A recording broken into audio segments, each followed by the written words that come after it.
Good morning, good day and good evening. How are you doing, ladies and gentlemen? On this very fine Wednesday. Hope you're doing good. First one in today, none other than Jin. How you doing? Second place we have Pirogi and third we have Nymph. We also have a Clockwork Chocobo in here. We have Niket, Codinho, as well as Hillfoot Games and CubeSat. Welcome in, guys. Hope you all are doing good. I got a car. Ooh, let's go. What kind of car did you get? Doing good, pushing pixels. How about you? Big shot demo, man. You know what? So far, I'm actually really happy with the demo launch. It is going quite well. We are currently sitting at 44 positive reviews, and if I'm not mistaken, I think it might even be 45 and that it just hasn't updated yet. So I think we are currently like 5 reviews away from hitting very positive. So if anyone has played the demo, definitely make sure to leave a review. It would mean a lot to me. I think it's very possible that if we manage to hit the 50 review threshold, I think we might be able to get a little bit of a push for the fest. Because, like I said, overall the demo launch has gone really well. I would probably say that in terms of like traffic and wish lists coming in from like the fest and stuff, it kinda seems like we are slowing down a little bit at the moment. I don't think our rankings in like this festival and stuff is like super high. But overall, you know, I still couldn't be more happy with this launch. I think it's been going great so far. Already did, thank you very much, one man, and good to see you, man. Might have to change my review to negative to put your bloated ego in check. Oh, that's funny. Says the like developer with soon the #1 most wishlisted game on the entire fucking platform. You ain't got nothing to say, mate. Sit down in the fucking boat. Omni, good to see you, man. So excited to play this, dude. Thank you very much, man. I do hope you like it. My net sucks over here. I need to put kids to bed. Have a good one, all. Keep up the great work. Thank you so much, Codinho. Thank you for dropping by, as always, saying hello. And I shall catch you next time. Hope you're having a great trip in Thailand, man. Amazing work, buddy. Cheers, man. T-Bad, good to see ya. Hello, it's me. I was wondering if after all these days you'd like to stream to go over everything. They say that times is... Okay, this is lyrics. This is definitely lyrics. Streamfest is pretty saturated this year. I had to scroll 15 minutes to find Saikaso. Yeah, it was similar for me as well. Especially in the general like demo section. Like, ironically, it was actually easier to find my game in the top demos. But after having a bit of a look, I did realize why. Because here's the thing, if you just go to the Steam page or for the fest and you go to free demos, this shows like all games still, right? Whether as long as they have a demo, I suppose. And this is sorted by sales rank, which I don't really know what exactly sales rank is. I'm gonna assume it takes a lot of stuff into account. On top demos, which is apparently sorted by all-time peak user count, which is surprising. We were not that bad. I mean, we're still quite far down. When I looked last time, I think I found my game at around slot 140 or something, which is definitely quite far down, but on all demos, like I scrolled more than like 1500 games and I couldn't find it. So far we seem to be doing better in the top demos section, which I guess is nice. Popular upcoming is sorted by wish list, so I would assume we are very far down in this list. That's gonna be my assumption at least. But it's quite interesting, because if 10... My all-time peak user count is 10 at the moment. if that puts me in spot 140, it seems like if you would only get like a few extra on that peak, you probably could climb quite a lot, to be honest. Now, that is difficult because I haven't even been close to 10 again since the release. Like, that was the peak on launch day, we peaked at 10 users. So I very much doubt we're gonna break that, unless we cheese the fucking system and everyone in here just starts the game and leaves it on in the background for the entire day. That would be like, if you cheese it, I suppose we could break it, but I don't. Unless we get some like massive YouTuber or streamer playing the game, I very much doubt that we're gonna see a big increase on the peak user counts. But yeah, there definitely seems to be a lot of games in here. The only thing that I might say, this is me being like just looking out for myself here. I very much know I'm not being logical here. The kind of unfortunate thing though for us with demos is that not only are we competing with like all of these upcoming games, like these ones, but we are also competing with the already released games. Because, like, I don't know about this one, I'm just gonna check. Like, this one is already out in early access. So, you are competing with both demos for upcoming games as well as demos for released games, which obviously increases the competition quite a lot. Like, if this was demos only for unreleased games, we probably would have had a way better ranking. But with that being said, obviously I understand from Steam's perspective that it makes way more sense to show all demos. So, like, you know, it wouldn't make sense to only show upcoming games, but, you know, from my point of view, it would have put me in a lot better position, eh?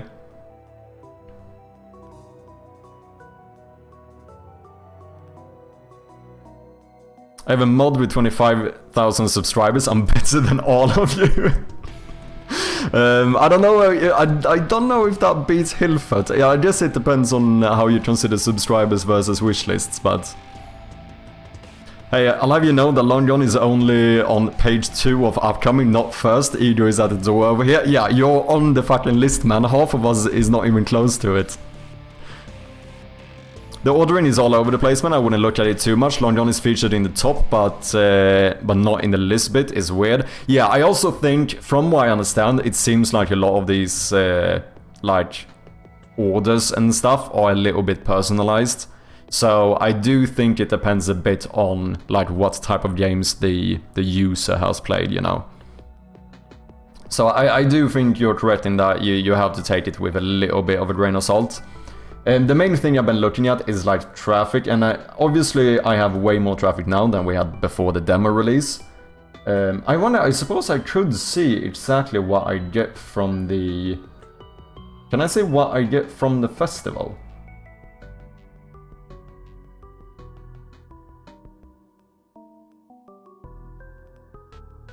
I suppose I should. I might need to go into the actual demo analytics. It would be interesting to see how much of my current traffic is from the festival. But I would say that over the last couple of days we have been averaging like 2 peak viewers a day, which is, you know, a lot more than nothing.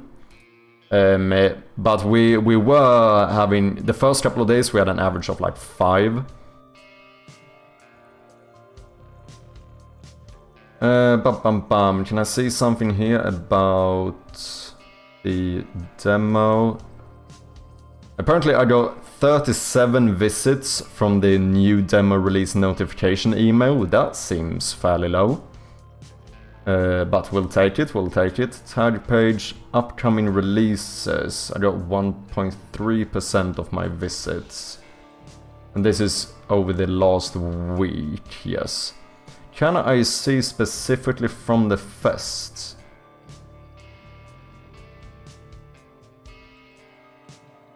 Hi Mr. Sir. I hope all is well. Cheers, man. Dan, how you doing? Welcome in. Bem-vindo. Good to see you, man. Thank you for playing and reviewing the demo. It means a lot. Let me catch up with chat here. It's like these guys have already made millions, so let's promote them even more. Yeah. I mean, I think from a business perspective, it does make sense. Like, it would be weird only doing, like, upcoming demos there. But obviously it's hard to not, like, from our point of view, be like, it would have helped me out a lot, but, you know, I'll take it.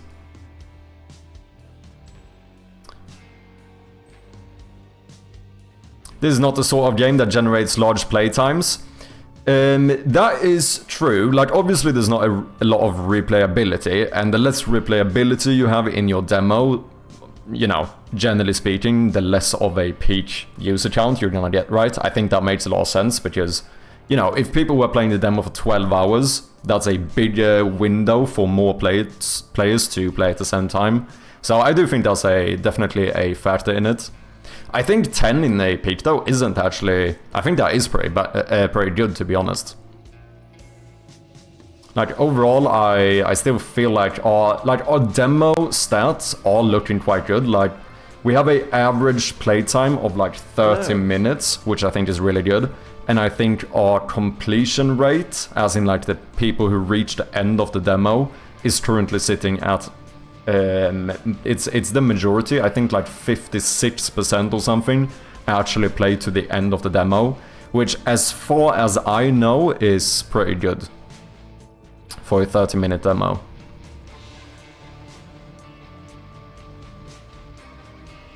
Keita, welcome in, man. How you doing? Good to see ya. Just make the players stay for 1 hour in a room to solve a puzzle to raise the concurrent players. You know what? Not too shabby an idea. I guess the only issue there is if they instead decide to quit out. Top section is curated. The list is adaptive to how those games are being interacted with during the fest, so they move around. Okay. 10 bells is nowhere on anything. How close are you to the thingy? For anyone who doesn't know, 10 Bells is also a part of this fest. It's the game that Acrylic Pixel and Ilford Games developed. It is currently sitting at a whopping 423 reviews. Which means that if this game, I think if they hit 500... Oh no, wait, is that different? No, 447. Oh, because this is... Wait, do I need to add both of these? Is that how that works? Okay, I don't understand these numbers, but I think if the total review count hits... yeah, 447. If that hits 500, I think they're gonna move over to overwhelmingly positive, which is pretty dope, so go and check this out. We did play this game on stream a while back, and it was a ton of fun.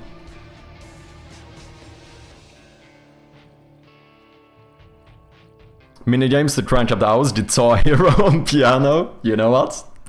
I mean, to be fair, I think we have some extra playtime, specifically because of the piano. I think, Keita, you are one of them. We had 25 or so something negative reviews, those count towards it. Oh, does this only show... Oh yeah, this only shows the number of positive reviews. Okay, I see, yeah. Yeah, just I think for overwhelmingly positive, you need to stay above 95% positive, right? As well as have 500 total. Steam review count threshold. I did look at this the other day. Slight flashbang here. But yeah, this is basically it. So we are currently sitting at 100% positive at like 45. So we are like here, basically. So if we can just get like another 5 reviews or something, we're gonna pop over to very positive. 10 Bells at the moment is sitting like here somewhere, I suppose. So like 50 more reviews for 10 Bells, and they would even go into overwhelmingly positive. And I think this can affect it quite a lot, just like subconsciously for players. Like if it says very positive or overwhelmingly positive, that is going to like incentivize them quite a lot more to play the game, I assume. I think that's just generally speaking how we work as humans, right? Like if I see a game that's overwhelmingly positive, I think that just makes it way more likely for me to actually check it out. Strom with the 7 stream streak. Holy shit, look at that. Welcome in, man. Hope you're doing good. 30 minutes is a solid playtime for demo, I think, regardless of numbers. Because a lot of this is ultimately fueled by marketing budgets. You absolutely killed it to get a demo out. Get people playing it and getting it into the fest. The stats are great, but they don't really reflect the massive achievement you've made. Thank you so much, Omni. Yeah, and like I said, like, although it's easy to compare to these like massive games that are doing incredibly well and stuff, but as you said, with huge marketing budgets, like overall, I am incredibly proud of this this launch so far. Aces 1 up, welcome in, man. How you doing? How do I get my stash on points same as you, dude? You know what I do? You know what I do? I just don't do nothing. I just let it fucking grow. I trim my beard every now and again. And my mustache, most of the time, I just don't touch it. Use a little bit of wax as well. That is basically what I do.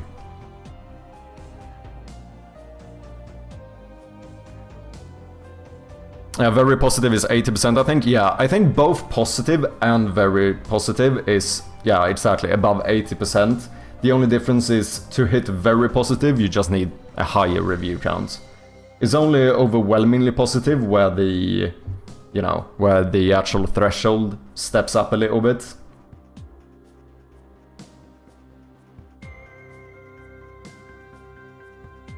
Does it give more visibility to the game if it's overwhelmingly positive? I would imagine so. Because whether it does it like objectively in the algorithm or not, I think the fact that people would just be more inclined to play the game if it is overwhelmingly positive is gonna make more people play the game, more traffic to the site, potentially more, that, you know, more reviews, snowball effect, and that, you know, long term is going to affect the like visibility of the game as well. Whether it does it directly or indirectly, I definitely think it has an effect. It's mostly because Steam curates more games in the top of fests with that tag, I think. Not always, but it definitely helps. Congrats on the demo launch. Thank you so much, Fragment. Appreciate ya. See, Straken, I still don't know. I think I still butcher your name. Sorry, man. But welcome in. Good morning. Thank you for the 3 stream streak. Hope you're doing good. Wait, you told me how to say it the other day and I still fuck you up. Wait, what was it? C-Strong. C-Strong? Okay. The features on the Fest page is a mix of high sales and high wishlist games, so who knows, man. Yeah. Yeah, overall I think we are doing quite well. It would be sick if we can manage to hit 50 reviews. That's like the first big step. Then I think I've heard that for like hitting 100 reviews, that could have a little push as well. Another thing that is pretty sick is that we are currently getting incredibly close to hitting 1,000 wishlists on the game as well. We are currently sitting at 962 wishlists. I have definitely been getting more wishlists since we released the demo, which makes sense, right? I think on my best day so far, we got 50 reviews in one day. The average since the launch, well, I suppose the median since the launch is like 25 wishlists a day. Which, you know what, for little me here, you know, that is actually pretty fucking sick, you know? Very exciting. But yes, for anyone that has played the demo, the number one thing I would ask for you as of this moment is please leave a review on the game. It would mean a lot to me. And of course, if you haven't played the demo, then make sure to go and do so. You're killing it, man. Just keep going. Cheers. 1,000. That's awesome. Yeah, it's a pretty fucking big achievement, to be honest. It's been my goal on my little Discord tracker thing for a quite long time, and you know what? We are getting fucking close. Currently sitting at 96%.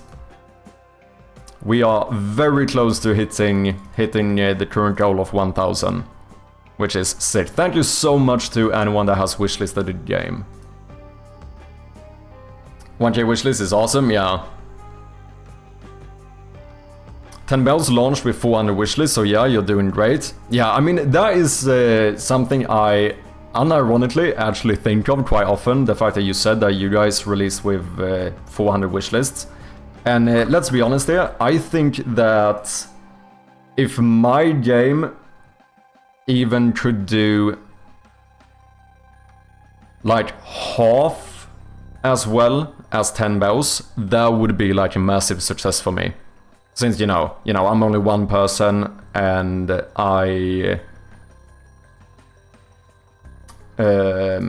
like my actual expenses are still relatively low. For me to like consider this a proper success, in other words, that means to make back the money I've lost, right? Like I actually don't care about making money. My goal would be to just make my money back. Like I don't care about earning, like going plus. Like if I can break even, I would be fucking ecstatic. And from my estimate here at least, if we could do half as well as 10 bells, I think I could break even on this game. Which would be, that would be the fucking dream, man. Because if I could break even on this game, that basically means that I'm gonna get another like 1.5 years that I could put into game development, right? Yeah, you're not splitting the cash like we do, so half the sales would be the same money as I make on bells. Oh yeah, exactly, yeah. Yeah, I think if... I would imagine... Now, you know, I don't... Obviously, I don't know the exact numbers here, I'm going by some estimates and stuff here. But I would imagine that if I made the same as you individually made from 10 bells, I think this would be a success for me. I mean, let's be honest here. If I don't hit that exactly, if I only lose like a few thousand, like I would still be fucking ecstatic. That would be amazing. Like whatever, however well the game does, I think I'm gonna be like proud of it. But obviously, you know, if I can make back a bit more of my money, that would be kind of nice, because I have sunk in a lot of fucking savings into this project. But so far, with this demo release, I'm actually feeling quite hopeful. So far, the demo release has gone really well. And most of the reception seems very good. It's definitely tricky. I'm still like stressing about all of these small things, especially like puzzles. It's so fucking difficult. I'm realizing that making a puzzle game is so fucking difficult. Like, in terms of like managing difficulty and stuff. Because right now in the demo, for example, we have one puzzle that is like kind of the breaking point of the game, right? Like the big puzzle in the demo, which is like basically it has two outcomes. Either people eventually get it, usually relatively quickly, and those people tend to really like that puzzle and like hype up that puzzle quite a lot. The only issue there is the people who get stuck on that puzzle get like really stuck. Like there's some people who have spent hours trying to get through that puzzle, where I think just that some people get a bit of tunnel vision on it and it just doesn't click, you know? And that is a very tough thing as the developer to watch, because basically the outcomes are either people feel really smart and they really feel like they have like a good experience, or people get like really demotivated and they feel like dumb. Like I've seen people solve that puzzle and the reaction at the end after they have been struggling with it is literally just a big like sigh, not even out of relief. And like when that happens, you're just like, fuck, like should I make this easier? Like, should I be even more obvious? Should I give more hints and stuff? But I'm not like... I'm a little bit reluctant to doing that, because the people who do eventually get it, they love that puzzle, right? So the issue becomes like, if I make it too easy, it's very possible that I am going to sacrifice the experience of the people who like the puzzle to get a few more to be able to get it. And it's like finding the balance on like how difficult the puzzle should be is fucking tricky, man. Puzzles are super hard, suffering is life, make them work for it. No, I think to some extent it is like, if you eventually get it, it's much more rewarding if you actually get that like aha moment.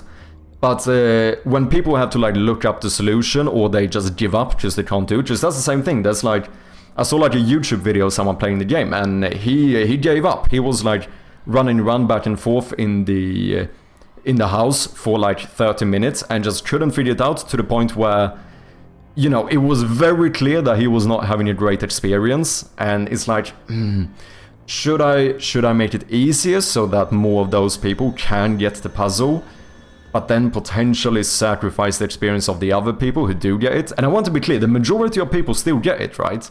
And that's what kind of makes me reluctant to making it too easy. Because right now we have like a 55% completion rate on the demo, which means that the majority of people do get past that puzzle, right?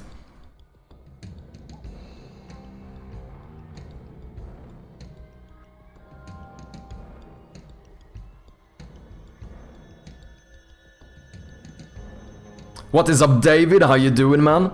Good to have ya. I'll be opening my bells, man. We've made about 45 to 50k on bells after Steam's cut. So that's that I'm going to assume is in total.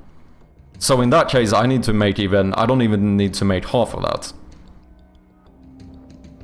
Like if I manage to make 15k, I mean maybe a little bit more. Like if I want a proper break even, taxes included, I would probably need to make about slightly less than half of that, like 20k would probably get me even. If I would consider it a massive success if I can hit 15k.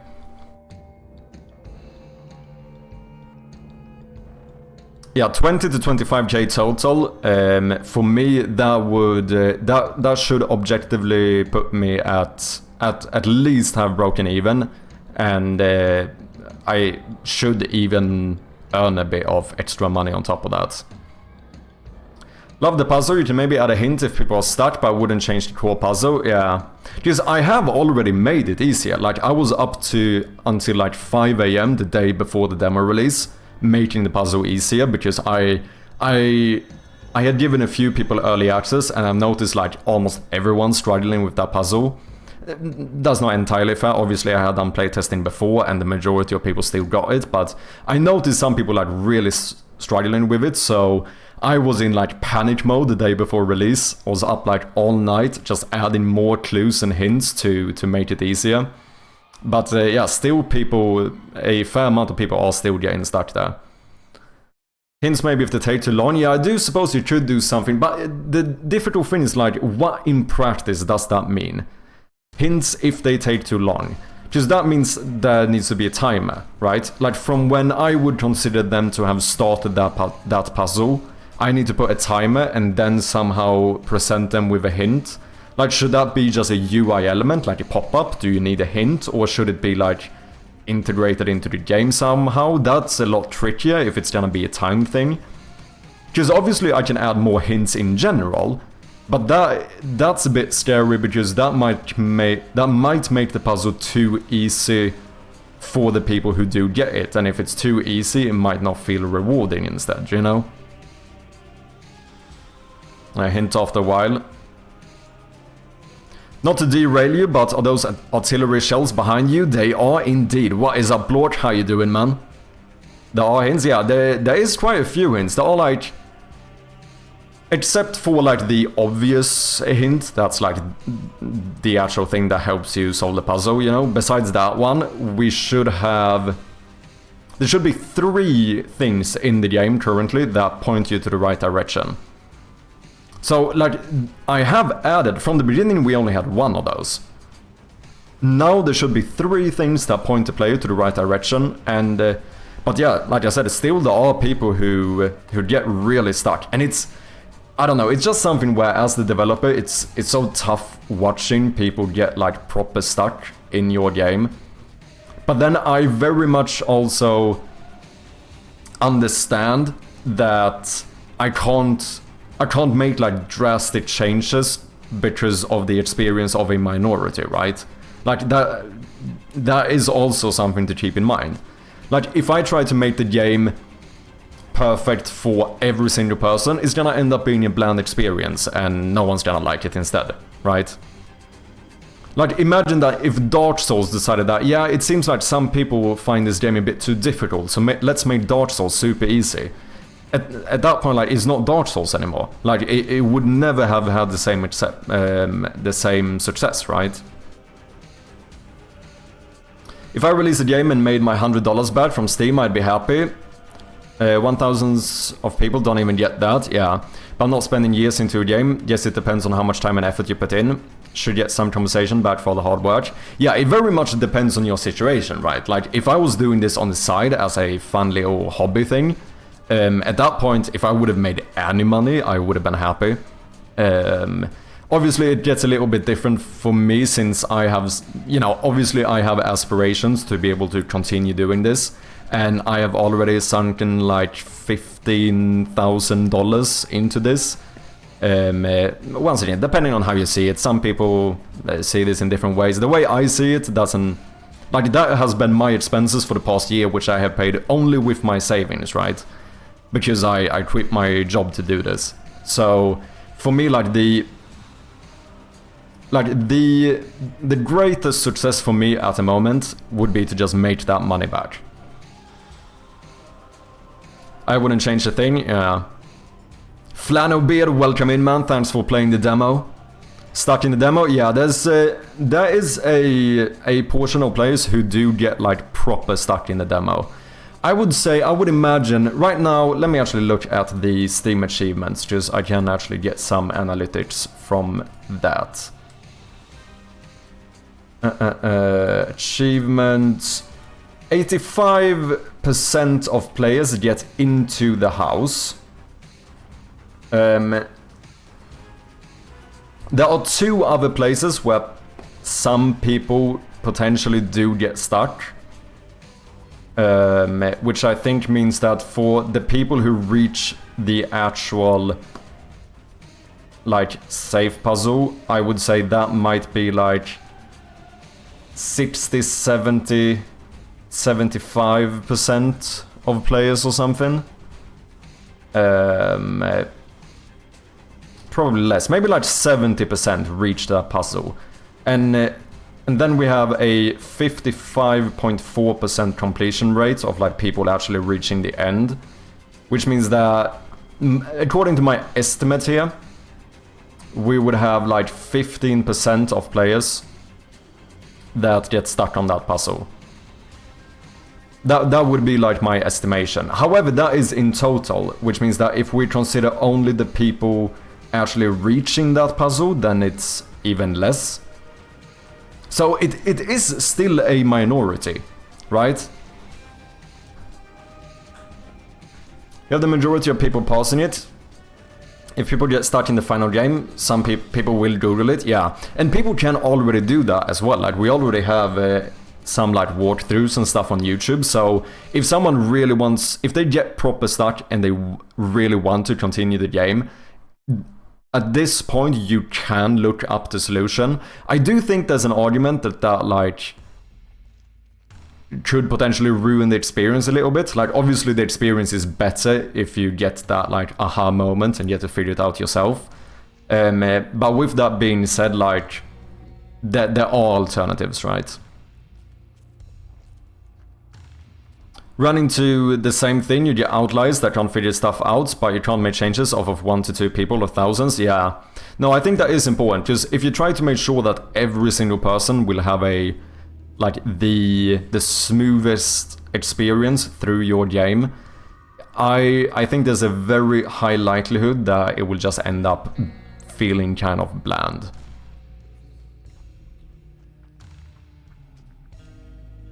Maybe something that can request if needed, like phone a friend.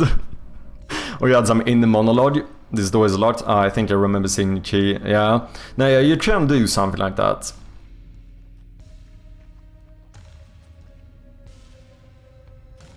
Could do something potentially in the journal as well. We'll see, we'll see. I'm not gonna worry too much about it. Just like we said, at the moment, majority of people are still passing it. But it's something I'm gonna keep it in mind at least. Gotta run, added a review and added to wishlist. Good luck. Thank you so much.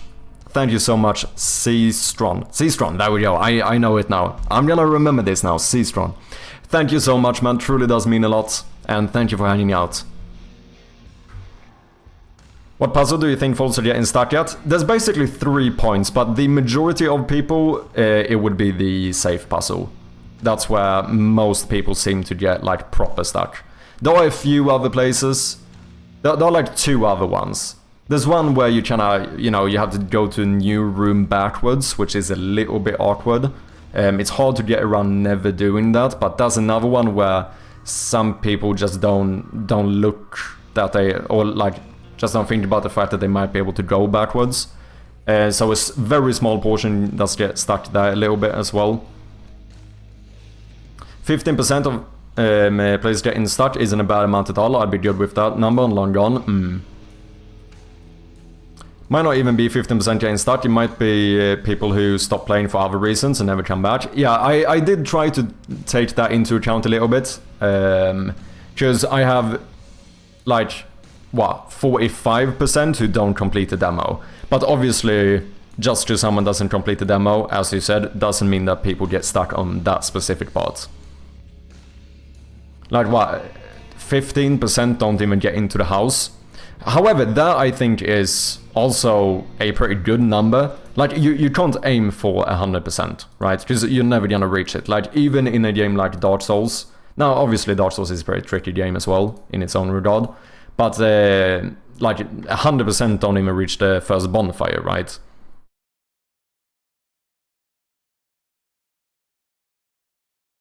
Say puzzle is tricky, but I wouldn't change it. It's clever, and if you change it to be easier, it's too easy. Yeah, that's kind of the thing I'm scared of, because then you might ruin the experience for the majority by adapting for the minority, which doesn't feel like the way you should do it, right?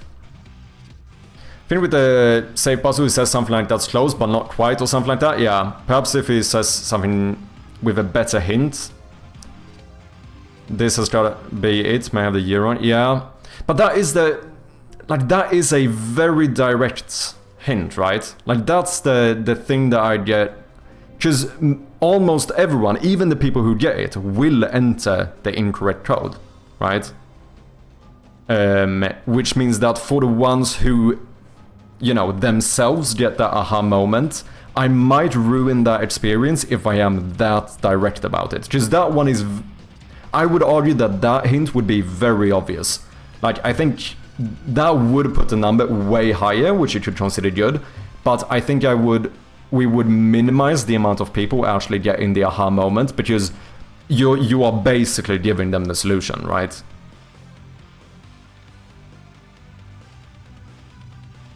Maybe after trying 8 times you would get a different hint. That might be a better shout, to be honest, yeah? We could do something where if you keep trying the same hint a handful of times, then we change it to something a bit more obvious.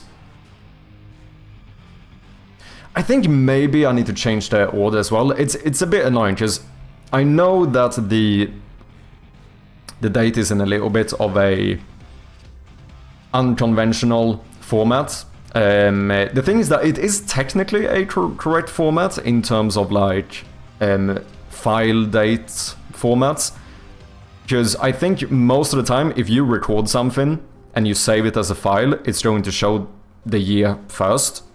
It might hurt Americans. No, it hurts everyone. It almost hurts everyone, to be honest. A lot of people who are not Americans thinks that it's the American format, because it's just a odd format. But like, for example, when I save a... Yeah, wait, if I record something with OBS, it's gonna give me the year first. And it made sense in terms of like file formats for dates, because you want stuff sorted by the year. So like technically speaking, it is the correct format for the context. But I realize that a lot of people don't think that way, because they see that date format and they go, that's not how I write my date, so this feels weird. So a lot of people even think that the solution to the puzzle is to write the correct, like to change the format. Yeah, exactly. Year, month, day is the perfect format because it's machine sortable, and even so, like it is sorted by year, which means that if you look in like a folder, it's going to show you the like everything is going to be grouped up in a logical way. But a lot of people react on it being like, oh, that's a weird that's like a weird order or whatever. But technically speaking, it's more correct for this specific use case. But I don't know if that might be worth changing, just because if a lot of people react on it feeling that something is off, maybe I should just make it to what they expect. Do you know what I mean?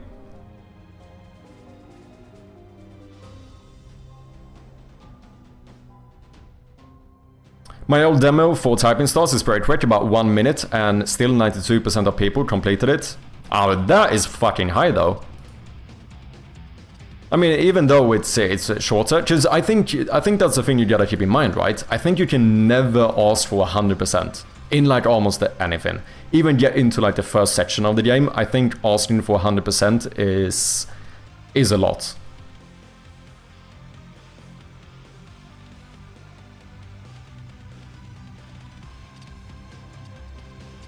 Yeah, so if you look here, for example,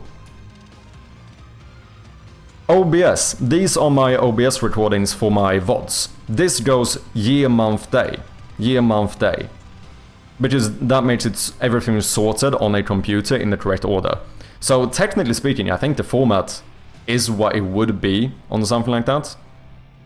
But we'll see. I might change it. I'm not gonna do it now. It's not any priority, no matter what. But I'm gonna keep it in mind. When my girlfriend played too, she had the same problem. She had no idea about the birthday, but then I said, she got a puzzle. Yeah, I think American might have a good idea here. We already added one hint when you do the wrong, when you try the wrong solution. But maybe if you try it multiple times, we should start making the hint more and more obvious. That I actually don't mind that. Because that kind of gives it a brute force solution for the people who get really stuck.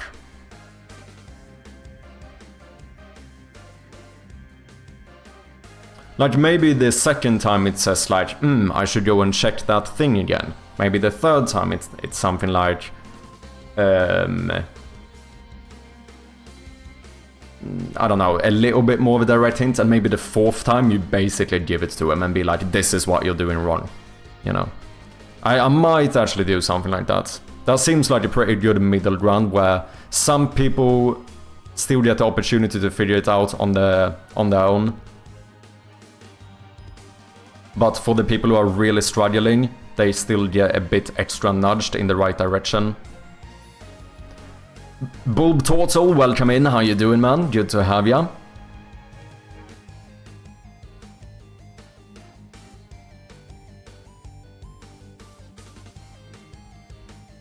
Ironically, it's in the Japanese format. We actually do use that format in Sweden as well. Like for our equivalent of like social security numbers and stuff. That has your like birth date or whatever in it as well. That always has that format. Then we do write it, yeah, as well said, day, month, year as well. It depends a lot. We have like, as I think a lot of countries do, there's actually a handful different formats for dates, depending on the exact use case.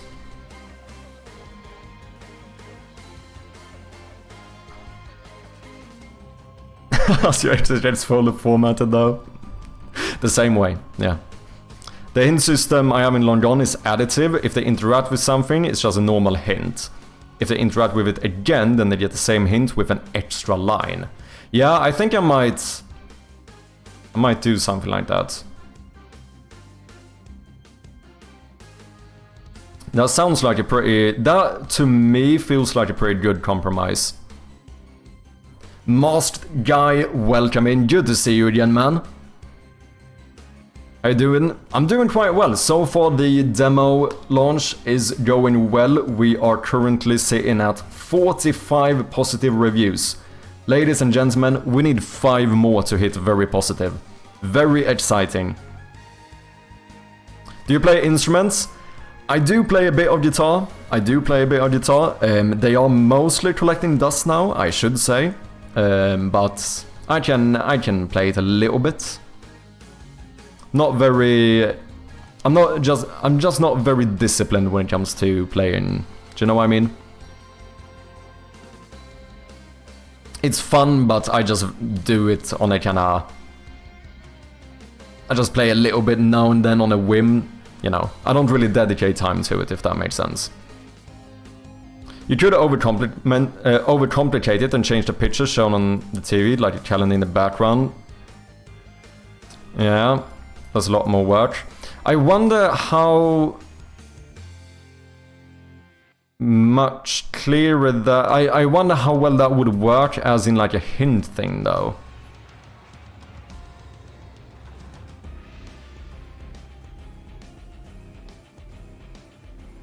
I started to play the game yesterday and it's so good. I really like the game so far. Thank you so much, man. I'm very glad to hear that. Make sure to leave reviews, people. Is the #1 way to support the development as of right now. Very much appreciating anyone who takes the time to leave a review.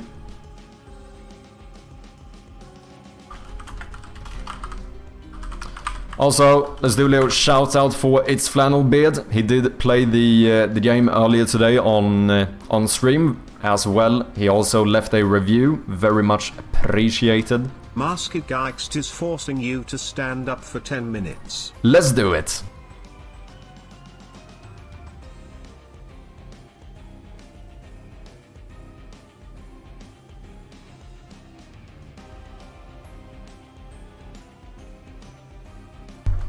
You could even tailor it in the settings so that the hint system is very minimal, which basically means that it doesn't give those extra hint lines to the player. You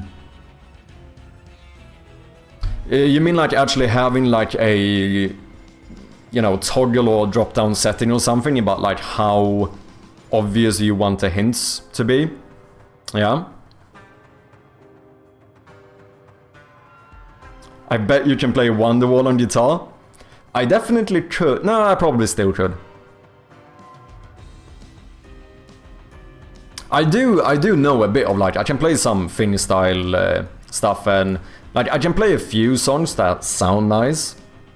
That might seem, it might seem like I'm a decent guitar player, but then in the end it's like I know like 3 of those songs and I just play them over and over again, so you know it. I don't know.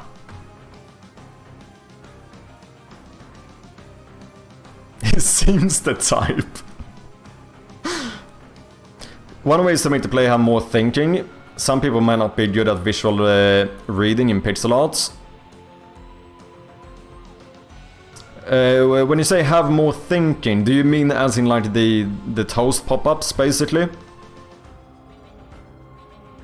Is that what you mean? Dragon Spirit Games, welcome in, man. Don't forget that Monday I will be playing your demo on the stream. Let's go, I'm very excited.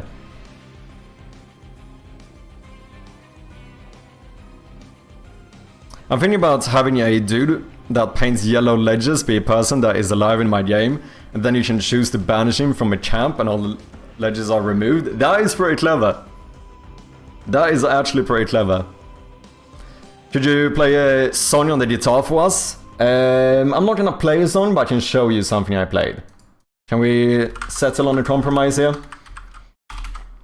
I'm not gonna play it right now, but I have an old recording of me. I think I posted it on Instagram, if I'm not mistaken. Which I can show you. Great Grievance, welcome in, man. How you doing? Good to see you, man. Here you go. Don't know if this is gonna be loud or not.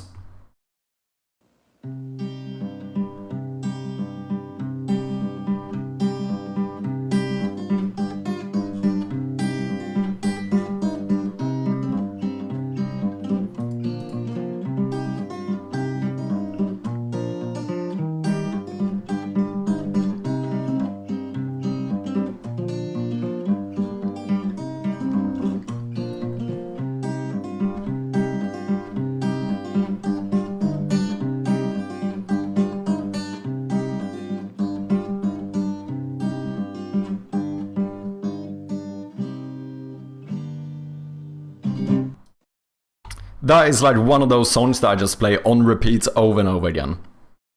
Anyone recognize the song? Bonus points to anyone who knows the song.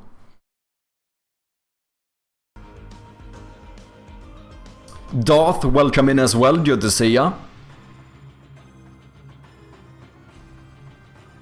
Kinda like when you see the picture, the player thing, seems like he was happy with his family. Yeah, I've gotten more. This is one of those things that I struggle a little bit with. Like, I've gotten more feedback as well that people want more of those, like, thoughts and, like, text feedbacks when you, like, click on stuff. It is a little bit low. If I'm gonna be honest, I am a little bit reluctant to it. Because one of the things I've noticed with a lot of point-and-click games is that I personally think it's way too much of it. To the point of where it gets, like, incredibly redundant. Where every single interaction you have will have a little text pop up. Like an example I often give is that I think in UFO 50 there's a moment where you take like a tool and you use it on a vent and the vent pops open, and then you get a little text popping up saying like, oh, you used the tool to pry open the vent. And this is where personally for me my immediate thought is, do people not understand that? Like, can you not read the context and understand what you just... Do I have to tell the player this is what you did? Now, of course there are other places where I might want to do it. Like, I do it sometimes, right? Like, even with certain places, it's like... You might click on something and it says like, oh, something is missing here, right? That's one of those places where I think it's good, but even then I notice that some of my players do have that reaction where it seems like I don't always like when it seems like the game is assuming that the player is too dumb or whatever. Because I've seen some people play the game and even when that pops up like, oh, it seems like something is missing here, that literal reaction is to say out loud, yeah, do you not think I can see that? And at that point it's like, oh, okay. So that sometimes it feels like, I don't know, I just don't want to go too far in that direction. Because honestly, it's one of the things that I am not huge on when it comes to point-and-click games. I think for some things I do want to have it. There's definitely a balance to it, but I definitely don't want to be I don't want this to be the type of game where every single interaction you do basically has a text popping up, because personally I think most of the time that is very redundant. Because like basically what I'm trying to say is that I believe in my players. I believe that you understand what you just did. I don't always think I need to tell you. Like when you click on a door and it opens, I don't think I need to say you open the door. That feels very redundant to me. In other places, I think it could be worth it in terms of like, if I can add some extra bit of lore or something, like show off more of that stuff, or if it's something where it kind of works as a hint to kind of nudge the player, as with the something is missing here thing. But yeah, basically I just think there's a balance to it, right? Swedish Wonderwall. Gonna have to make your own Dwarf Fortress style OST. Oh, you do finishstyle? Yeah, I do finishstyle, but like I said, I play like 3-4 songs finishstyle or something, and then what I do is I just play the same songs over and over again. Like, I don't dedicate a lot of time to like learning to play more songs, if that makes sense. Like, I know like one of Bach's classic songs or whatever as well, I can play that one finish style in a slightly off rhythm.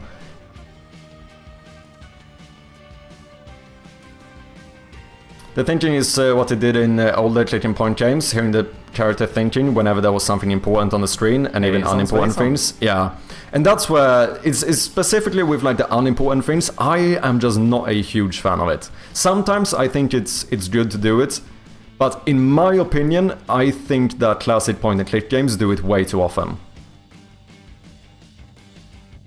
Like the example I said before, when it's like you use a tool on a vent and the vent opens up, and then a text pops up saying you use this tool to pry open the vent.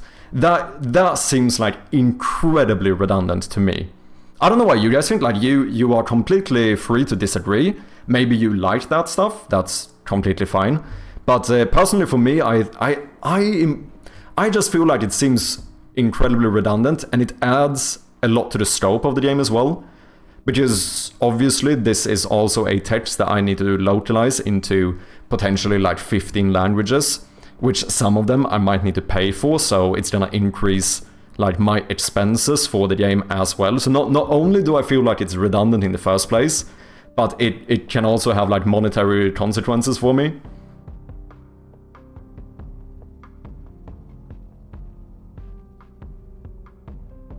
Show don't tell, yeah, that is basically what I feel like. And just for me, if you use a tool on a vent and it opens, I feel like the showing there is enough for the player to understand what just happened. I don't feel like I need to tell them that.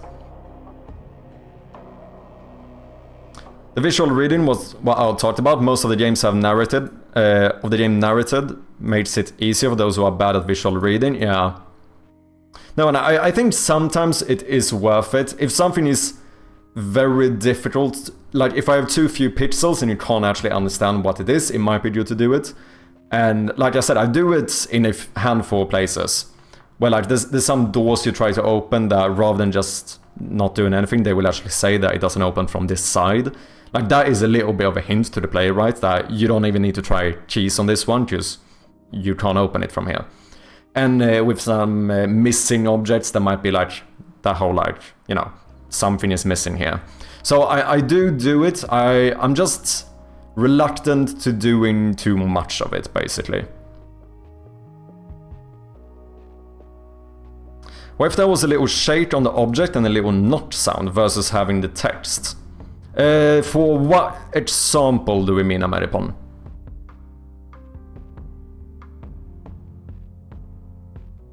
I think the difference in getting hints or having the inner voice of your character, the inner voice can also help to be immersed in the story. But some people don't like it, so it's a bit of what type of player are you? Yeah. No, I think it's very fair that some people might actually like that stuff. I just think that, for me personally, I think a lot of classic point-and-click games just do too much of it. Time to stretch. Probably a good shout. Yeah, just I think if it's for narrative reasons, I think it can make sense. When it's to tell the player something that I think that the player will clearly understand, at that point I think is redundant. Like, because I could do it everywhere, right? Like, every time you click on a locked door, every time it should say, oh, this door is locked. But that is like, if the door doesn't open when you click on it, I think people understand that the door is locked, right? So it's mainly when it comes to those, like, what I would consider, like, overly redundant texts that I go, like, I don't think I want that in my game.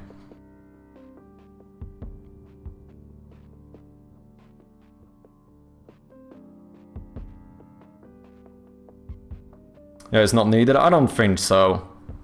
In some places I think it is, but...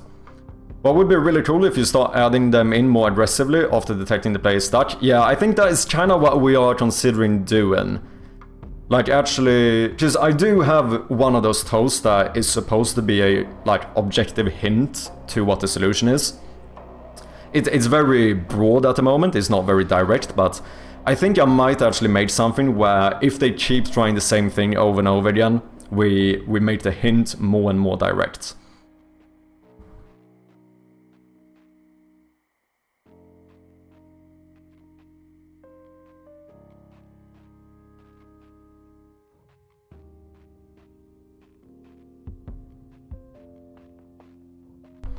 I think that's common. Most people learn songs rather than instruments, way easier for casual. Yeah, I think that's a good way of putting it. Hey, Hillfoot Games with the 5-month Prime resub. You fucking legend. Cheers, man. Very much appreciated.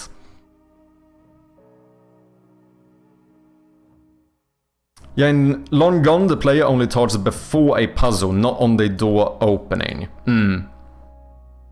Could you use AI to localize? I have done it a little bit, but the thing is that I would never put a AI localization like not double checked in the final product of the game. So like for a few, like for simplified Chinese, for example, I actually AI translated everything in the game, but then I sent it to a Chinese localizer and had him like go through and correct everything. Because I just, although AI is getting better by the day, I would not trust it enough to localize my entire game and just like cross my fingers that is good enough.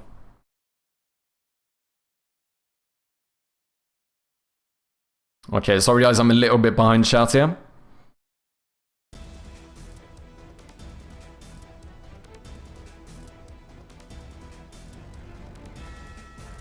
This seems like the type of game where you are the main character now, like the main character doesn't have a real background. I would say absolutely so far in this demo version that would be the case. Like there's no point at the moment where, you know, you don't know the name of the main character. Like as of right now, I would very much say that is correct. Like you are kind of the main character.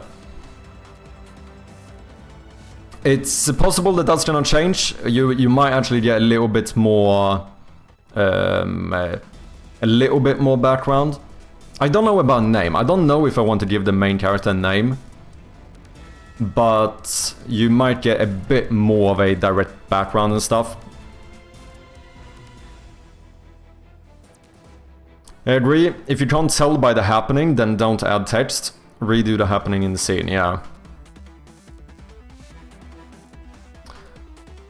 You can probably remove this door only opens from the other side as well, let people discover it. The only thing there is that something that I try to get around is that I don't want players to find a key and then run around and try every single door in the house because they don't know where it leads to. So one of the things that I like about the does not open from this side is that it's kind of a way to tell the player that like don't worry about this right now. Whereas like a locked door is something, if it doesn't say anything, it's like, then you might be able to open this, like in this instance or whatever, whereas the other ones are like, basically, you don't need to think about these doors right now. I bet if you go Fiverr through people, they are just using AI. I would imagine it's fairly common. I've heard very mixed things about Fiverr localization.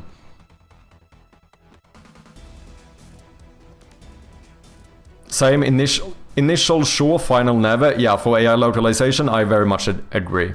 I think it's fine to get like the rough base for it done with AI, but I would definitely not wanna put it in the final version without having an actual human look it over.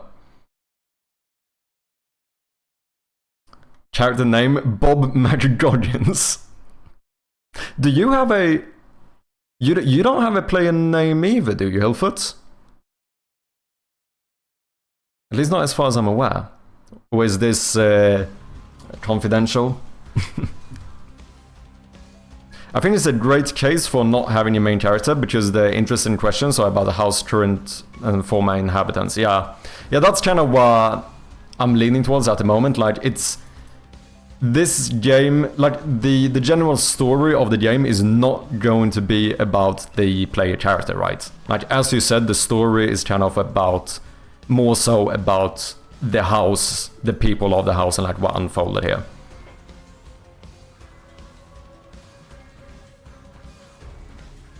Can't open the door with your hand, will try with your face, instant game over. No, not yet at least, yeah. Yeah, I don't think I'm going to give the player a name. I think I have to give the player a bit more background Because right now it's a little bit too broad. I'm gonna be completely honest with you guys. The intro in the game, like the actual intro text in the game, was actually a placeholder. I put that in when we started playtesting the full version of the game, just because I wanted to have something. It was literally just the first, most broadest thing I could do to just have some like narrative introduction or whatever. That was not meant to be in any like actual released version of the game, but obviously we ended up being kind of pushed on time for the demo release, so that ended up being like one of those whoopsies that made it into the final product. So that is eventually going to change, because I've noticed quite a few people having some feedback or comments about that, being a little bit like, what the fuck am I doing here? Because it is a little bit too generic or like too broad at the moment. So I am gonna need to... I am going to give the player a little bit more of a direct incentive for why you are here, but then after that I think I'm not gonna put a lot of thought into the main character himself, if that makes sense. Because I just, like as Grievance said, is not really what the game is about. Okay, should we get to work? Oh shit, look at that, we have at least one person playing the demo right now. Let's go. 45 reviews, 5 more and we're gonna hit very positive. If anyone has played the demo and you haven't left a review yet, the community to a marble race. Please go ahead and do so. It would mean very much for me. But before we get to work, we're gonna do a little marble race. Let's do it immediately, because last time I completely forgot about it for hours. Wakacha, as the Redeemer, do you have a preferred map? For anyone who doesn't know, this is a little side project we started a while ago. Teleporter, let's do it. If anyone wants some marbles, type !join in the chat.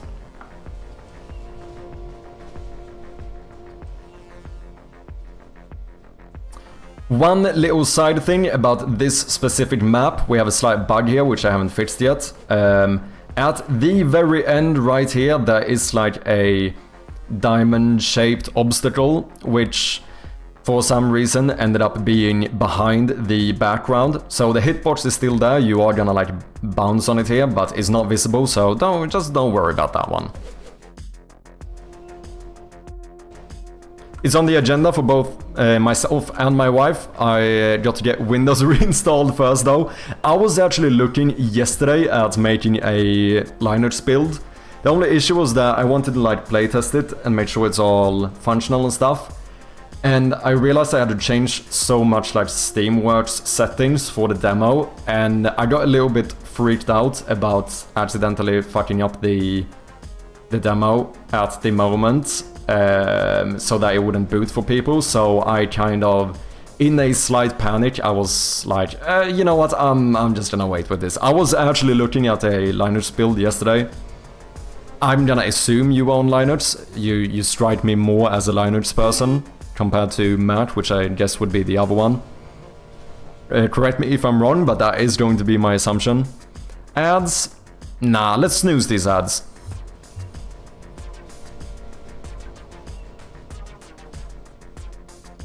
Almost halfway there with demo reviews, I mean, yeah. It's going really well so far. How you doing, Crit? Is it me or him dropping frames? According to OBS, I should not have any dropped frames. As the new tradition is though, let's also boot up a little prediction here, whether or not you think that the challenger, Wakacha, will win. You have 2 minutes to bet your channel points. If you want to gamble a little bit, go ahead and do so right now.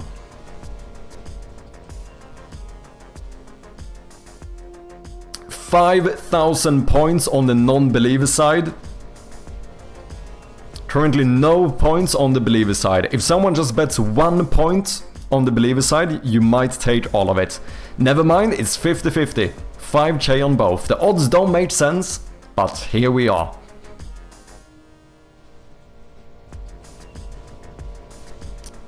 Almost 12k on the non-believer side and 5k on the believer side. However, the believer, way more confident. We have 2 people on the believer side, 7 on the non-believer. Currently a total of almost 20,000 points bet.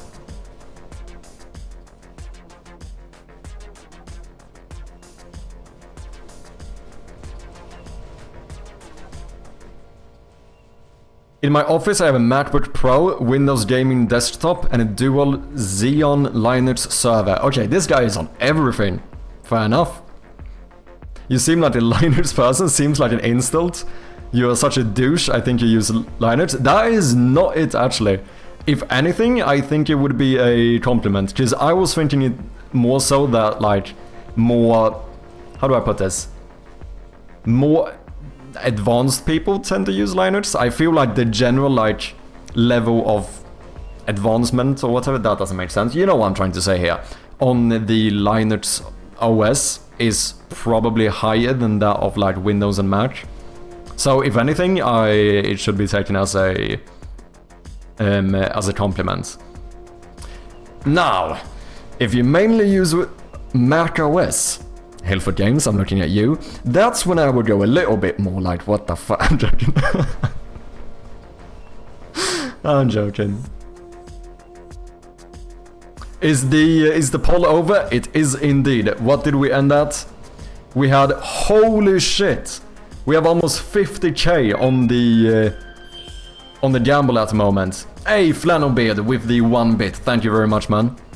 We have 25k from 3 believers and we have 22k from 9 non-believers. Very interesting. So we have way fewer believers, but they are somehow more confident. As I said, the odds does not fucking make sense, but we're gonna go with it. How you doing, Nymph? If anyone else wants to join the marble race, type !join to enter. We're gonna start in about 10 seconds. Chrome sucks so much, switching to Firefox fits the issue. Oh, interesting. Yeah, I haven't used Chrome in a long time. Sammy, welcome in. Okay, going into the first teleporter, a lot of people got stuck there. Looks like we currently have Flannelbeard in the lead into the spinners here. And he is also first into the Plinko section. Grievance, kinda catching up for a moment there. Sammy first into the swooshes, Hilford Games shortly thereafter. Wakacha bouncing around a little bit. We do have the second teleporter here, but I think Sammy, does get caught, but manages to go straight through and ends up as the winner. Second place, it looks like we are gonna have none other than Hilford Games. Great Grievance jumping ahead of everyone there. Rondas, the double crits. Then we have Strom, Wakacha, Hilford, Sammy.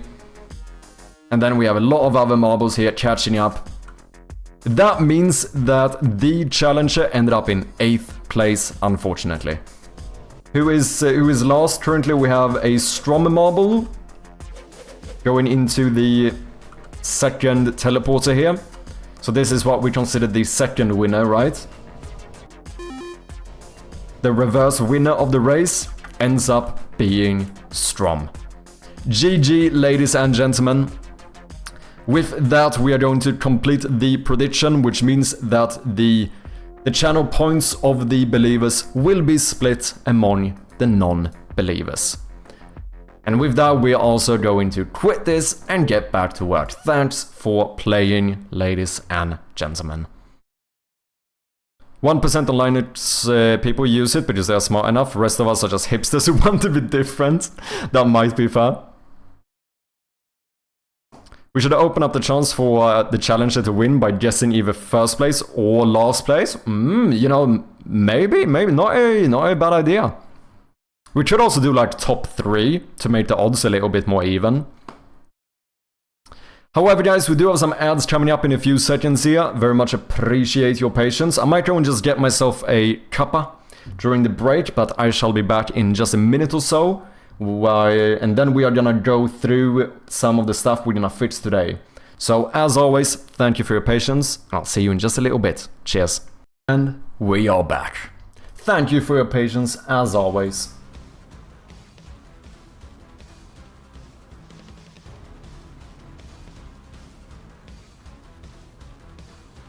Where is my gamedev redeem? The gamedev redeem has been gone for quite some time. So during the whole build up to the demo and stuff, I did pretty much personally, or permanently rather, put on the focus mode, which does disable most of the, let's put it as the more time consuming redeems.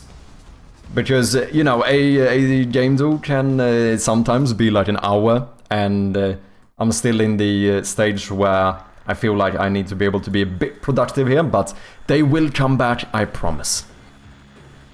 Daily, my MacBook Pro spent several years on Linux full time, but that was 10 plus years ago. Okay.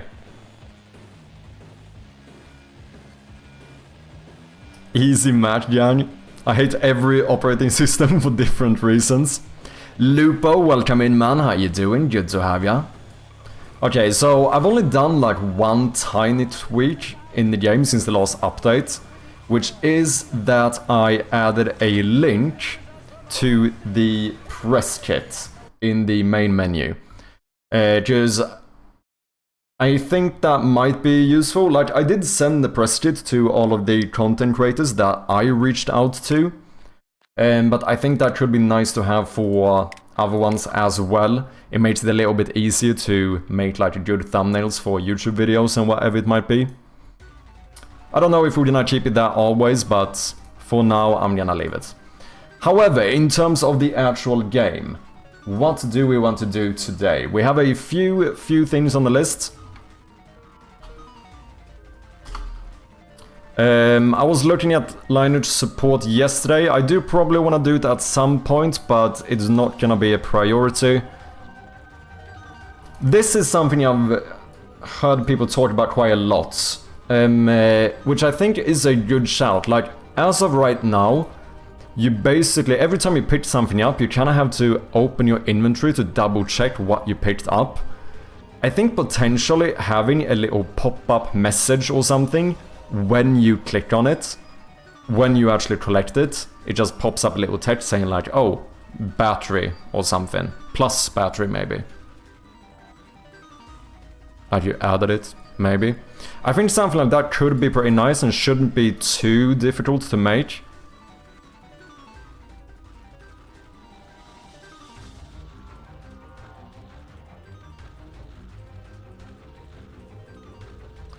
Linux support is also Steam Deck support, right? It is, however, the game is already playable on Steam Deck. Because I think the Steam Deck they use Proton or whatever I think it's called, which means that even if you only provide a Windows build, it is still playable on Steam Deck. So right now you can play the game on the Steam Deck. I think it's only on like an actual Linux PC that we might not support.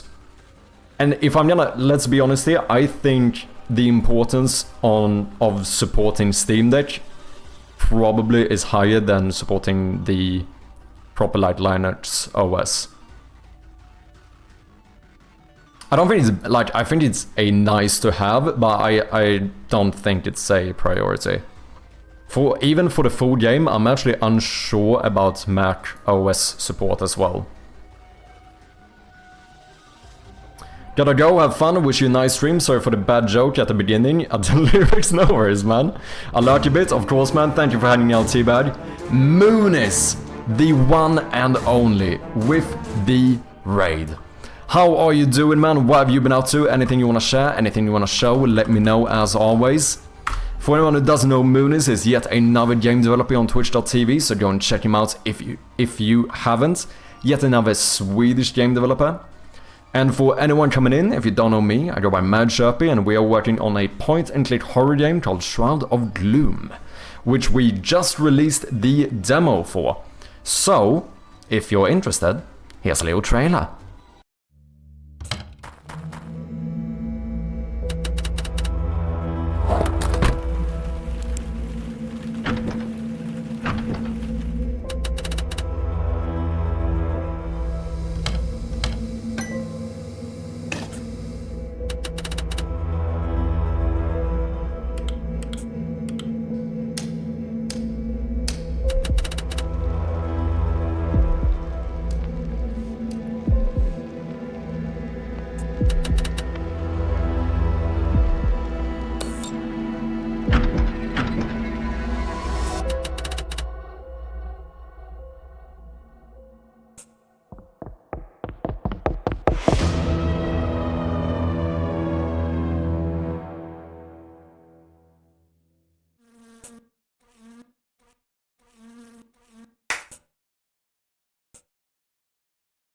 There we have it. As I said, the demo is out right now, so go ahead and give it a go. Make sure to leave a review. We are currently like 4 reviews. We've gotten another one. Look at that. We are 4 reviews away from hitting very positive, which is pretty insane. Very exciting stuff.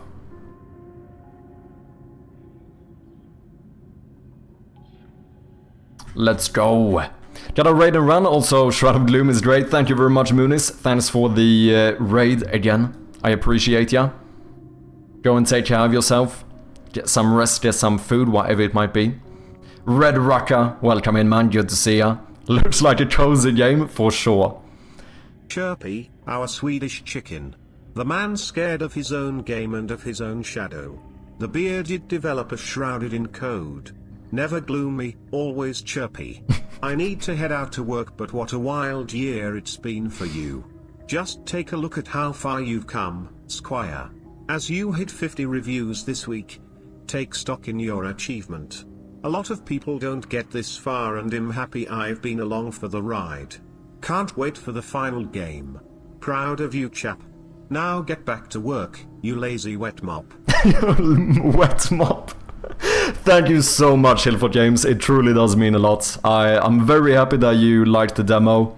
You know, as I mentioned before, it does mean a lot coming from you as the official proper game developer of Twitch. Cheers, man. Thank you very much. And you know what? You go get back to work as well. Thank you for hanging out, man, and thank you for the Prime resub. Absolute legend. TechBox North, welcome in as well. Good to have you, man. Linux Mac alone aren't really a priority. I don't think so either. Numbers are pretty clear. Focus. Yeah. Vast majority of gamers are on Windows Mobile and Steam Deck. Yeah. I think that is fair to say. I think it's one of those things that are like nice to have for that like minority or whatever. But it's definitely, it shouldn't be a priority in my eyes at least. But yeah, what are we gonna do? I kinda wanna try this and see how it feels, having a little text pop up when you pick up an item. I think I should do it somewhat similarly to what I did in my old turn-based game, where every time you hit someone there would be a damage number that would like pop up, kinda float upwards and fade out. I think something like that for the items you pick up could work pretty well. And it's, since we already have the names of the items localized, we don't even need to worry about that either. Another fairly important thing I think is this. I notice a lot of people kinda expecting the inventory to close when you interact with something, and I think that is logical, so I think we should do it. Right now the inventory does automatically close if you pick up an item and then like drag it out of the inventory, if that makes sense. I used to have it so that it would always close as soon as you exited the inventory, but I found that to be a little bit, that would almost be the opposite, where sometimes people would like accidentally exit the inventory and they would get kind of annoying, you have to reopen it. That is why I did end up removing that. But maybe doing it that way when you pick up an item from the inventory, but maybe closing it automatically if you click on something else in the scene, potentially. If Steam Deck can emulate it, I can emulate it, yeah. And even with Mac, we did have one person playing the game on Mac as well, which I think also is through some type of emulator thing. So I know like technically it's playable on Mac as well. I don't know the details on like how to get that to work, but I think there is some software or something for it as well. Match support is too much work for you, for what you get out of it. Yeah, it does seem to be the case. How hard is it to make a match/Linux version in Unity? Doing Linux is really easy. And that is basically just like doing another build. It does add a little bit more work long term because you know, obviously I need to upload 2 builds to Steam now. I need to make sure to set up like the depots or whatever correctly, and every time I do an update I'm gonna have to do both builds, make sure to update both of them, potentially playtest both of them. So like it does add more stuff around it, but like just getting a build up for Linux is actually fairly easy. Mac is a little bit more difficult because yeah, the code signing or whatever, like I think you need some type of like signature technically to do like a proper Mac build. And I don't even think you can do that on a Windows PC, if I'm not mistaken. I think you kind of have to sign it on a Mac. I could be wrong here, so take it with a grain of salt, but there's definitely a bit more trickiness about getting like a proper Mac build. There's a lot of options, Wine Crossfire, and about half a dozen other options. Okay. Doing Mac comes down to owning your Mac, yeah, and that's it, like, let's be honest here, I'm not gonna buy a fucking MacBook just to get a Mac build for this game. Like, it just doesn't make sense in my current situation.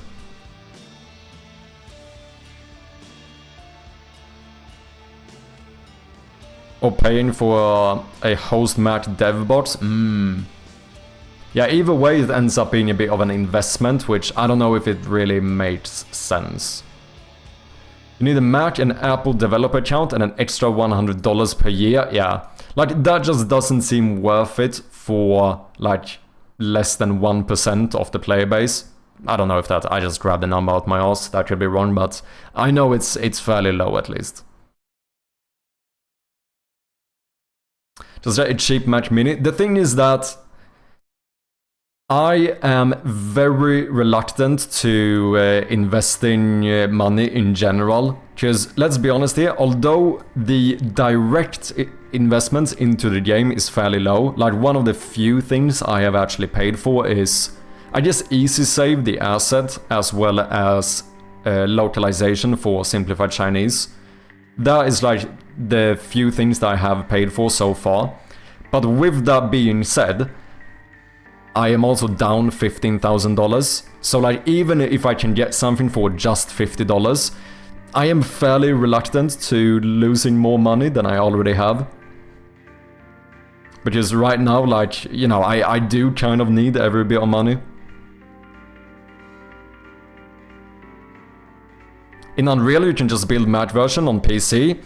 Yeah, but I don't know if that's correct, Wakacha, because I can build a Mac version in Unity, but it's not going to be signed, which means that it's going to cause other issues where I still don't know if it's like entirely plug and play for Mac users, and I imagine that would be the same in Unreal.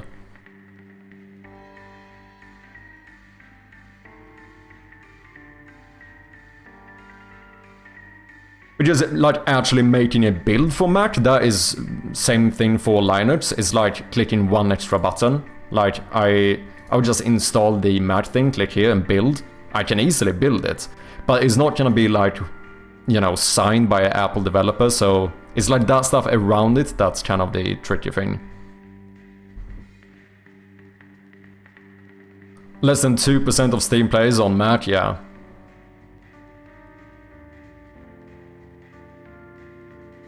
I wouldn't buy a Mac, I would just pay per hour somewhere like Mac in cloud.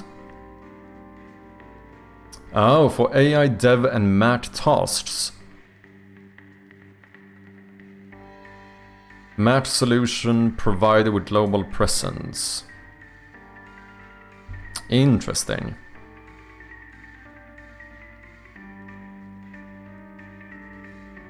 That's what I did when I needed one for school, worked well. Unless you intend to make games for iPhone/iPad, yeah, and a Mac is just wasting money, navigating the certificates, etc. is a nightmare, yeah. Like, overall, it just doesn't seem very worth it. At least as of right now.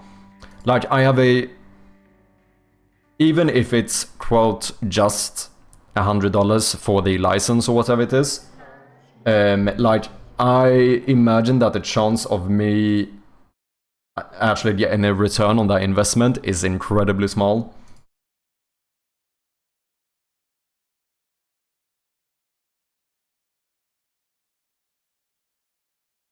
Oh, that's the wrong one. I don't have spoilers on, do I? Let me just double check. I think we're fine. To be fair, demo is out, so I technically don't have to worry about spoilers as much anymore, but, you know, if anyone hasn't played the demo yet, at least you can get the proper experience. Speaking of which, if you haven't played the demo yet, what the fuck are you waiting for? Go ahead and do so. I know we have quite a few streamers that might actually play the game soon as well. We had a couple of streamers play the game today. We had Jones as well as Flannelbeard play it. I think it's possible that Lilithix is going to play it either today or on Friday. I think Conrad is gonna play it tomorrow. And I think iHeart is gonna play it on Friday. So that's gonna be exciting.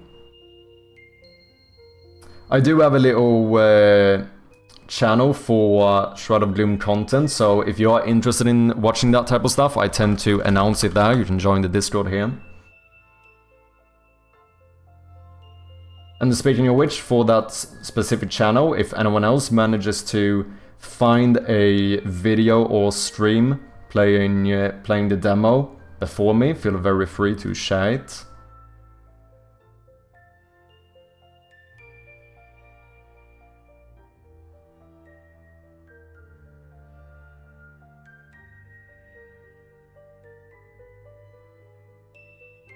Yeah, now I'm on a Mac every day, and honestly, I've never booted a game on it once. Yeah, I think it'd be worth if you build this game for mobile and put it in the Apple App Store. I do not think it would be worth it to make it playable via Steam on Mac. Yeah, and the thing is that, like, I am not... I don't know, I'm kinda reluctant to trying to get this to be playable on mobile as well, because I think that is something that is gonna take quite a lot of work. And I also know that, like, just the mobile market in general, people are just very reluctant to paying for stuff. And I don't want to put, like, ads and shit in the game. So I think it's fairly unlikely that this is gonna release on mobile. If it would, it's probably gonna be after the initial release. I'm not gonna say never, but it's unlikely.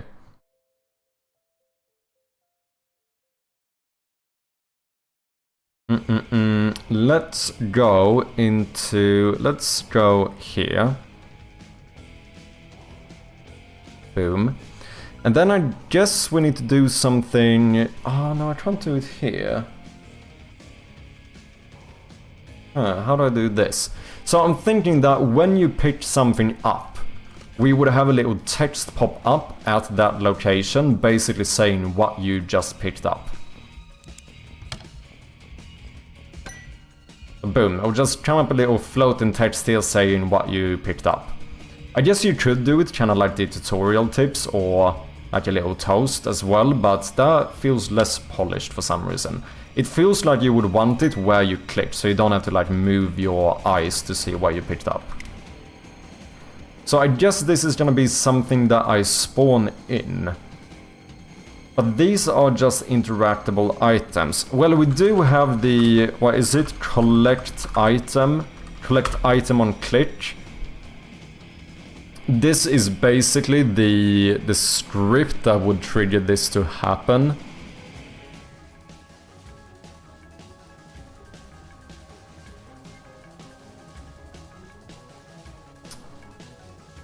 So I guess you would have a reference to some prefab. But then I can't do a direct reference.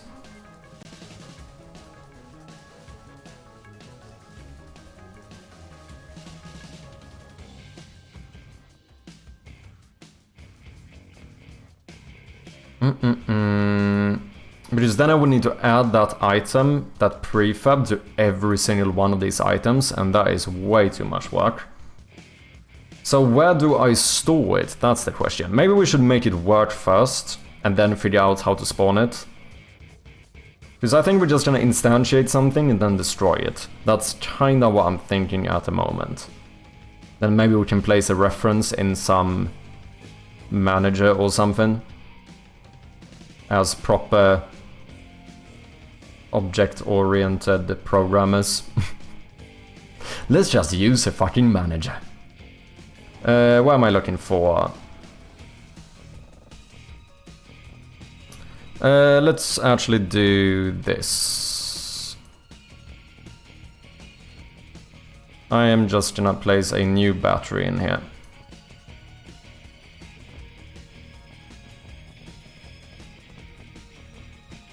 Sure.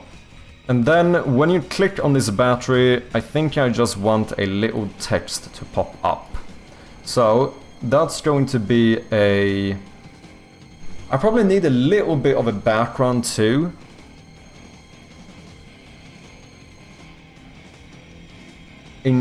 Like to make sure that it's readable. Maybe a like half transparent background.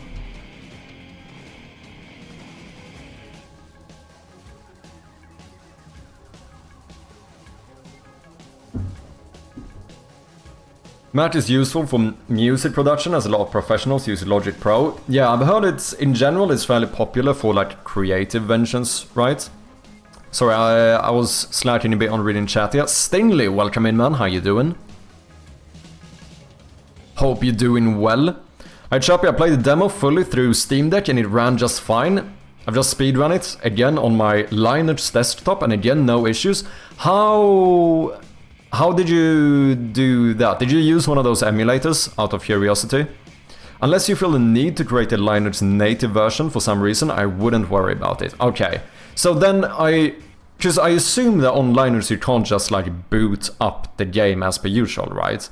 So did you use one of those like emulator type things? Oh wait, I just played it through Steam. Oh, just quite literally just clicking the Steam button and it worked. Just install it and play. Well, yeah, if that worked, then it definitely sounds like I shouldn't worry about it. Thank you very much for letting me know, Stingley. I appreciate it.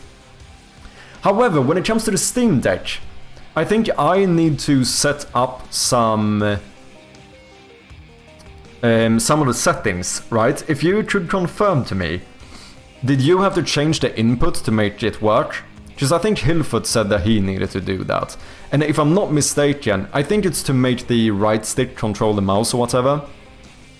If I'm not mistaken, I think I might be able to change that in the Steamworks settings so that the default configuration just works. And I also, how is it with key bindings? I assume those don't work. Tickle Monster, welcome in, man. How you doing? Boashpa.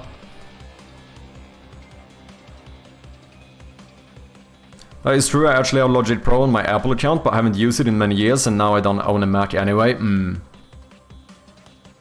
Tatsudo! Come here, Mel.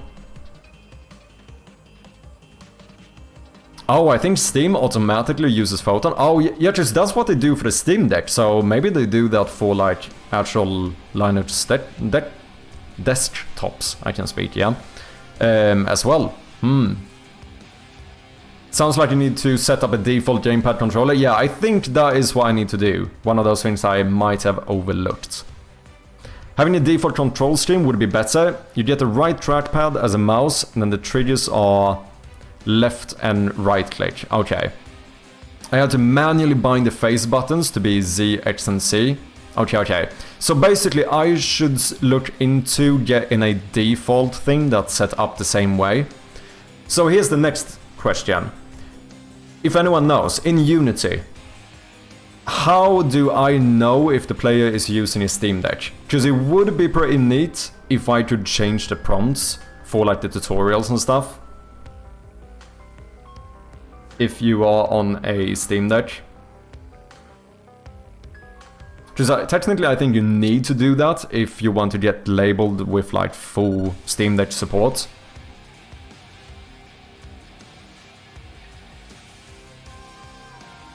Much tired, to be honest. How are you doing controls today? I'm thinking about adding a little thing where I'm just doing some tweaks on the demo. I'm thinking about having it so that whenever you pick up an item, we show a little text, like what you just picked up, that kind of floats upwards and then fades out. Because I've noticed a lot of people end up having to like, you know, you pick stuff up and then instantly you have to check your inventory to see what you picked up. And I think giving the player like immediate feedback on what they picked up could be pretty good. So I'm gonna try to implement that and see how it works. Yeah, I need to look into getting that like default control scheme, because I'm not entirely... I think I might have to do it through like the workshop or whatever. Because the thing is, I can do some settings, but that will just tell them whether to like simulate mouse movement or whatever. In terms of actual key bindings, I think I might have to do it another way. Steamworks settings, and then I think it's Steam input. Steam input default controller configuration. Custom configuration bundled with game. So that means I need some action manifest file in my directory. Okay. But I can also do a custom configuration hosted on the Steam workshop. So that sounds like it might be the way to go. Because the other ones I think are templates. Like keyboard and mouse emulation. Like, I doubt that is gonna get everything right. So maybe the easiest thing is to get a custom configuration up on the Steam workshop. And then link that one as the default controller configuration.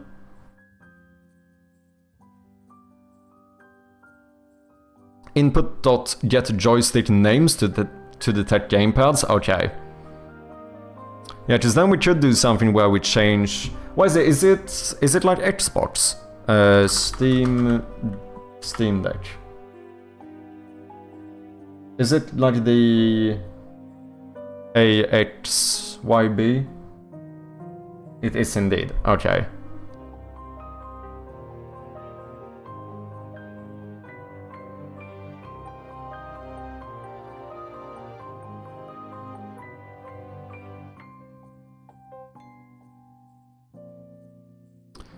Oh, and Real has the option to send the project to Mac for packaging and signing, but yes, you need a €99 a year account to release it officially on Mac. Yeah. Oh, and it sounds like for sure a good quality of life improvement. I think so as well. Q Mitter, welcome in, man. Runtime platform, no Steam Deck. Wait, what you mean? Yeah, Steam people are smart and not insane like Sony. You know what? Kinda true. To be honest, yeah, though, can we all just settle this debate once and for all? Like, obviously, the Xbox One controller, Series X, if we want to be very specific, is objectively the best controller ever made, right? Right? Yeah, I feel like we're all on the same page here. Oh, application.platform. Oh, okay. Yeah, because this is where... If application.platform equals runtime platform.windows player. So, can I see a list probably here? Do they have... Would this register as a Linux if you're on the Steam Deck? Or is there a specific one for Steam Deck? I guess that becomes the question. Mac... Oh, I guess that would be Steam OS, maybe?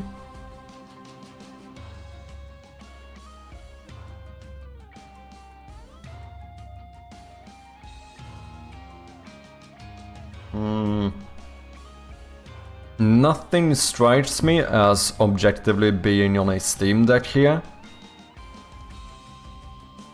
Embedded Linux x64.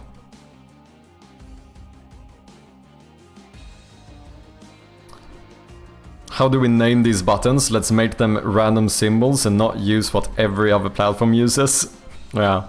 I mean, to be fair, it's a little bit like Apple, with like, let's just use our own charger. Let's let everyone else use the same exact charger, completely universal, and then we are gonna have our own one. But they changed that now, didn't they? Didn't they get like fucking forced to use USB-C on new ones as well? EU forced them? Yeah, I heard about that. I still have an old one, but they do have a switch on here.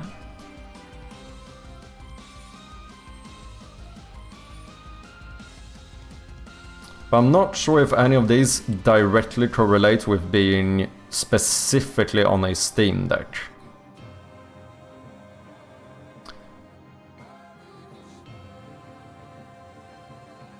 I wonder though, since I can select to have a custom configuration hosted on Steam Workshop, not because I'm lazy, but does that mean that technically you guys could make... Because could you not upload a configuration on the workshop? And then I can just be like, oh, I'm just gonna use that one. Is that possible? Or is it easy for me to do it? Maybe it's not really that difficult. I don't know how to make a Steam input default controller configuration.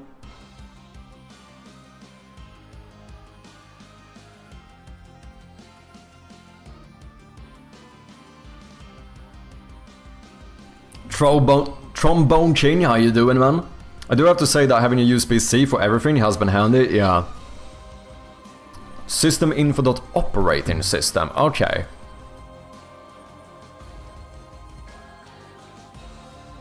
So this would be... Simple platform detection, properties like application or device type might be more appropriate. Can I... Is there a list of this? Or what does it return? System info.operating system. Question is though, if I'm gonna do it for the Steam Deck, because with Steam input you can get other controllers to work as well, so people could theoretically play with like Xbox controller or PlayStation controller and stuff. So maybe it would be better to just check for controller, and then we could basically support tutorial tips for pretty much any controller. I guess the important ones would be PlayStation, Xbox, and Steam Deck. This is Steam controller as well, but did they stop making those? I know there was a like specific Steam controller.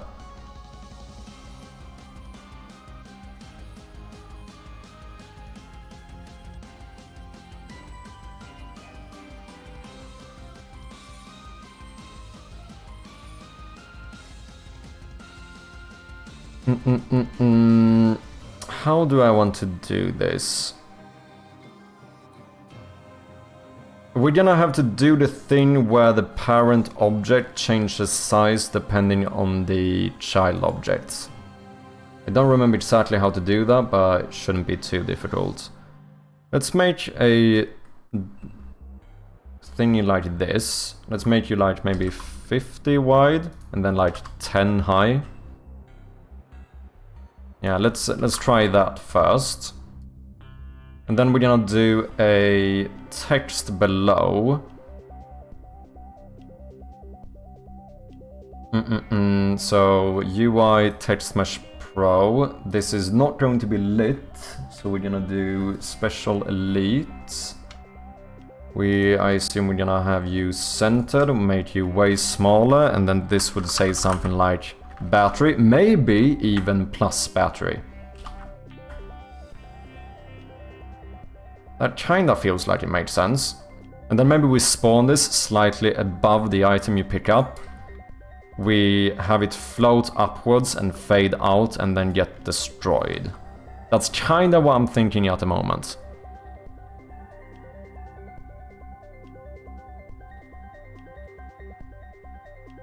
Chirpybot selling me everything except Shroud of Gloom. I do have one for Shroud of Gloom as well, but I should probably make it into... We should probably change it so it shows the demo instead of the full game now. Since getting demo plays is a bit more important at this moment. We need 4 more reviews until we hit 50 and can get that very positive... what do you call it? Very positive rating or whatever. Exciting stuff. If you've played the game, please make sure to review it. It would mean a lot. Okay, so I want you to change size, and then I also want you to have a... I want you to have a canvas group so that I could fade all of this out. Exactly. Blocks raycasts. Nah. Interactable. Nah. That's fine. Raycast target. Nah. Let's do that on the text as well. Raycast target. Nah. I'm good. I'm good. We're gonna call this one item name. We're gonna call this one... what should I call it? This is gonna be the name of the actual prefab. So like... maybe pick up... Pick up pop-up. Sounds kinda... It has a nice flow to it, doesn't it? Sounds a little bit like you're trying to beatbox. And then we're gonna need some type of script here, so I'm gonna call this pick up pop-up. Sure.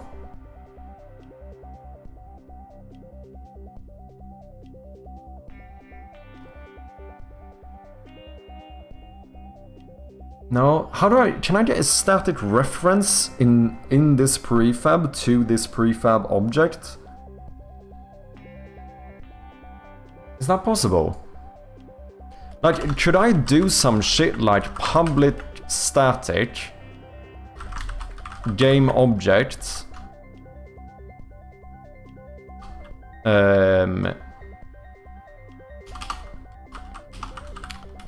pick up pop-up prefab. Holy shit, the fucking... What do you call this again? Not amalgamation, it's a... something on A. Definition. Multiple words beginning with the same letter. Why do I care about this? Alliteration, that's what I'm looking for. Look at that alliteration.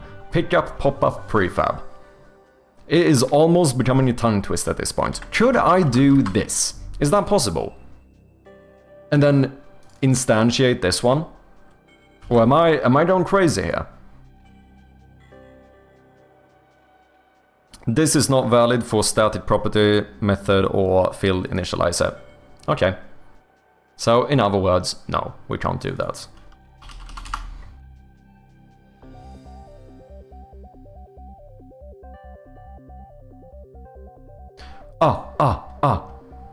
Wait. What if I... Can I make it a... Can I...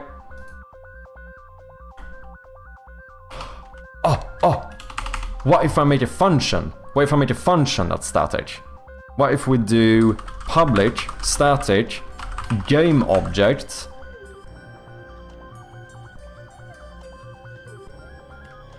get prefab, and then here we can serialize a game object called pickup pop-up prefab.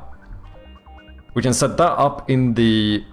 have the prefab reference itself here, and then all we do is return the pickup... Why is this not working? Oh, because fuck, that needs to be static too.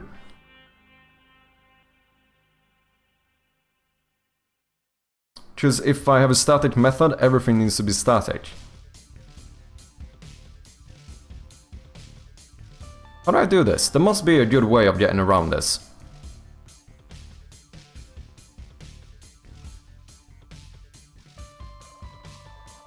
Because I can't do a direct reference on every item in the game that you can pick up. I guess I could reference this prefab somewhere else. Maybe I just have like the inventory manager have a reference to this prefab, and I check the inventory manager to find it. It would be neat if I could have this object itself have the reference to it. But since it's gonna be a prefab, not in the scene, I don't know exactly how to return it. I guess the only thing I can think of is having it be static. But then this needs to be static, and if this is static, I can't set this up. Can I? I don't think so. I used diversion for version control, so a month ago, they sent me an email that if you want to continue the free indie plan, you need proof that you're a real studio. So I inserted all my information, but when they asked for a website, I just linked my Instagram and they accepted it. Damn. That's not too shabby. I need to set up a website as well.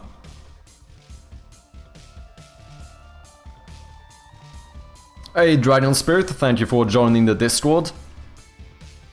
You know what, I might actually have to go and look at Great Grievance with some puppy eyes and be like, please help me, cause what the fuck, what do I do? That is potentially the current plan.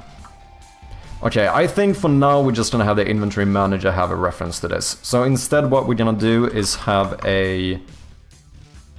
Let's see, we need a reference to the text mesh pro UGUI.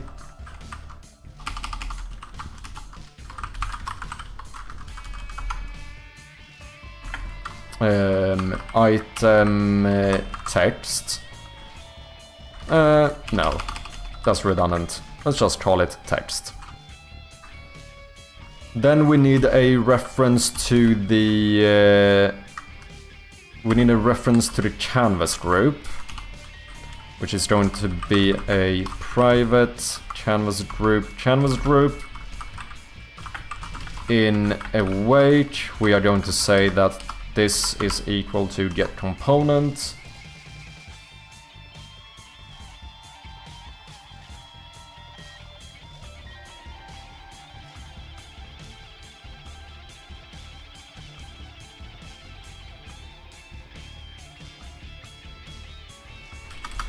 And then we're gonna have a private void start.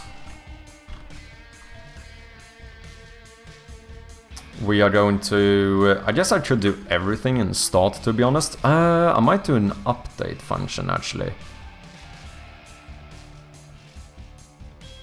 To move this. No. We're gonna twin it, baby. DG twinning. That's what we're gonna use.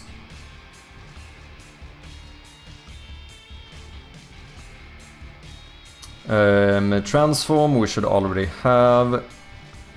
Oh wait, I need to make sure that this one gets set up correctly. How did I do that again?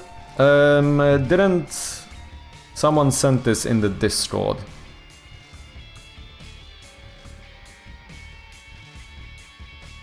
A while ago. Was it Nymph who did it? Sorry if I'm misremembering. It was. Okay, so the parent object needs a content size fitter, horizontal layout group, and a layout element. And then you can make the parent object basically scale to the child object.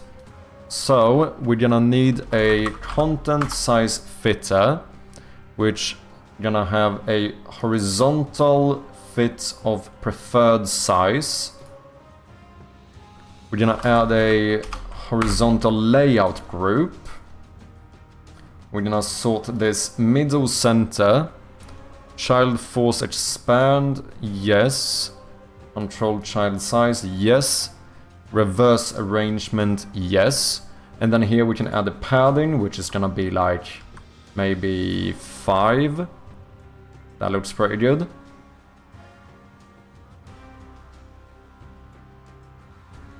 What if we do a little bit less on the left side, since we have the plus there? That's gonna make the whole thing look potentially more centered. Even though it technically isn't. Oh, I was playing around yesterday if I could do that with sprites as replacement for text and didn't manage to do it. I've actually, you know, this screenshot that you sent me on Discord, I have used this multiple times now to set this up. So, thank you for sharing it, man. It's one of these things that...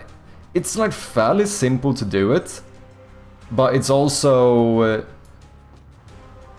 like it's hard to remember the exact way to do it every time. Do you know what I mean? We also need a layout element where we're gonna set the... Is this only for the minimal width? Because I don't know if I even need that for this. For this, I might not even need it. Glad to help, cheers man. Zote, welcome in, how you doing? Hope you're doing well, man.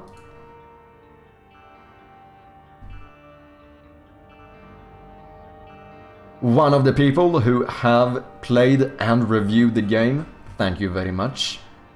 Absolute legend.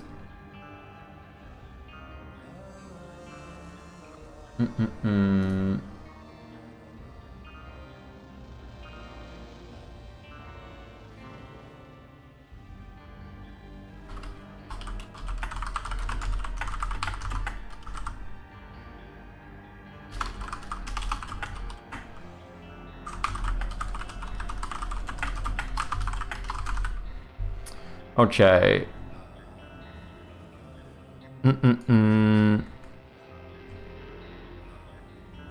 I don't know if I need this. I feel like I might not. Does this work now? If I... Let's make this one a bit more visible. Text does not look centered here. I think that looks better. You don't need to be this high though, because I think this text size might be fine. I think that's fine. And now if we go in here and we change the length of this, then the box gets bigger. I think that's fine.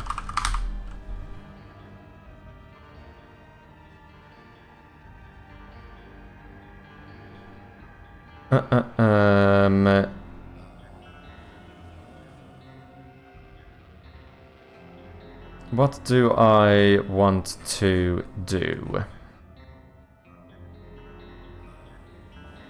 I need to pass in the name somehow, and the collect item on click should have a reference to an item. So maybe we have this one instantiate this pop-up, and then call a function which passes in the item name.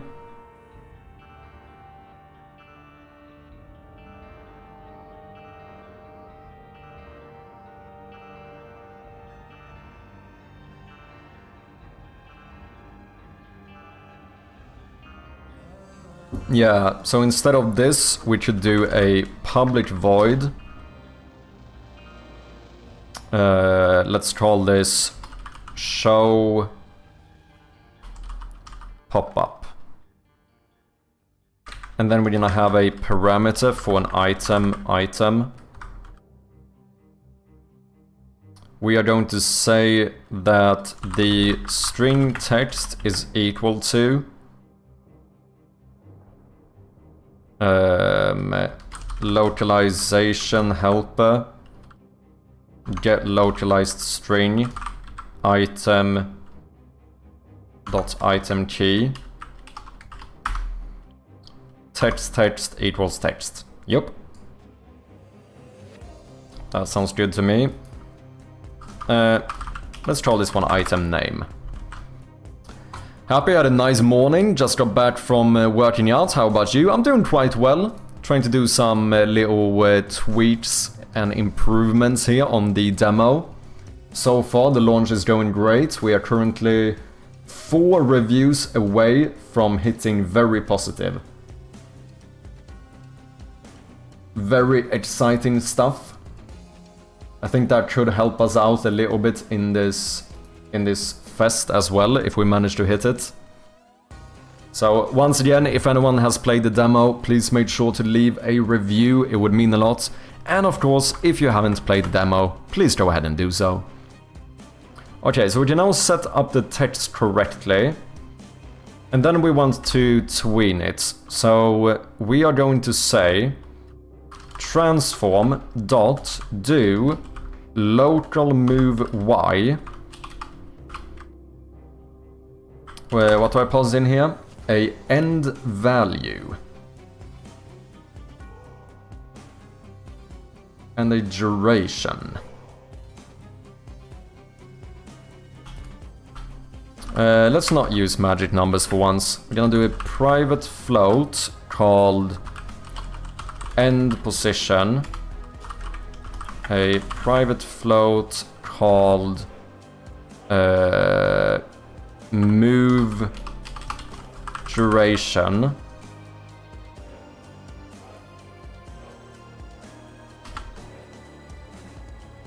Gonna have a private float for a fade duration as well.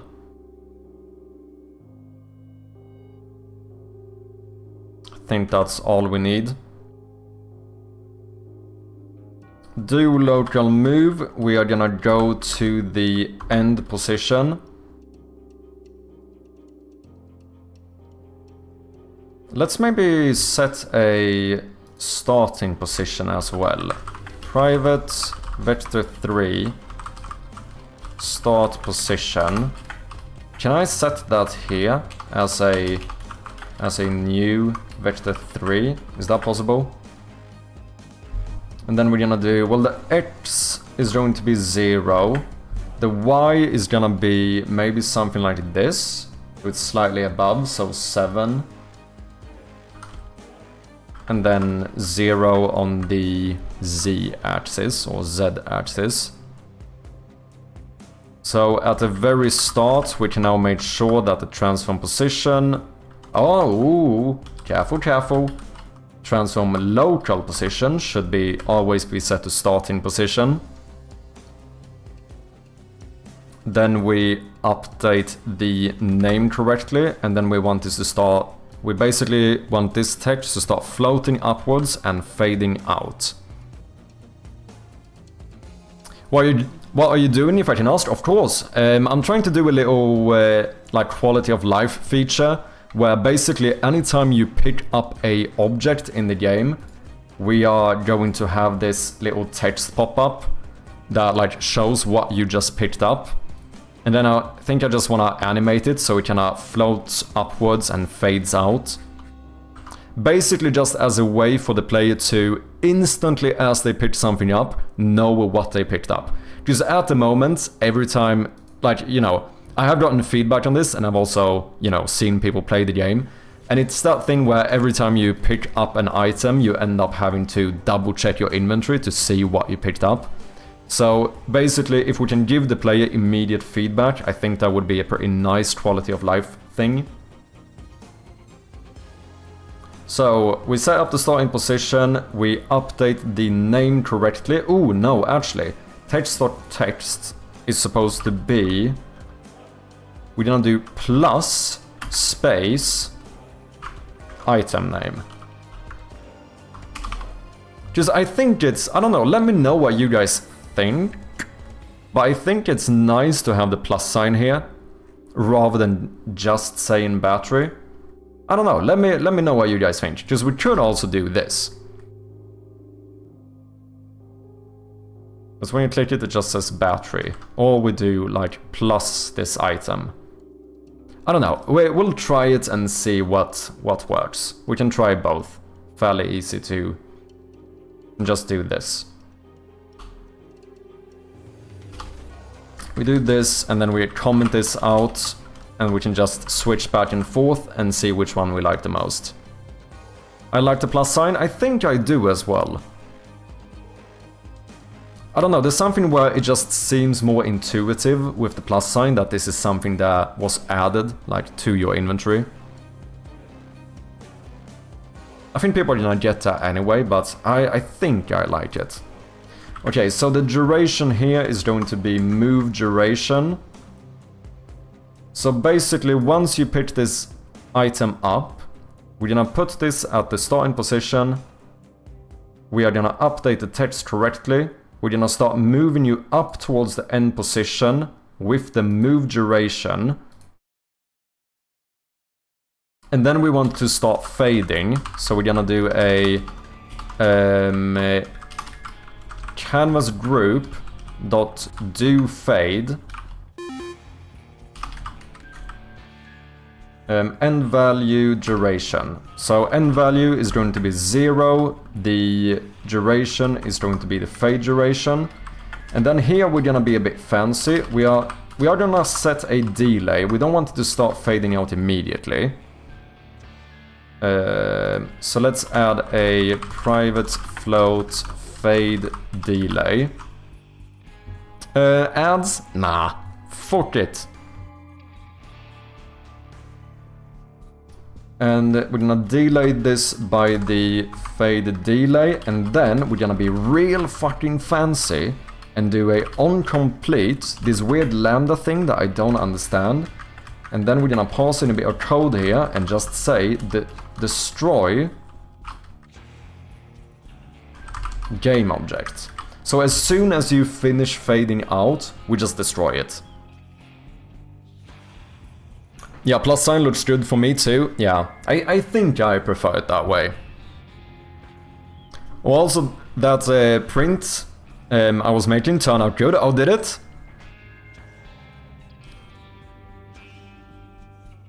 Daily reminder to look into some debugging tutorials. I probably should.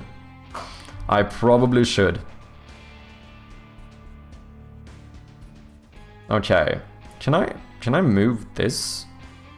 Why is there so much space here? That seems unnecessary. It might be my theme that's messing it up slightly though. Okay, so does this look good? I think that's all I need. So main thing is that we need to set up these timers now. End position, so we start at 7. Let's say that we've... Why can't I move this? Oh. We move up like here maybe? Or something? Is that too much? 27? We go up an extra 7. Let's try it. Well, wait, this is move Y, so this can be a float, so we're just gonna do 27F. Move duration. How long are we gonna show this for? 1.5 seconds? Is that enough? Let's try 2 seconds. Let's try that. The delay to start fading maybe 1 second, and then we also fade it out for 1 second. 1.1. 1. Maybe.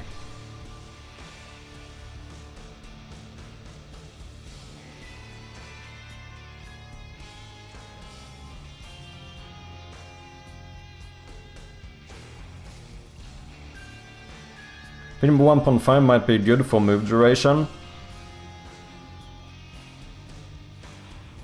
Because we gotta keep in mind that I think the fade out is going to be during it, so that might mean that you see the text for like 1 second.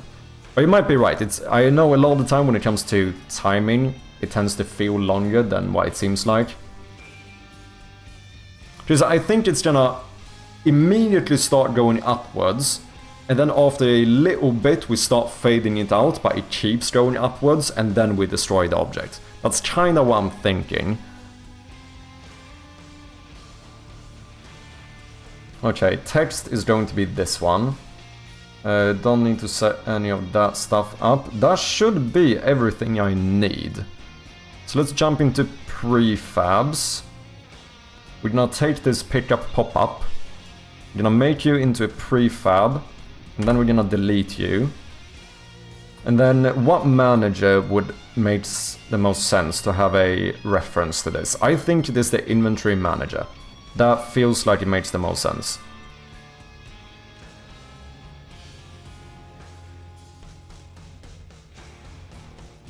Because it's something being added to your inventory, isn't it? So let's do a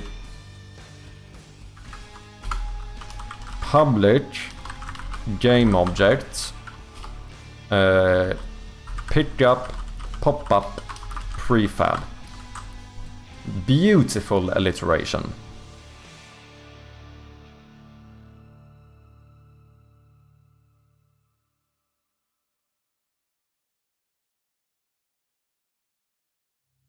And that is of course going to be our new little prefab that we made, which is this one. Now we just need the collect item on click to actually spawn and, you know, call the function.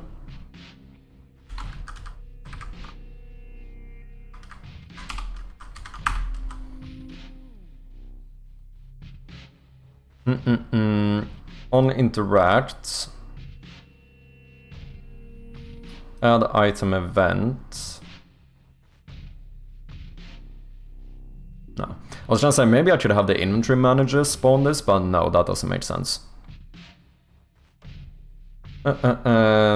So when we do this, we play the pickup sound effect, and then maybe here we show the thingy, so we go something like...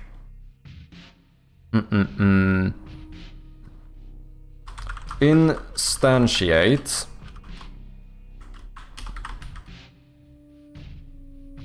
We want to instantiate the inventory manager. Sorry guys, we do have some ads coming up. Appreciate your patience. Instance dot pickup pop-up prefab. That's what we want to spawn. Where it does? Would this spawn it in world space? Instantiate Unity. So much overload in here. I don't need to set the parent. Or no, I don't need to set the position, because the object does that itself. So I think we can just do this. We instantiate the pickup pop-up prefab on our own transform. Ooh, no, we need to call the function too. So we need to save a reference to the game object. Oh wait, now I'm gonna need to get component to find the script. Does that matter? No.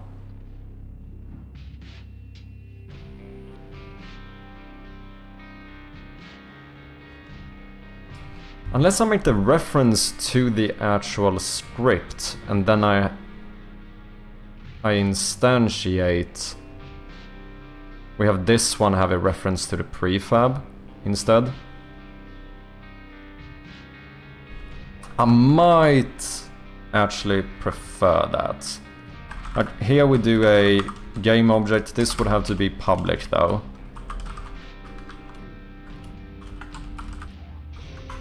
And game object, let's call you prefab. Because now I could have the inventory manager instead reference the pickup pop-up. And we can assign the prefab here.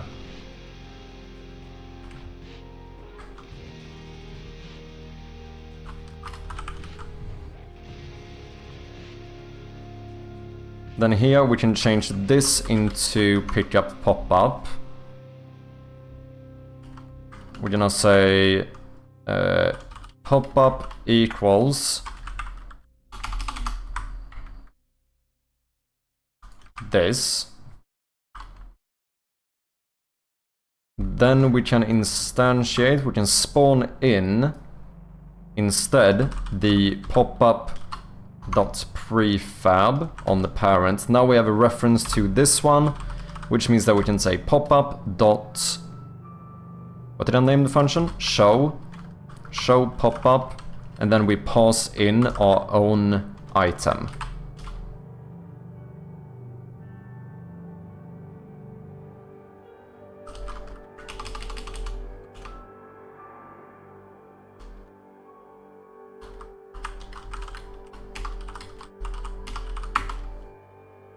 That feels like it should work.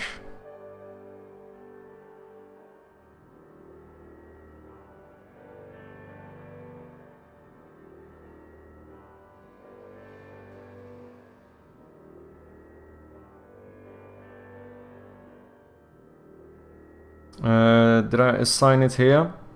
No.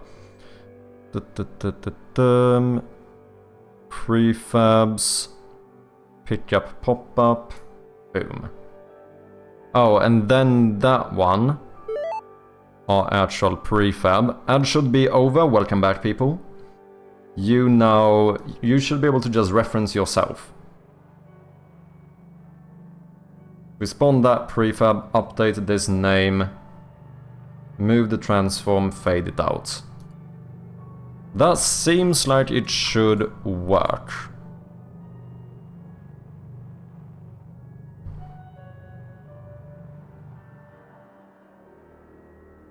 We are still 4 reviews away from the threshold to hit a very positive rating.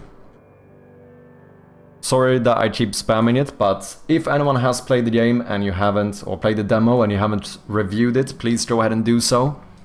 Would mean a lot to me. Okay. Okay, that did not fucking work, did it? Why did that not work?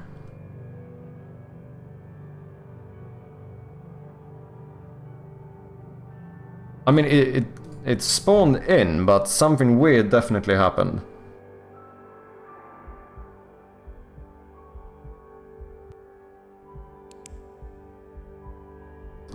Thank you, Zote. 46 out of 100, we got another one. Nice! The thing is that hitting 100 will give us a massive push, but the current target, I mean obviously we want to hit 100.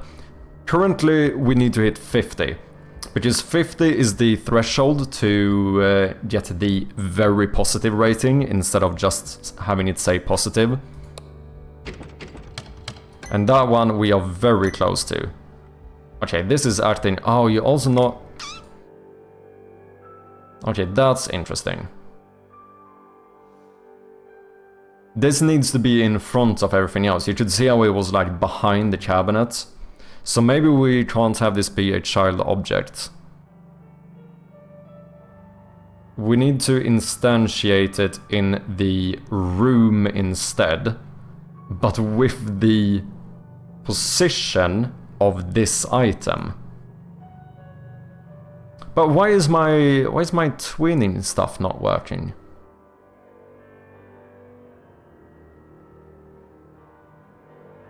Show pop-up item.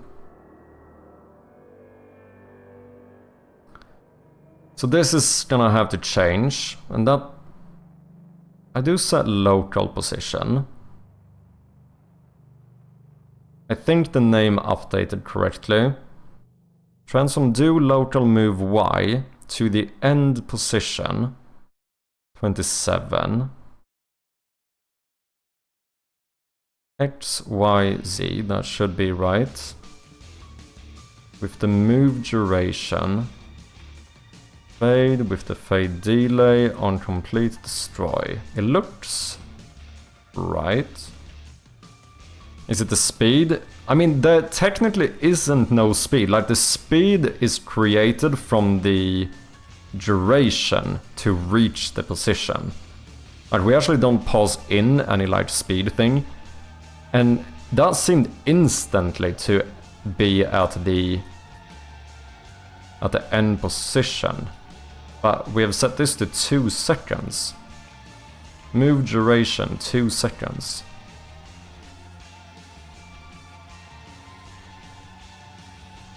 That is a bit odd.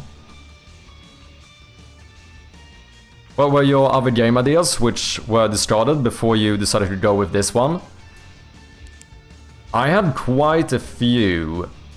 I finished 2 games before this, like kind of small ones. The other like bigger projects was, I did start a couple of... First of all, I tried making some RPGs that were way too overscoped. And after that, I tried doing 2 different roguelike games. If you are curious, I did recently make a devlog going through pretty much every single project I have started so far. Out on YouTube, in case you want to check it out. That said light bulb.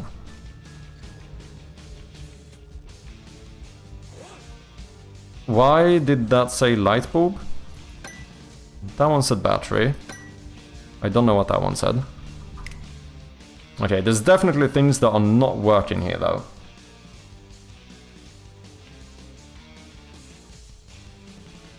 Where does it actually spawn? Now it should spawn as the child object. So that is easy to check here. Yeah. Ah, wait. Could this be an issue because I destroy the parent object. That is probably one issue. Why it doesn't show for long enough. Because I fade out and destroy the parent object. Yeah, we can't... This cannot be... We need to actually spawn this. Oh, wait. We need to spawn it inside of the room instead. And set up the position correctly. So the transform is actually going to be room manager dot current room dot transform. That should automatically make it the last sibling, which is good. But now we're gonna need to pass in. Let's pass in a... I guess this has to be a... I can't do local position in case this item is a child object of something else. So I guess I'm gonna have to spawn it in the world position and then update the local position. So we're gonna pass in transform dot position.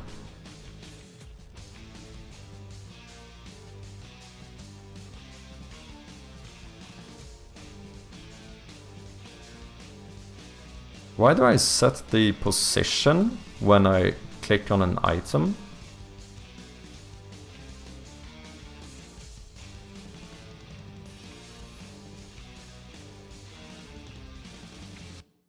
Do I even use this? Why do I do this?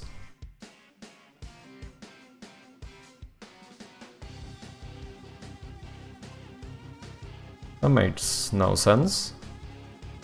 I don't use this for anything, do I?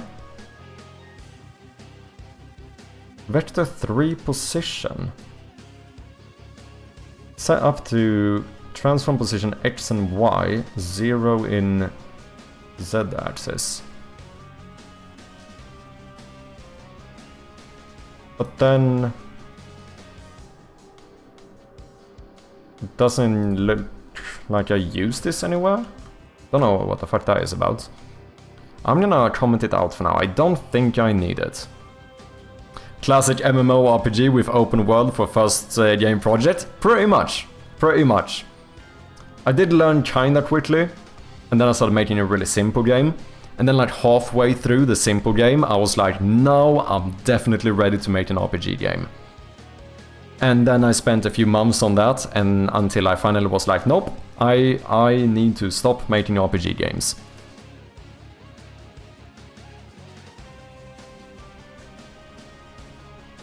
Okay, so you now need to have a vector 3 position passed in as well. I'm gonna change this into a float and say that this is going to be start position Y offset. And then I'm just going to set you to 7.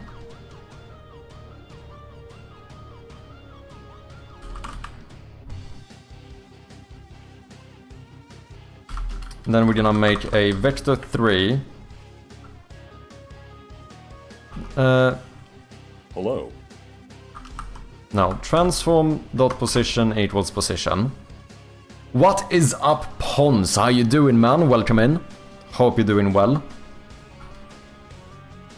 We set up the position to the same as the object, but then I want to change the local position.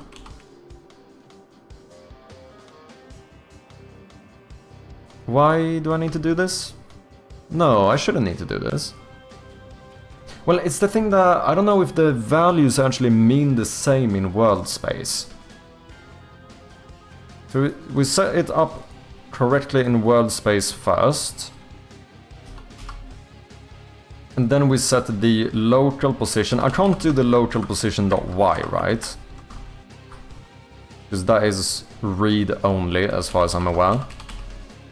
So we're gonna set this to a new vector 3,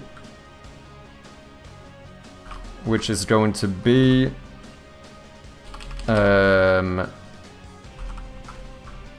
position X. This feels dumb. No, I shouldn't have to do this. Can I not set this to a new vector 3 world position and then just say position.x, and we're gonna say position.y plus start position y offset, and then position.z. I think that should work. The shit calculator with Quizmo, you know it, man. I managed to even get some scope creep in on a fucking calculator. I goes the coding, so far so good, trying to add some quality of life features here. Going quite nicely. Holy shit, people, we are sitting at 47 reviews. We need 3 more reviews to hit 50 and get that very positive rating. Cheers. Stingley, thank you very much for the review.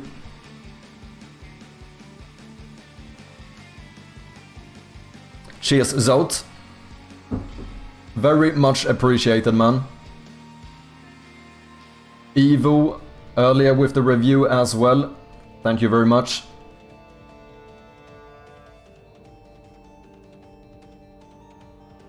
Hey, Grievance with the on-screen celebration as well. Thank you very much for the bits. 3 to go indeed, getting very close. Thanks for the game, it made my daughter scared. Cheers, man. Thank you very much for playing and especially reviewing the game. It truly does help out.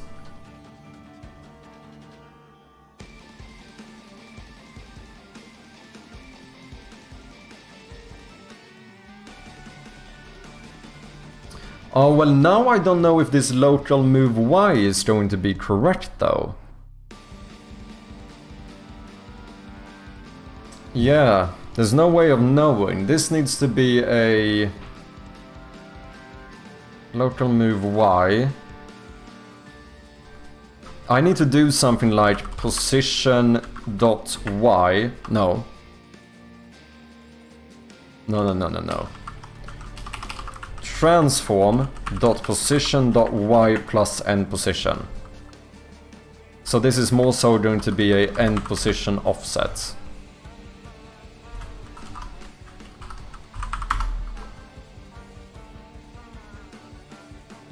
Okay. Let's see how that works.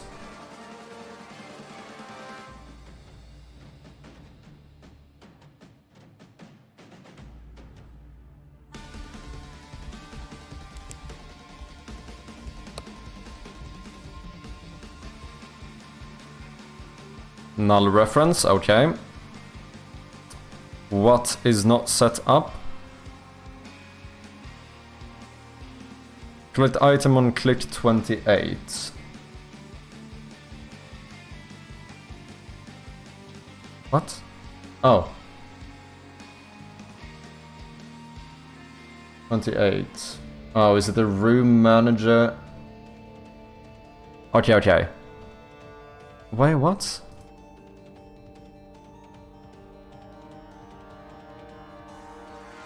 Room manager.current room. Does that not get set up when I just spawn here? Okay, out of curiosity. I think it's possible that if I go like back and go up again, it might work. Nope. Collect item on click 28. So either it would be popup.prefab, or it has to be current room.transform, which I think is way more likely. But this should be set up.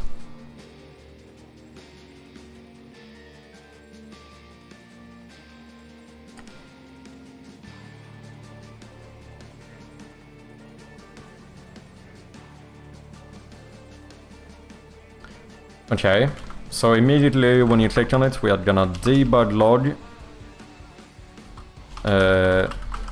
room manager.current room.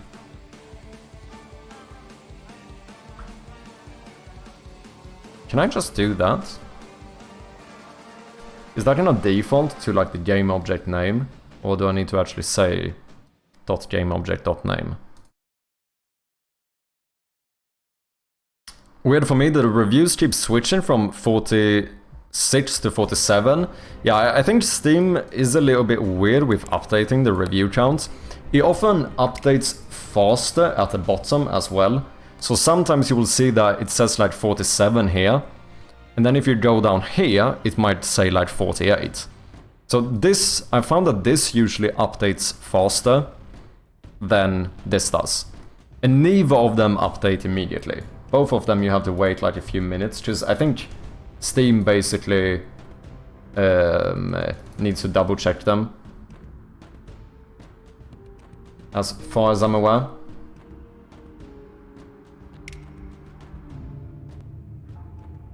Did I get a debug log? Yeah, second upper main hall room. So that one does exist. But the item can't be null. I mean... Oh, or is this null? Is that what's causing it? Did I forget to set that one up? I know I should just use debugger. Type mismatch. Ah, okay. Pick up pop-up. Boom. Apply.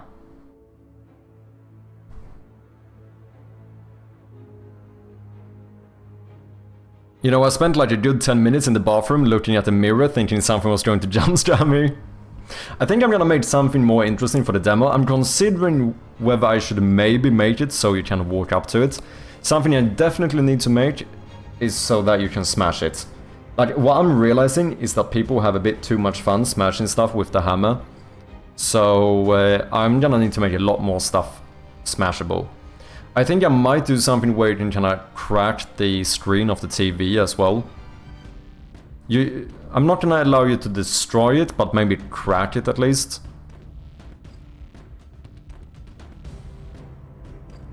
Love the attic change, cheers man. Yeah, I think it turned out good. This is a very good way of getting players' attention here, because so many people ended up missing this attic hatch before, whereas now this is like just enough to bring your attention here.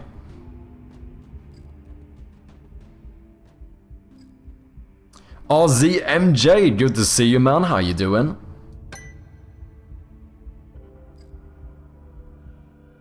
Okay, it's still not working correctly. It spawned in the center and it doesn't seem to be fading out. Twin startup failed. Why? Why you fail?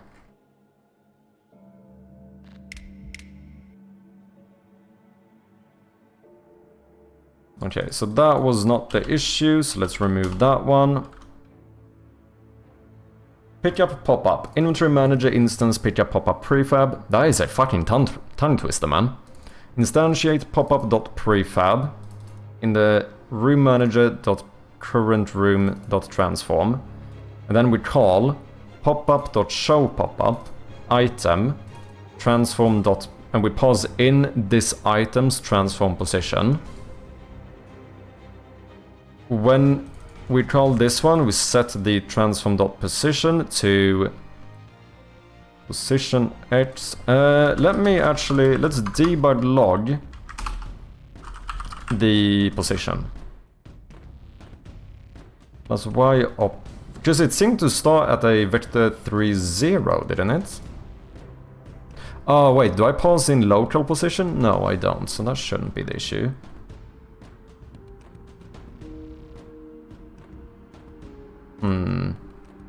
Because this one's... yeah. You're not at vector 3,0. You're doing well, RZ. Nice to hear, man. I'm doing well too. Recently launched the demo, and so far the launch has gone really well. Make sure to check it out here if you haven't. Appreciate any reviews on the demo. Okay, so the position does change. Why does that one say light bulb? But it doesn't change enough.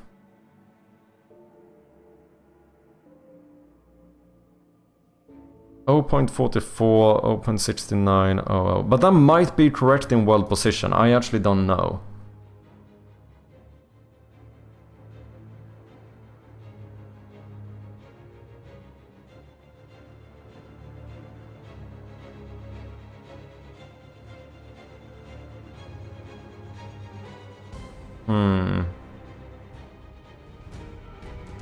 Let people smash the TV, let them face the consequences of their actions. Pick up, pop up, pick up. Yeah, exactly. Too much programming, you're already talking like a robot. I'm wondering software game dev for the coding, not the games. I don't even have Steam. Fair enough, man, fair enough. I was thinking about the battery inventory and how we could get more use out of using the batteries for other objects like radios or toys. Yeah. No, I think that is a good shout. The thing is that I'm still unsure about how I want to do it. Like, I have still not completely ruled out the option of maybe just scrapping the entire battery system. Because the issue right now is technically not the fact that there's not a use for batteries. The issue is that people don't use their batteries. Do you know what I mean? Because everyone wants to min-max it. They want to make sure that they have enough batteries. So what they do is that they constantly keep the flashlight off and they never charge it unless maybe if it reaches like the lowest light possible. But that means that people end up playing with shit lighting throughout half the game. And if we're gonna think about this from like a marketing perspective, when people play the game on like YouTube and Twitch and half the screen is completely dark because they don't want to waste battery, that ends up being a very visually unpleasing playthrough. So basically the way I see it right now, we have two options. Either I need to... Red Rucker is forcing you to stand up for 10 minutes. Either I need to stand up...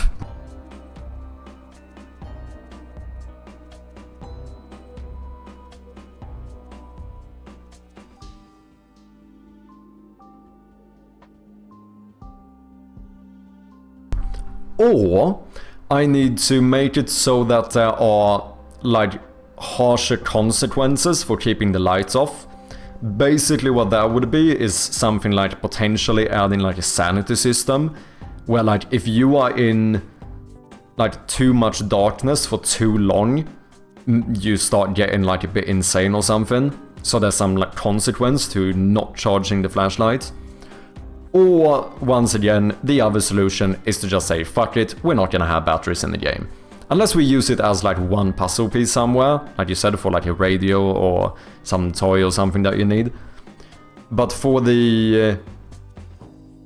just the only issue is, as I mentioned before, like it's kind of ironic, because in terms of having batteries in the game, I actually don't care that much about the fact that you can or can't charge the flashlight. I have mentioned this before, but in my opinion, the main advantage of having the battery system in the game is the fact that I just have more items for the player to pick up. It's kind of nice to have some consumable item that I can kind of throw around in like every other room just so that there's more stuff to interact with. Obviously, this is where you can argue that the solution to fix that is to just make more notes, more other items, more documents, more tools, all of that stuff. But, you know, obviously one of the issues with that is that it requires more work. Like, obviously the full game will have more of that stuff, but it's just very nice having like a simple consumable item. But in terms of like actually charging the flashlight, I don't really care that much. So it is like semi-possible that I scrap the entire system. We'll see. I'm gonna be honest, I'm not fully decided. If you start hallucinating, you get more flies to swish, but they're not real, yeah. Antonio, welcome in, bem-vindo. Olá, Mac, como estás? Tá tudo bem? E tu, como é que é, meu? View of Want? Ah, que giro, pá. Welcome in, man. Yeah, Want actually even published a YouTube video playing the game. What is it on Mais do Want? Obviously, it is in Portuguese, but...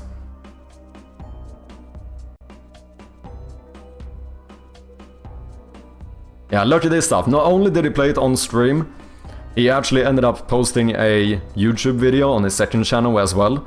Currently sitting at 20,000 views. Not too shabby, man. Not too shabby. And you know what? Even kind enough to link the Steam page in the description.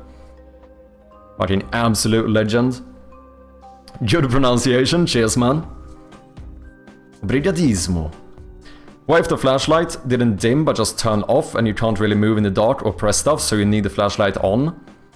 The thing is that you can't move in the dark or press stuff, so you do need it on. Except for outside, I did make it so you, since there's a little bit of light outside, you can still move, because it felt weird not being able to do it. But like if you're in a room like this and you turn the lights off, then you can't do anything, right? So at that point you do, like here, you need the light on to be able to do anything. But the issue is that if I make it so that the flashlight will actually turn off if you don't have enough batteries, the end result of this is that I'm increasing the likelihood of soft locking the player. Which is what happens when someone takes too much time and they actually completely run out of batteries. At that point they will be soft locked, right? So there's no way for them to progress. And if that's the case, the only way to fix it is to have a loose condition for running out of the battery. And I don't know if I want to have like a loose condition for running out of battery, although it makes more sense in terms of like the batteries actually meaning a bit more, having more utility. Because this introduces other issues as well, where I now need to make sure that there's enough batteries in the world so that you can't have like a fucked save file, right?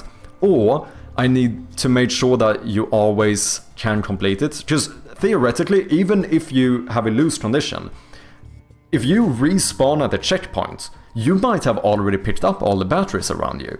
Which means that you won't have time to find another battery, and you're now gotten stuck in this loop where you're gonna infinitely run out of batteries and just die over and over again.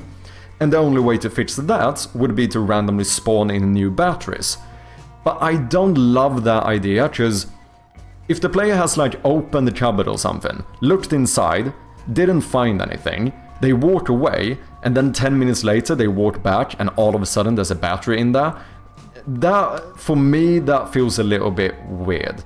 So like, I've thought quite a lot about this, and I don't know, it's a really tricky problem. Like, I like the mechanic of charging the flashlight. It adds a little bit of like depth to the game. The most important thing that I like is the fact that you can pick up batteries. I can have more items for the player to pick up. But there's so many like design problems around it that, I don't know, the only like proper solutions that I feel like work at the moment is either to do some punishment for not charging the flashlight, so maybe you start going a bit insane, but that could also be a problem, because then what, if you run out of batteries because you are a slow player, you're now gonna get extra punished, which means that now that's also fucked, because then what we do is that not only do I punish players for just like having low battery, but the ones who are gonna get punished the most are the people who take the most time, right? The people who take the most time are generally speaking gonna be the people who struggle the most. So we're gonna punish the people who struggle the most in the game. Like, that doesn't seem fair. Like, it feels... It feels weird.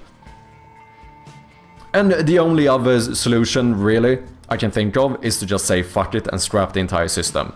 And just say, you always have the same light, flashlight can't run out of batteries, no batteries for you to pick up, that's it. which I'm slightly leaning towards. Bon dia caralho, how you doing camarada? Come at you, That would be unacceptable, yeah. We have a limited battery anyway. That's the one thing I didn't understand about the demo. Like I said before, the main thing that I like about having the battery system is that there's batteries to pick up. Because if you look at it this way, in the demo, if we remove the battery system, we are going to like we're gonna more than half the amount of items that exist in the game. So basically having a consumable item just lets me have more items to pick up as little rewards for looking around. Like that is, like personally, that is the main advantage that I see with having the system. But other than that, the battery system itself is actually fairly superficial. And also, thank you for playing the demo, Camarao. I do appreciate ya. Make sure to leave reviews, people, if you haven't. It would mean a lot to me. We are currently 3 reviews away from hitting 50, which would mean that we're gonna get the very positive rating. So once again, if anyone hasn't played the demo, make sure to go and check it out. Thank you, Zod, for the link.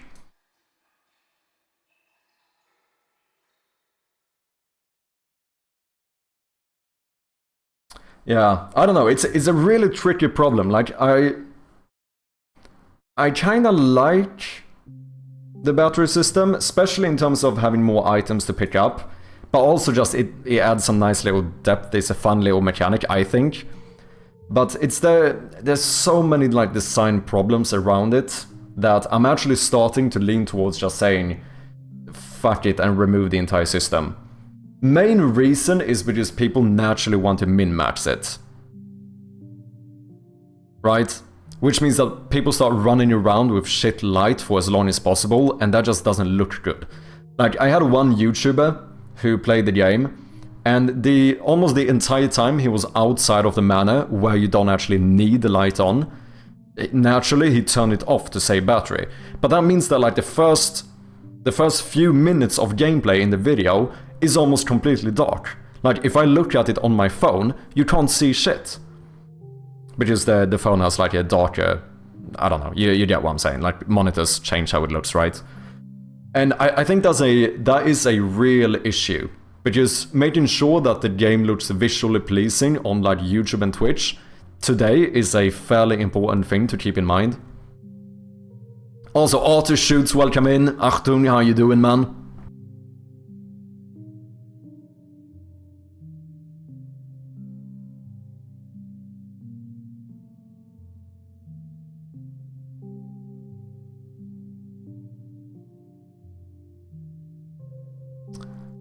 I'm not sure, buddy, on the Steam Gamer review. Thank you very much, Pons. It means a lot, man.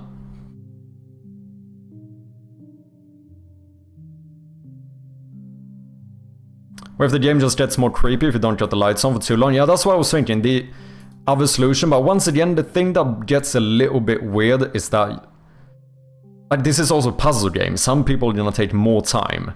And it feels like we basically end up punishing the people who are already struggling, which I'm unsure if that's a good idea. Batteries don't respawn, so you still punish slow players, right? Yeah, exactly. Which is, the way I kind of fix that now is that I give the player too much batteries, right? Like 90% of people end the demo with like 6, 7 batteries in the inventory. Partly because they never used them either, because they wanted to min-max the battery life. So like there's a lot of problems here. I see the game like a puzzle game more than anything else, and limited sources in a puzzle game doesn't fit, yeah. It's just so nice having a consumable item, but I don't know what other consumable item you could have. Like, the only other thing would be like if you had a health system and you could find like bandages or pills or something, but I don't think I want a health system in this game. How the flashlight dims on low battery, maybe it would be scary if it flickers on low battery. It does flicker more and more the less battery you have.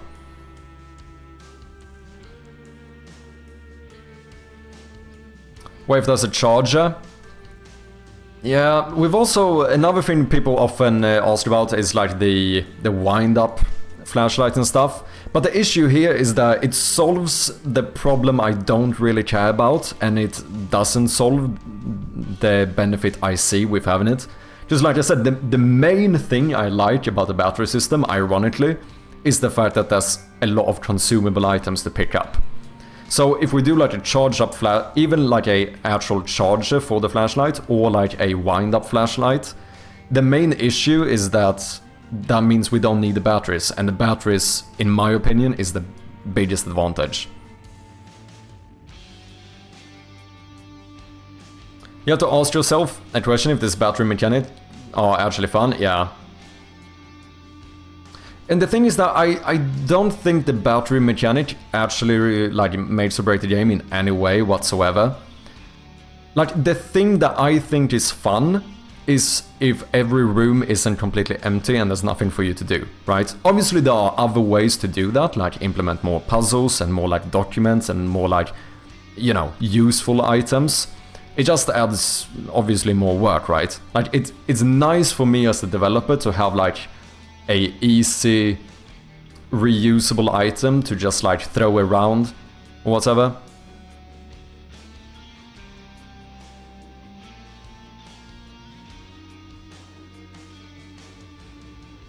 Yeah, punishment can make a game feel like a chore rather than a fun activity, yeah. I have a weirdly similar issue where people like to use the camera to take pictures and drain its battery. But its main use is detection for the monsters, so they're having fun, but counter to how to survive the game, yeah. Smashing stuff, yeah, more smashable stuff is definitely something, but that's the same thing. Like, although a lot of people enjoy just smashing everything with the hammer, a lot of people barely smash anything, too. When the light is failing, you should start tinting the game orange or something to make it more creepy or reduce the size of the beam. I do reduce the light you have. I liked the battery mechanic, though when I first played the demo I had no idea what they were for and just found myself conserving battery life by turning it off a lot, yeah. And that is ironically the thing I don't want to happen, and I think that's really difficult to get around. Because I think people naturally want to start like min-maxing the battery. Because it's just like a human instinct to make sure to save it as much as possible. But that makes the entire game darker, it looks worse on like streams and on YouTube videos. It's, yeah, I don't know. Consumables add tokens you can use to play marbles. Save batteries infinitely and then the play ends with 3,209 consumables, never used items, yeah. I only now knew batteries were for the flashlight. Yeah, one thing as well that's a pretty fair argument is the fact that I never actually properly teach it. It does say it in the when you first boot up the game during the loading screen. I have a little tip about charging the flashlight. But other than that, I don't actually, there's no like tutorial for it. That's usually where I end a Final Fantasy game with 1,000 tens and revives, yeah. Loot Productions, welcome in. I'm thinking about trying to play some spooky demos from this season. I've added yours, hoping to stream them sometime tonight. Ooh, let's go, man. If you want to, I have a channel on the Discord for Shroud content. If you play the stream online or something like that, or if you play the demo, if you showcase the demo, feel free to share it there if you want to. So we can check it out. If you do review it, please. Yeah, reviews do mean a lot while we're sitting out now. 47 still. We are 3 reviews away from hitting a very positive rating. We are like inches close to it. Hey Chappie, focus. I'm mad focused. What are you on about? Yeah, Pons, I relate that a little bit to Dark Souls as well. Those fucking, what you call them? The blessings, healing blessings? No. Holy blessings? Where is the healing item that's consumable? I always end the game with all of them still in my inventory. Because you keep like saving them for like the perfect moment. And that moment never comes.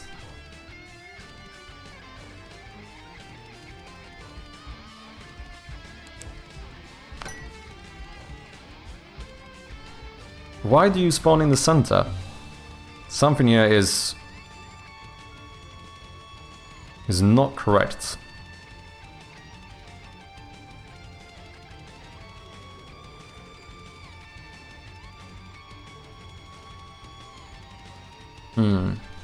I'll try to actually review it after, probably won't hit your time frame, but still, cheers man. I'll still try to check it out. I never used those consumable runes in Elden Ring. Yeah, it's probably something similar, I imagine. I haven't actually played Elden Ring yet.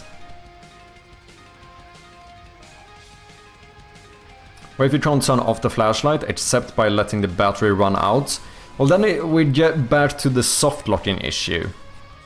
What happens when the flashlight runs out of battery? And how do you make it so that it doesn't become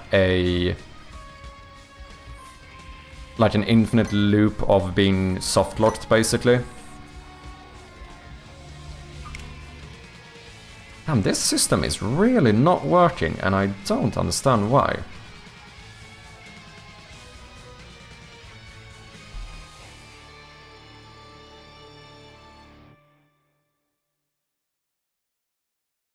I mean, to be fair, the only thing I need to set up here...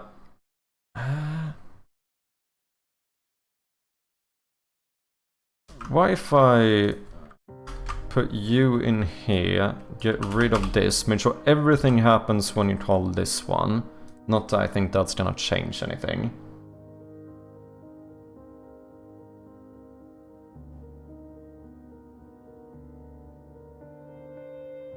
I mean, the start position Y offset doesn't seem correct, so I imagine I need to do something with the local.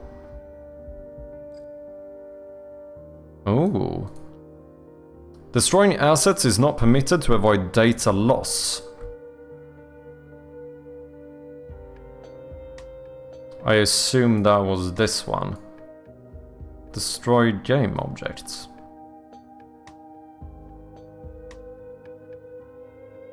Why...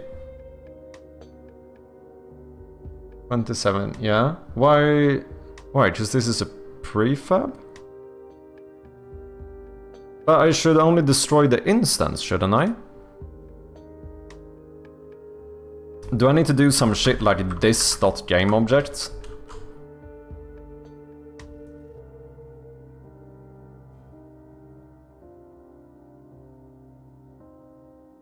It seemed like we might have had some type of like, you know, execution order race or whatever.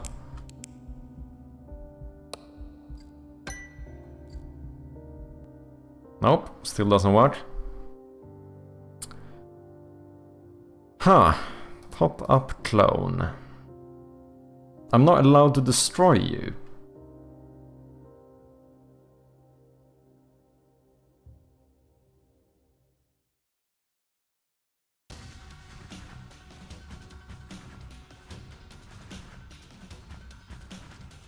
I call this one on the actual instance, right?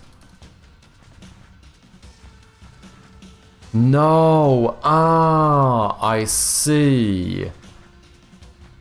No, because I need a reference to the instance which is technically here. Okay. Okay. So we actually do this. We put this here. We remove this one. And then we say pick up pop-up pop-up equals instantiate.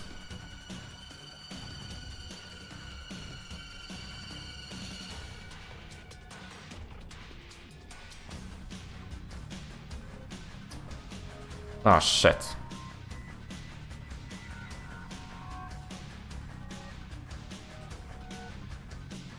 No, that is a game object though.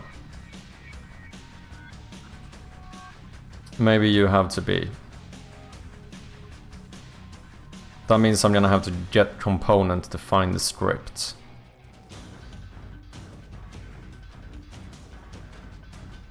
Fuck it. I'm gonna revert you back to a game object.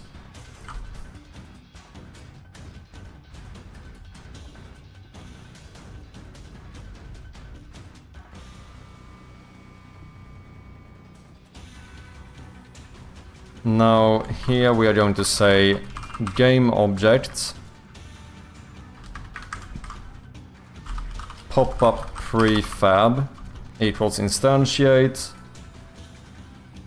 That one does not contain a definition for prefab.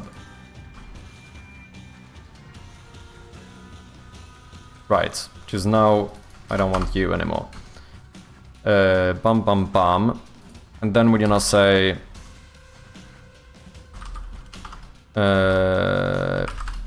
pick a pop-up, get component, pick a pop-up, show pop-up. Okay, let's try that. Any RPG I play and the game with almost maxed out items, yeah. Pop-up pick up prefab. Pop-up pick... That actually is a tongue twister, man. Going to dinner, have a great time everyone. Cheers Aussie.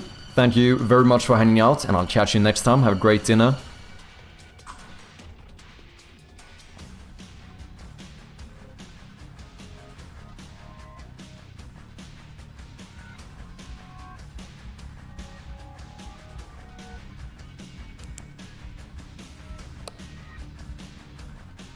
Oh, unassigned reference, I know which one. UI manager, pickup pop-up prefab, should be the pickup pop-up prefab. Save, go.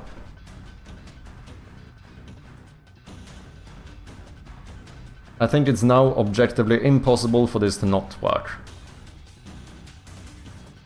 He said sarcastically.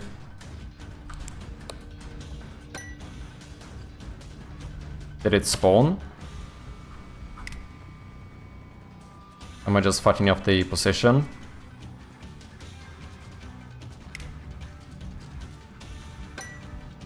Wait, it would spawn at the bottom of this room though, which is here. It does spawn, but I don't know where. So let's find out.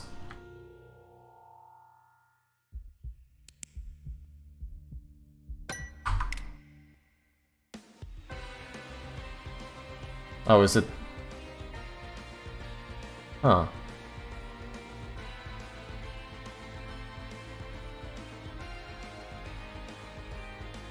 I mean, it looks like it should be in here, but the alpha of the channels group is set to 0, but maybe I took too long.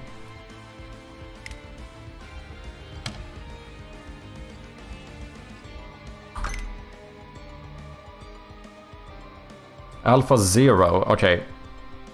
Are we changing that too quickly? Or am I defaulting to 0? Because that would be an issue. Pick up, pop up. Oh shit, the alpha value is set to 0. Whoopsie. Cankles, what is up man? Welcome in man. Hope you're doing well.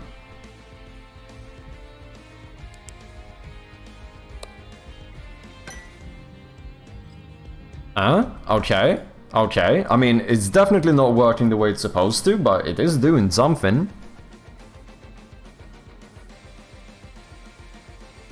Transform position, item, that should be right.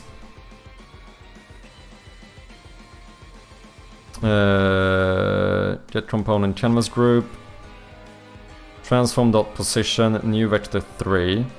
I don't think I can do the offset here, so let's start off by just saying that this is equal to position. To see if it then it should spawn right where the item is. And then start moving to the completely wrong position. Or maybe not. No, it might actually work.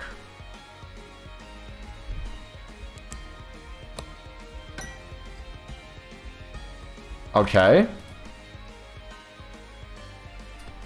So 27 is way too much. Obviously. We're gonna move up like 10 pixels. That's gonna slow it down a lot as well. We are on our way here.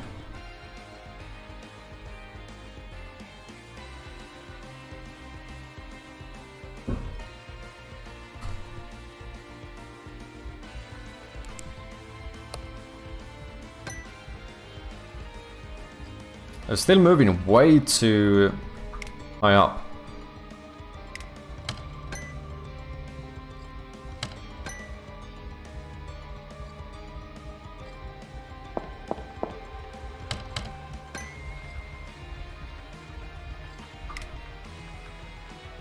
And I do think I want it to default. Like, I feel like you should start slightly higher than where the item is. So that's why we're gonna say that the transform.local position is equal to a new vector 3, which is going to use your transform.position x, but then take the transform.position y plus the end position, not the end position offset, we want the start position y offset, and then we're gonna do transform.position.z. And then I think still 10 pixels is too much, so let's maybe move it up like 5 pixels instead. Maybe.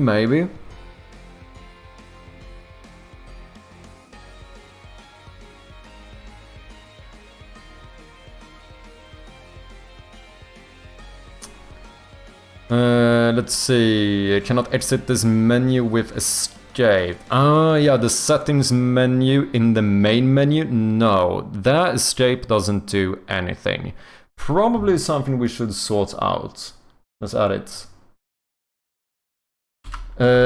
Escape to exit, or rather to go back in menus in the main menu. Oh, but that's gonna change how it works in-game. What do I do in-game right now? I think escape always unpauses the game, if I'm not mistaken. Which probably is not what we should do. It should probably step back. Like, because now if I press escape, we unpause it. If I go in here and I press escape, I also unpause it. So if I go down like multiple layers and then press escape, basically you always unpause it. We should probably make it so that each time you press escape is like one step backwards, because then we can make this work for the main menu as well.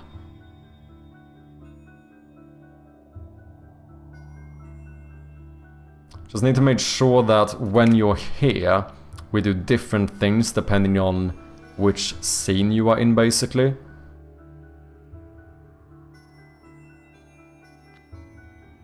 Just pressing escape here in game should take you to the pause menu, whereas pressing escape here in the main menu should take you back to the main menu instead. But yeah, that is something we should sort out.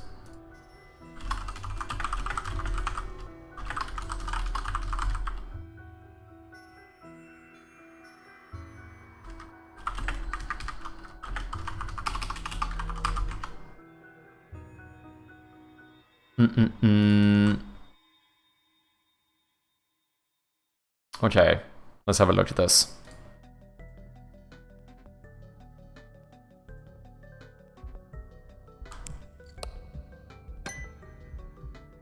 Now you move over there. Yeah, now it completely messed up. Huh.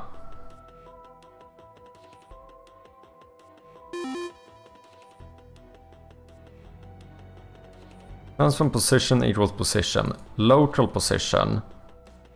Oh, I'm setting it to... Okay. Yeah, obviously this would have to be local position now instead. Yeah.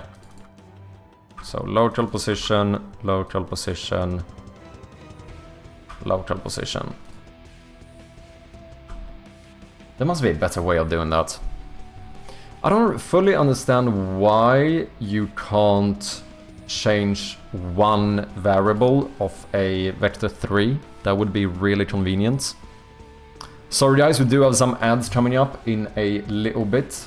Appreciate your patience as always. Oh, you know what we should try and do today as well? It would be kind of... I do want to try Jotson's demo as well. He recently released his demo for the mail room.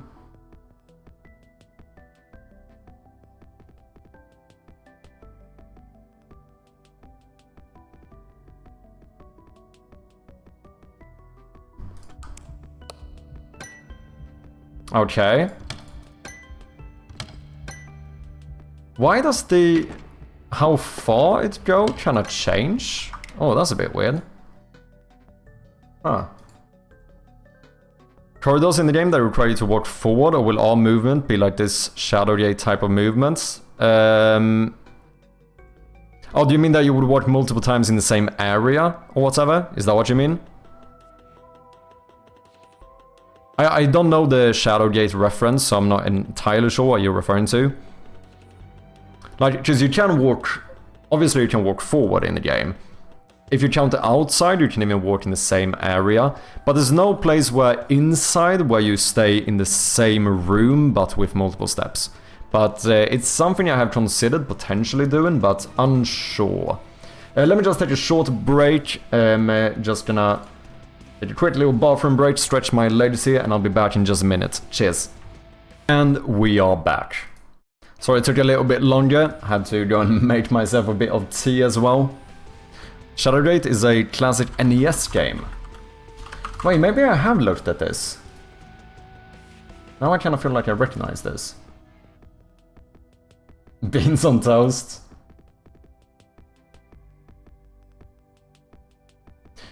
I feel like we have had a look at this before. Unsure. The only difficult thing with that, once again, unless you count the outside area, as like you moving but in the same general space, is that technically I already have the... like, although it isn't in the demo, I have basically built the layout for the entire house, which does mean that I would have to like basically change the layout of the house, and I'm unsure... because you could do the same thing where you have like a larger room in width as well. Like maybe there wasn't a wall here and you could just take a step to the right. Like the only annoying thing with having those like bigger areas is that it is one of those things that potentially could add a lot more than one might imagine to the scope of the game. Depending on how you do it. Like here, if this room was like twice as long forward, as in like you could actually take another step forward, should you be able to see the stuff from here? Because now I need smaller versions of potentially a lot of furniture in the game. It's easier if you're in an actual hallway, where we could just make this entire thing completely dark, and each time you step forward, it just basically has the same layout. But if you're gonna be able to see stuff from both areas or whatever, that could turn into quite a bit of work. Kawabanga, look at that, the 5-stream streak. Let's go, man. Thank you very much, Arthur. Appreciate ya. I know that's where you went on low. Transform.position gets you a copy of Vector 3, not a reference to it. Oh, interesting. Okay. So it's intentionally locked? Yeah, I see what you mean. That means that if it's a copy, you inherently wouldn't be able to change it. Oh, interesting.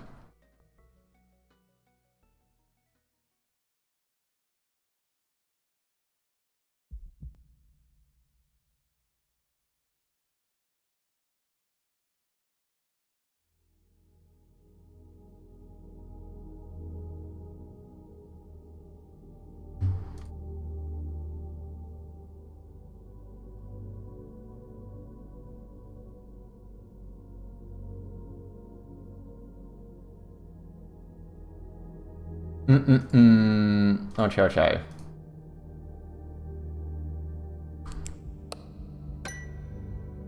Now it went up to like the center of the screen. Oh, it goes to the same position every time. Okay, okay. That might make this easier to solve.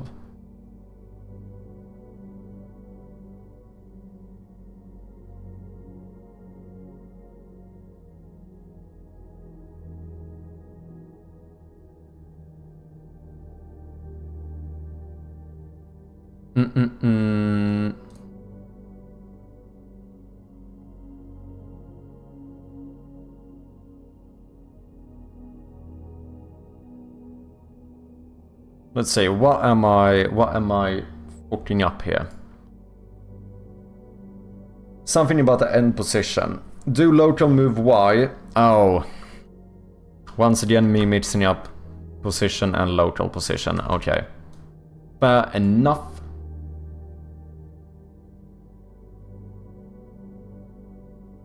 Oh, you know what? Wait. Before we do this, can we clean this up a little bit? Transform position equals position. Vector 3. Position.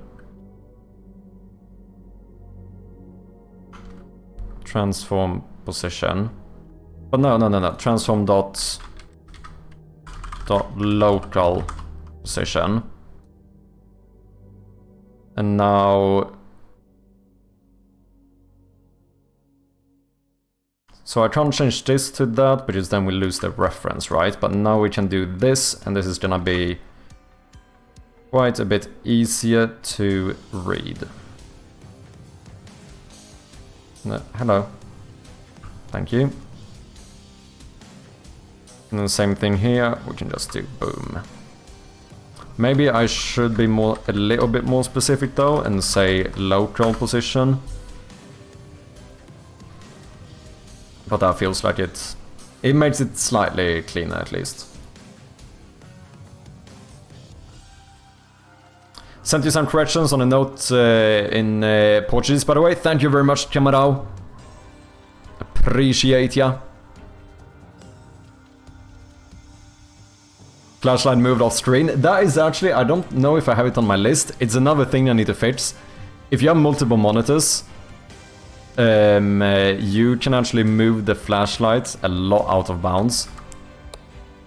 So if I tab and I keep going outside to my second monitor, you can see way more of the flashlight. So it's something where I think we would need to make sure that the flashlight only follows the cursor when it's like inside. Or basically we put a... Because you can still go up and down. It could follow the position, but only... Like, it only follows the Y position inside of this barrier or whatever. And it only follows the X inside of here. Which means that if I go out over here, but then I move a bit up and down, it should still follow, as long as it doesn't go like outside of what it's supposed to.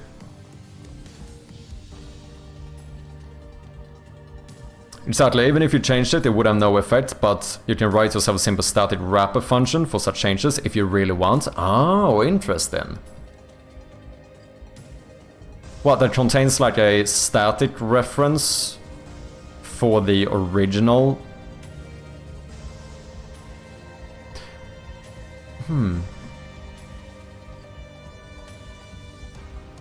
Oh yeah, you just pass in a you pass in one of the parameters, but then you actually create a new vector 3 and override the old one.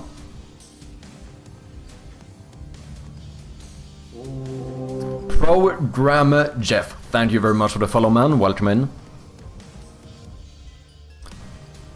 You can lock the movement if it's inside a rectal transform for the current view, pretty easy. Yeah, I might have to do something like that.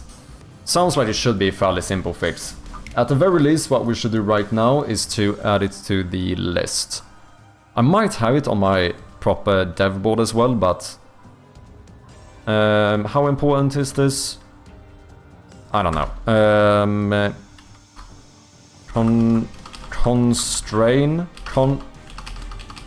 Constrain flashlight movement to the canvas or whatever. Let's add that to the list. How you doing, Jeff? Hope you're having a good Wednesday so far.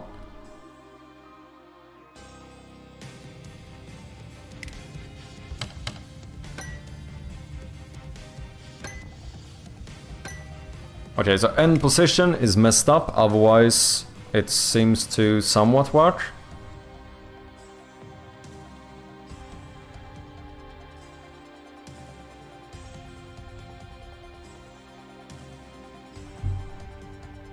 How are you doing? Any new reviews? I'm like a fucking child on Christmas. We do have a few people playing. Let's go. But looks like we are currently sitting at 47 reviews. Ladies and gentlemen, if you haven't, please go ahead and leave a review. We are 3 reviews away from hitting 50, getting that very positive rating, which would be fucking amazing.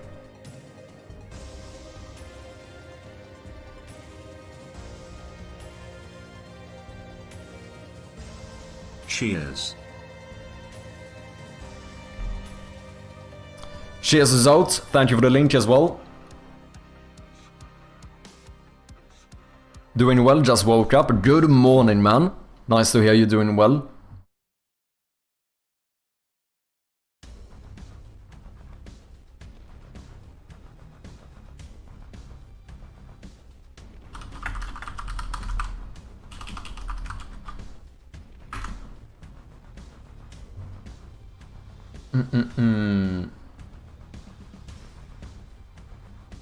Okay, what are we doing? What are we doing? We are going to fix something here. Something here is not correct. Local move. Maybe I can't do the thingy here. Like the operation. End position offset 5. Local position Y plus 5. It sounds like it should work. But what if we maybe do something like this? Float end position is equal to local position dot Y plus end position offset.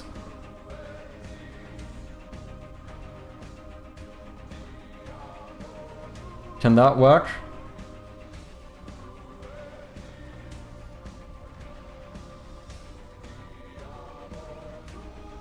Potentially. Potentially, maybe. No? Just I fucked something up? Oh, maybe I should pass this in as well. That might be a good idea. We need 3 more reviews, people, indeed. We are so fucking close.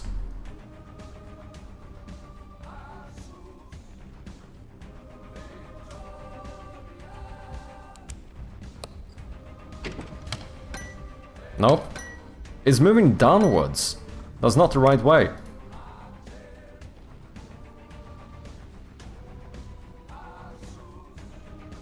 Correction 2? Holy shit! Did you leave a review? Come on now.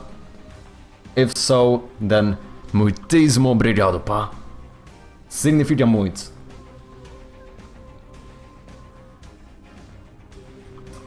Holy shit, we are getting close.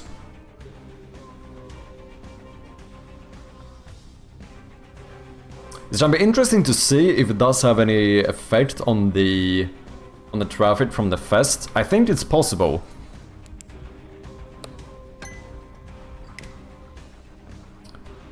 I don't get this. Why is it going downwards?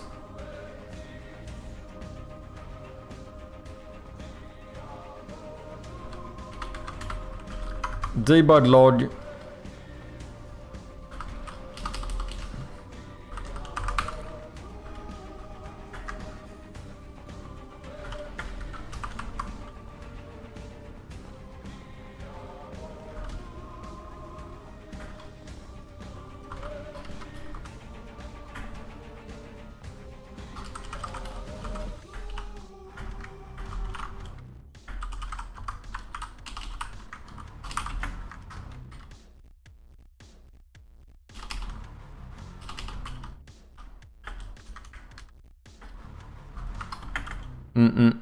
What's the last one? That would be the actual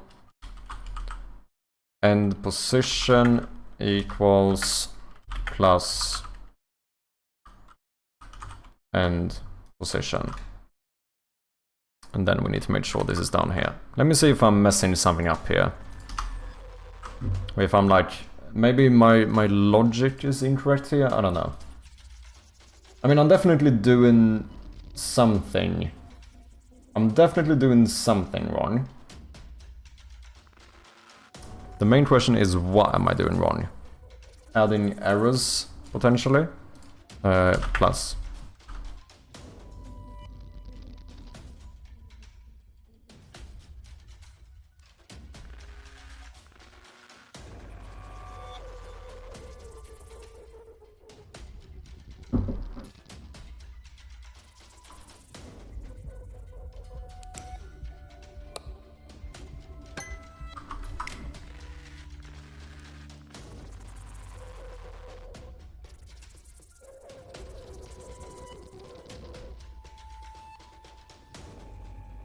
Offset 5, local position -41, end position -36. That looks fine. Oh, am I using one of the old ones? Oh wait, have I not added the transform local position? Local position.y, that one is not updated. Ah.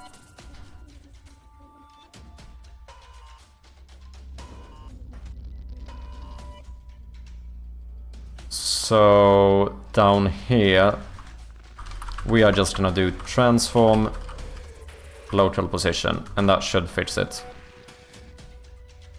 Yeah, I basically added the offset and then I didn't add the offset when I was going up again, or whatever. Guess I could make a variable for that as well.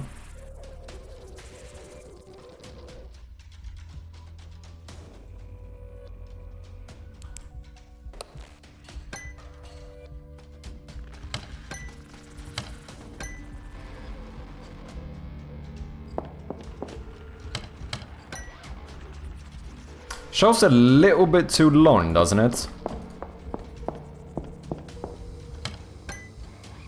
Otherwise, pretty nice. What's up, Frostcore Studios? How you doing, man? Good to have ya. Bug fixing, I'm trying to just add some quality of life features. And then I have to bug fix those, to be fair, but... I'm trying to make it so that you can basically give feedback to the player what type of item they picked up immediately as they pick it up, so that they don't have to go and constantly check the inventory to see what they picked up. Feel like that's a nice little quality of life thing. Maybe we should make the background a little bit less, or a little bit more. Have a higher opacity or whatever. Where is this? Prefabs.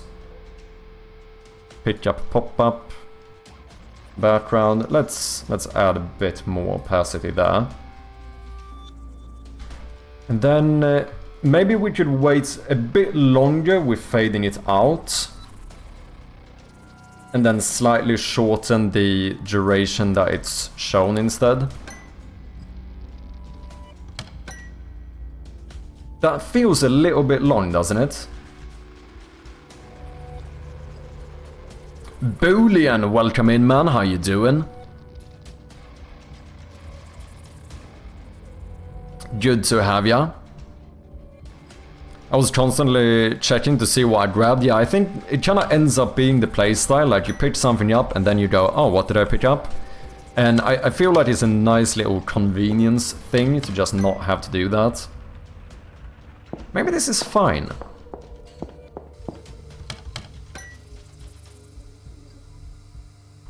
Maybe it's fine. I kind of feel like maybe it shouldn't even be transparent.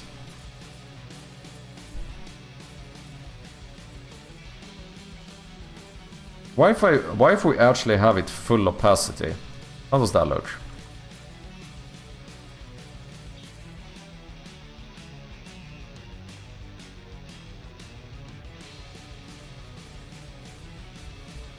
The font looks a little too clear. How do you mean too clear?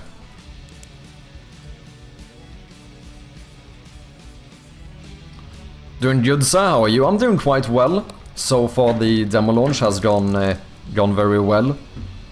If I'm not mistaken, I think we are 2 reviews away from hitting 50, which means that we're gonna get that very positive rating, which is pretty insane. For anyone that doesn't know, Boolean is yet another game developer on twitch.tv. Go and check him out if you haven't.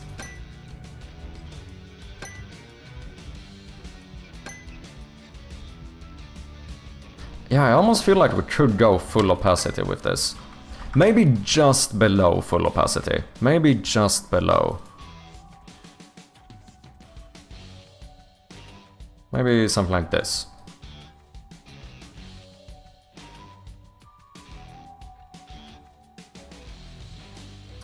Or if not the font made the box around it should be a little more pixelated. Like it's not fitting in the scene, okay. I mean, you could argue that my text in general doesn't do that. Because I don't use like pixelated fonts.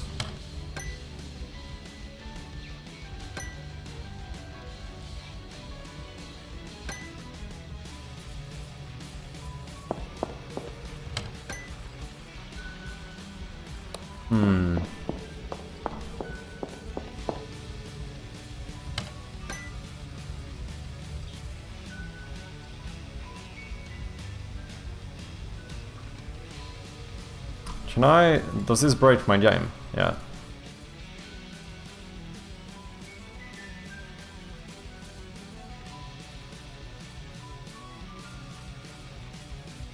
I'd very often see when a SNES game gets a HD remaster. Thanks for the shouting, no worries man, of course. When it pops up in a scene like that, it really pops up when it's mismatching with other parts.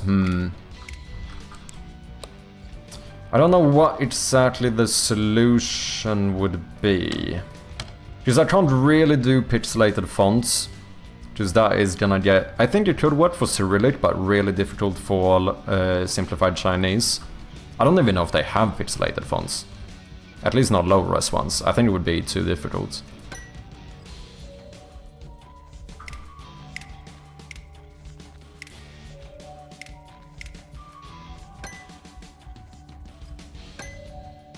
I guess we could make a proper background otherwise. Like actually do a box around it. That might help in terms of like... Because that would still look... It would have some aspect of pixel art around it. Like if we change this sprite into the sliced one.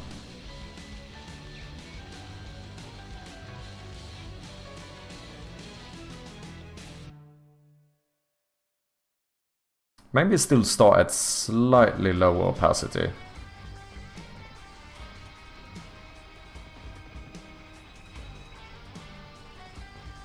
Because I guess that also creates like a little bit of a separation between the text and the like in-game world.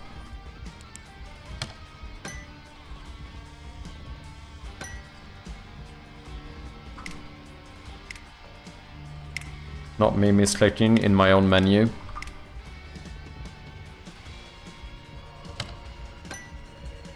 But then the opacity looks a bit weird instead. So in that case, I think we would have to have full opacity. Oh, maybe what we could do is make it a little bit darker. You don't have to be like completely the brightest color possible. This Twitch stuff makes no sense. How do I have 1.9 average viewers? Who is counted as a 9 out of 10 of a person?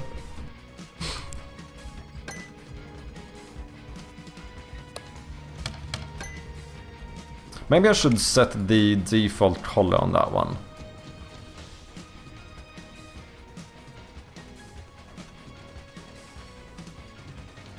Maybe. Can I find the default color? We should be able to copy it here. I think that should be the default one. Oh, that should definitely be. Maybe we do that. Did I do on the text too? That's probably too dark. Maybe something like this.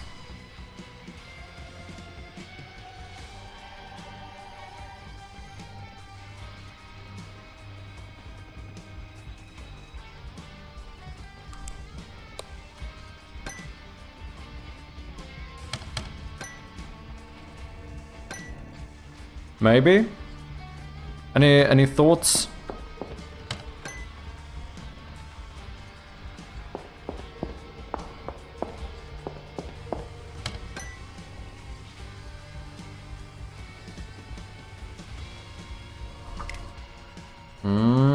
It's tricky.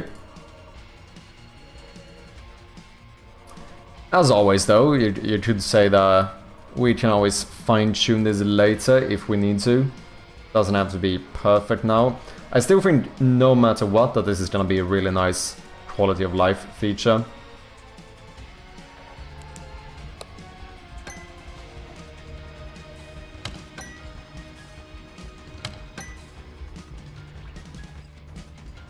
Oh, if you pick those up... No, I guess then the one I picked up latest is always gonna be above, yeah.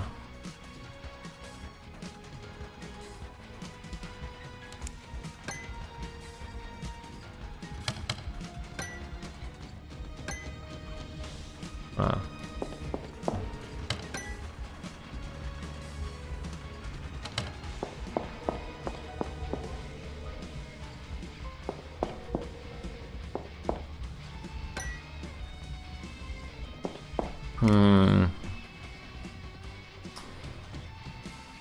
It's tricky.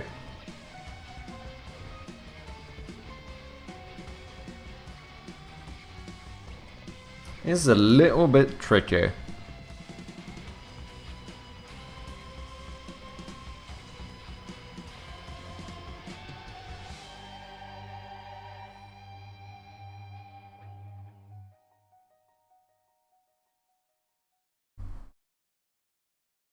I don't know. I don't know. What do you guys think? Box versus proper pixel art box versus transparent background.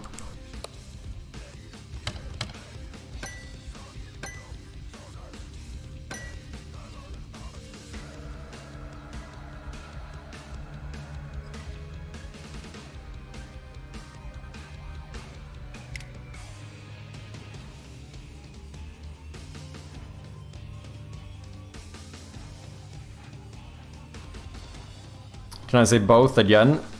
Not at the same time. I can show you the other one. So what we had before was no sprite, black, slightly lower opacity.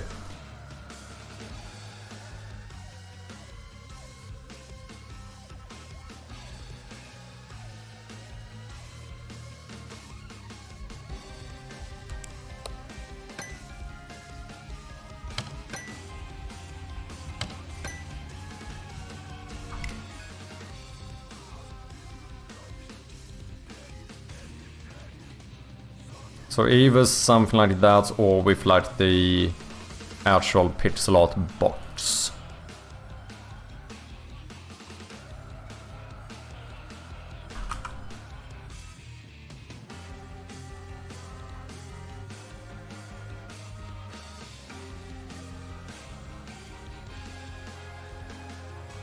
Can't you mix it, make the pixel art a little bit more transparent? I can. The thing is that then the background becomes transparent too. And that looked a little bit weird when you have like an outline around it. I guess what I potentially could do is add another image that's invisible.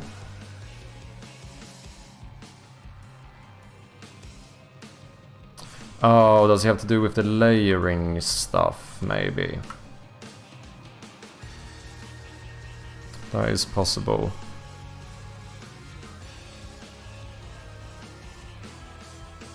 Bro, I pushed an update and I forgot to turn the ceiling of the cave on. Ouch.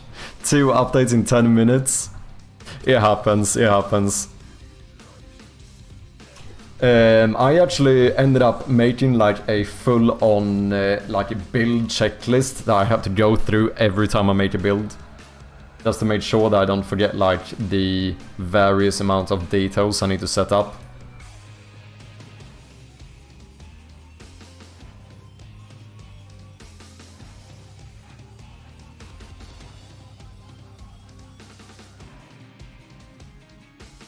Let me add some more items here.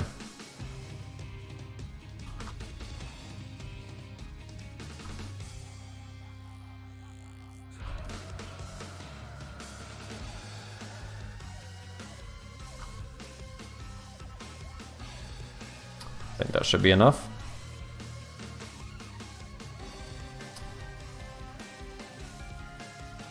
Yeah, one image for border and one for background. We could do something like that. I don't know exactly how to do it with the whole content size fitter thing we have going on. No, I was gonna say unless I make it a child of the text instead, but that's not gonna work, because then it's gonna cover the text.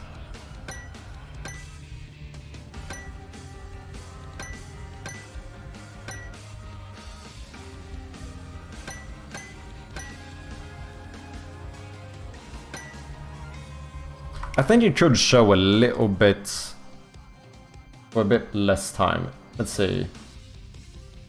Currently we do 2 seconds. What if we switch that to 1.5 seconds? And then we do the fade out during 0.5. You would clearly see it for 1 second. And it's gonna fade out for half a second. The only thing is different languages. Like some key items and stuff have really long names in German.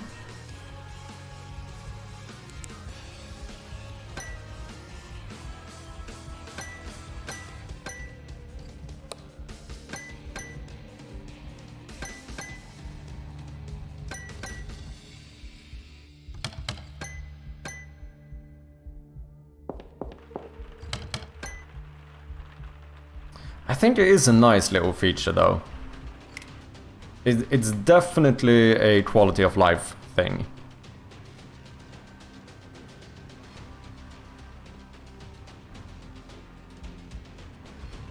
This one draws my attention much more, the other one is a lot more subtle. That's a good point.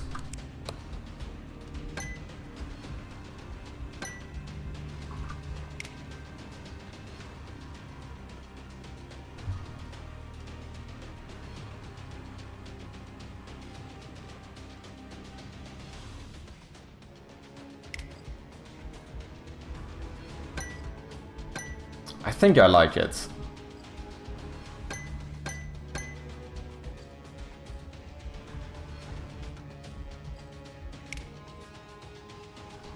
I do think I like it. I like it the way you have... I think I like the way you have it now best. I do see Wakacha's argument about the other one, feeling like it breaks up the style, like the pixel art style of the game a bit more.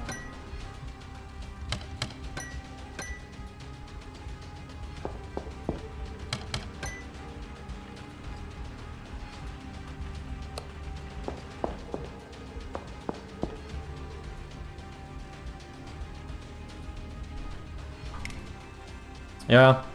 I think we might keep this for now. Like I said before, you know, it doesn't have to be final. Nothing says we can't tweak it later if we find a better way of showing this, but overall I think this is a nice feature to have. I guess it might become a little bit weird if I pick something up and then go over here. Just having that text float in the darkness maybe feels a bit odd.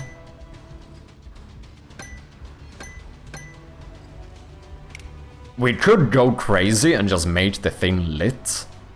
That is a little bit crazy, but it would work.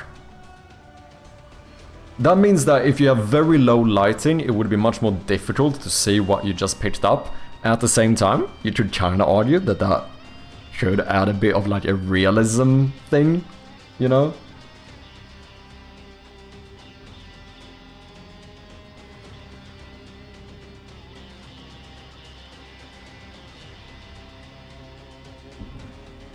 The only transparent works if you add more effects in that style, like mixed in HD and pixel art. If you go to the other way, I think you should consider making it a bit more noticeable. Okay, let me actually try having this one be a lit material instead. Just to see how that feels. So maybe we... fuck it, let's make the text lit as well. Let's get rid of these debug logs too.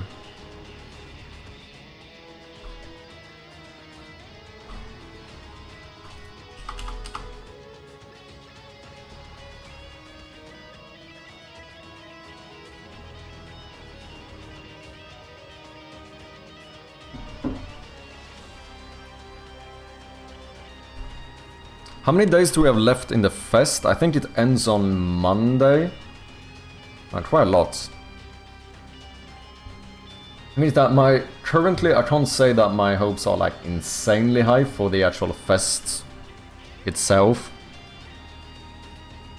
Like demo is still performing relatively well. I mean it's performing fantastically, let's be honest. In terms of the fest, I actually don't think we have a lot of traffic right now. We definitely have some. But it's not like an insane amount.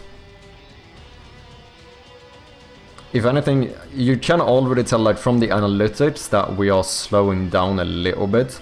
It is interesting though, if we manage to hit 50 reviews, I think it at least has a possibility of giving us a little bit of a boost in this fest. Which would be pretty sick.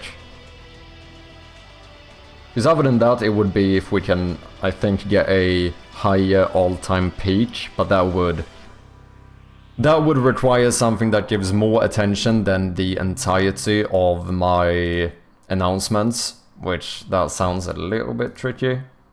That would be like if some huge streamer or YouTuber played the game and shared the link or something. To be honest, that would probably convert more to wishlist rather than immediate plays as well.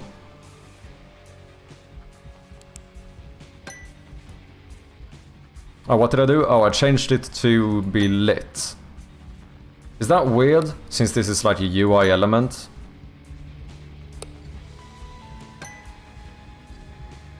The thing is that it does feel weird when it wasn't lit, and you move the flashlight away and you just have the floating text box.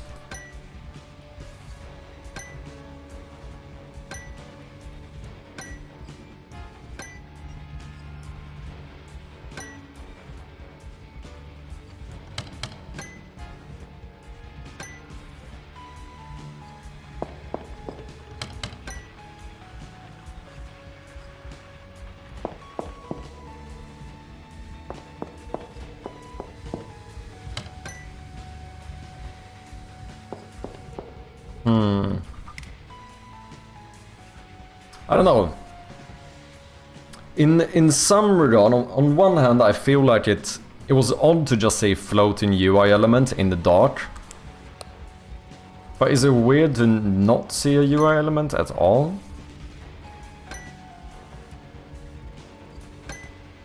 Or I do it semi-lit, but that adds a little bit of... I could do it semi-lit in the same way as the map is. Like, if I turn the light off, you can still kinda see it, but it still reacts to the light. Or like the journal or whatever. Like you can see it's still like reacting to the light. But it never goes completely dark. Could do something similar for this. That requires me to have two different boxes. Two different texts. Or add a physical light to it, but that would make this light up the actual room, and that feels like it could be a bit odd.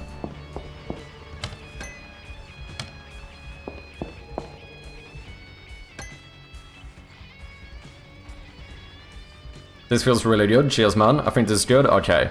Let's maybe keep it like this for now.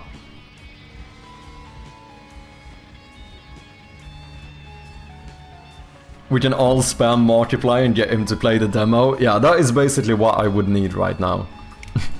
if we're gonna hit a higher all-time peak.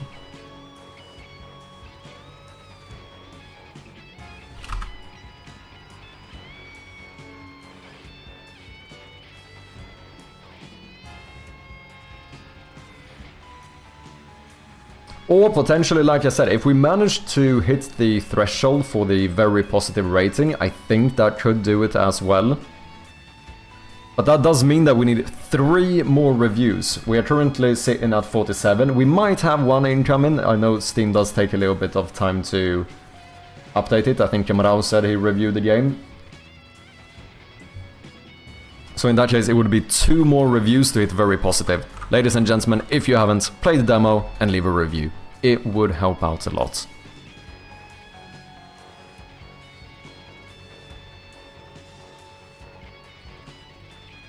One way would make it so that the picked up item text would be above the inventory spots. You could do that as well.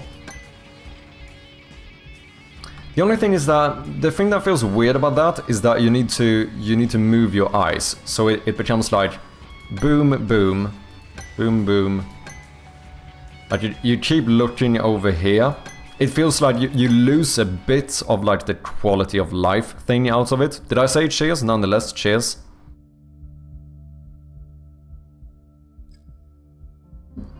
Do you know what I mean? Like half of the reason we add this is that it's gonna make it a lot more convenient to know what you picked up, to not have to do like that extra effort. Of course, it's looking over here is less effort than picking something up, opening the bag and then looking. It's still more convenient.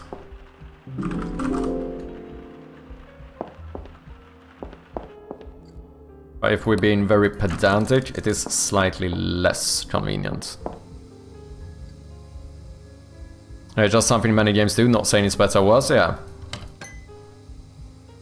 I think I'm happy with this for now.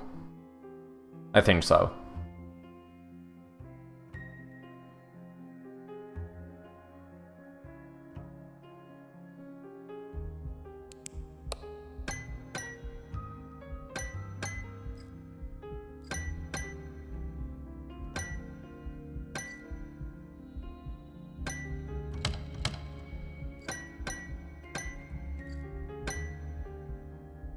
I think it is pretty nice.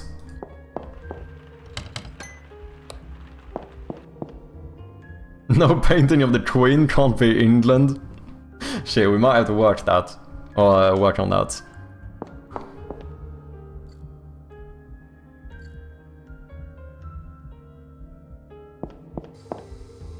Okay, I'm pretty happy with that for now. Other things that would be nice, make the mirror smashable or make it so you can walk up to it, potentially.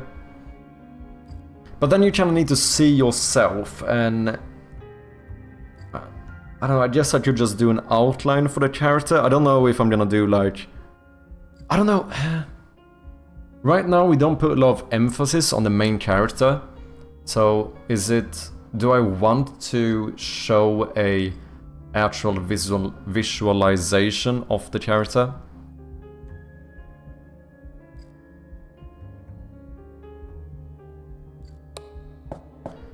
In general, there's a lot of things that people want to have the ability to break. Same thing with the TV, potentially do something where using the hammer on this kind of cracks it a bit at least.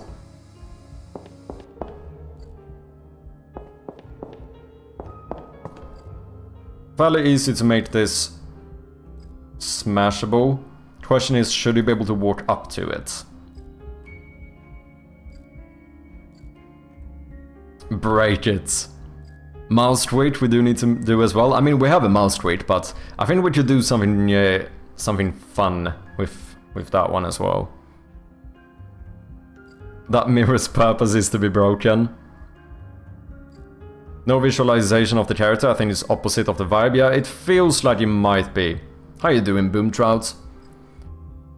Like, the only thing that potentially could work is if we did it just as a... like, if we keep it very, very minimal, to the point where it basically just is an outline, but I don't know. I'd say you walk up to the mirror. Should you see the whole thing? In that case, it would be maybe something like this.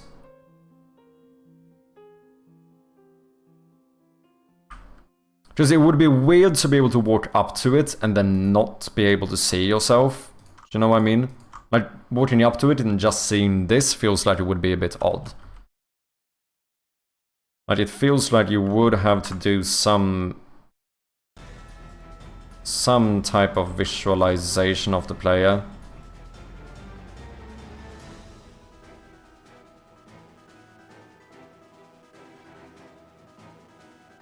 Beautiful way.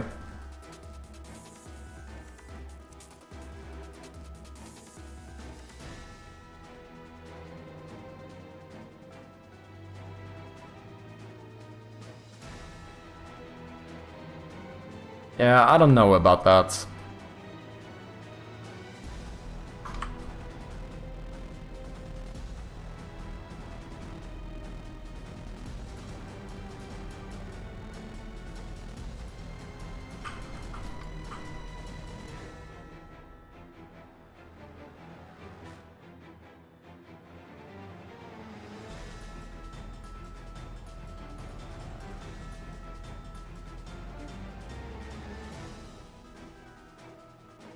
But once again, I think it would be very odd to walk up to it and not see yourself. Like, if we made it so you can walk up to it,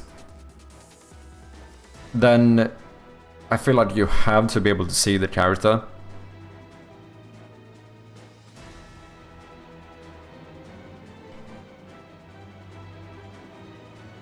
Made it possible to come closer only if it has some purpose, yeah.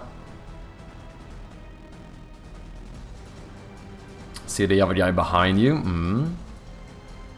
Remax, how you doing, man? Welcome in. Good to have ya, as always.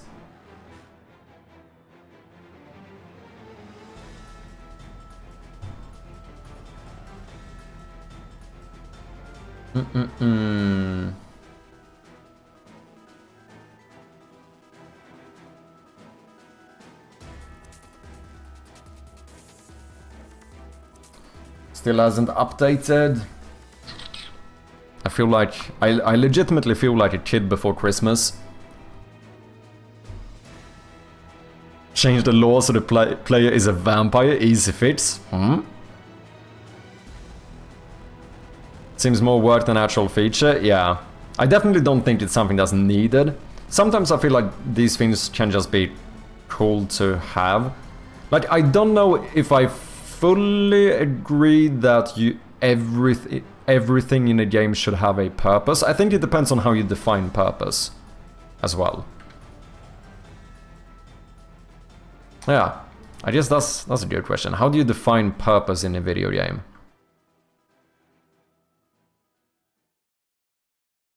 Okay, let's maybe see about just making it so that you can smash it.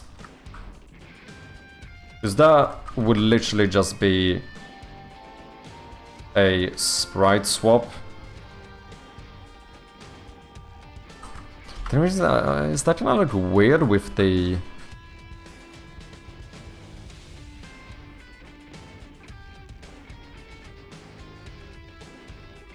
with the lines we already have?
Hmm.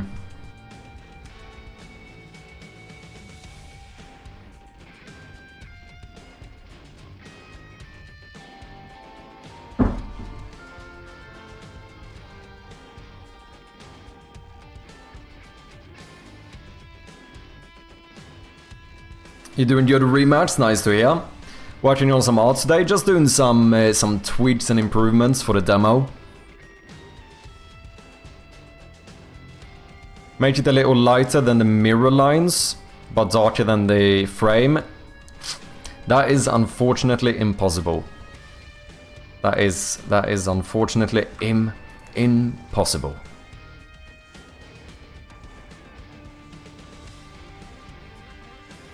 This is currently what we have to choose from.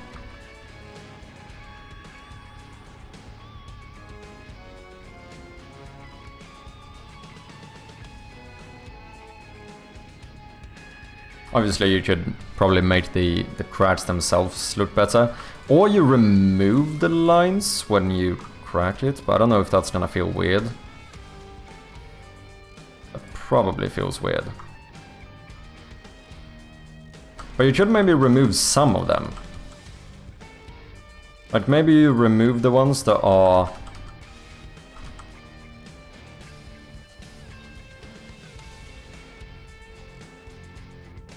like right by the cracks.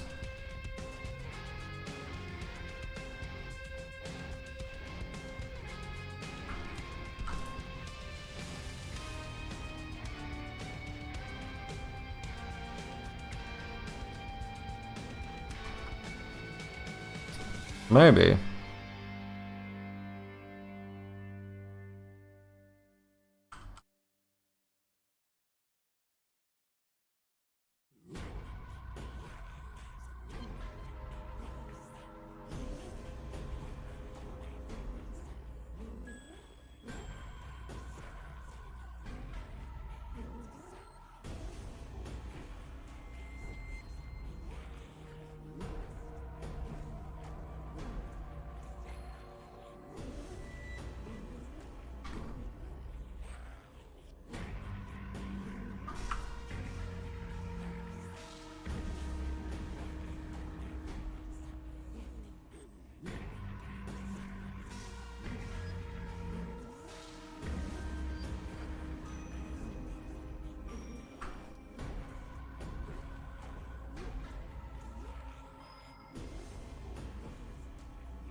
Your jump scare opportunity, you walk out to the mirror. There's the mirror you're working on. It is indeed. Interact with the... oh, you can interact with the thing behind you through the mirror. It could be a nice way of like a funny way of like breaking the fourth wall. Not in the sense how that's usually used, but in terms of like, it would be the only time you can interact with something behind you. Smaller lines in the cracks, maybe. Also impossible, unfortunately. At least if you mean smaller as in like a smaller pixel size.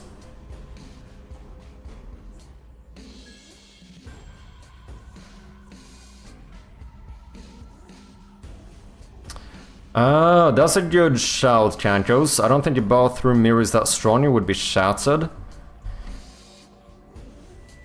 Maybe we should fully shatter it. Oh, just less, not smaller? Okay, okay. Let me actually try that. Like, what if we did...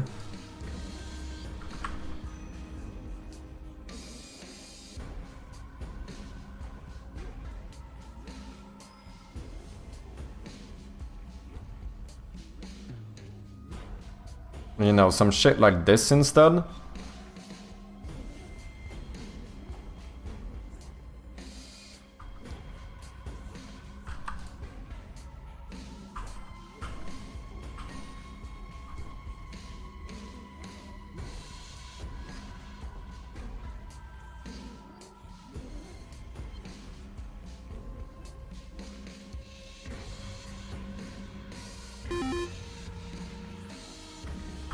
Shattered mirror.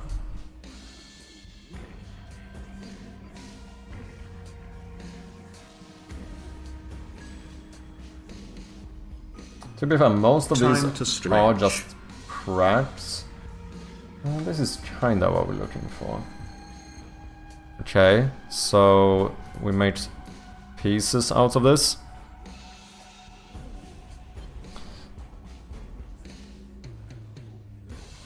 More like a web. Like a car window would have that type of crack, but bathroom mirror would just completely shatter. Yeah. Oh wait, the only thing we need to keep in mind, if I do this way, I might have to actually put some shards on the floor. Because what I'm considering here is whether I should, like, break it to the point where, like, this is not mirror whatsoever. If you know what I mean.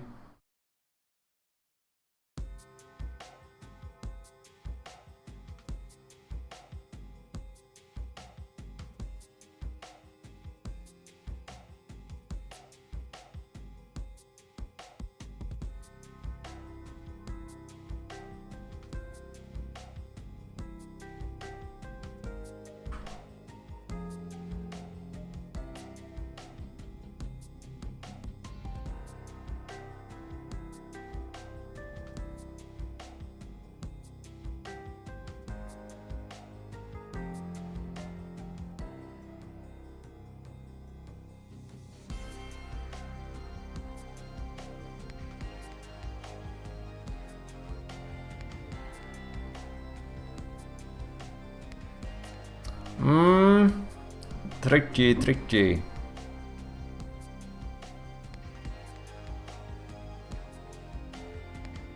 You could make it double smashable. Like this would actually be step 1, 2, 3.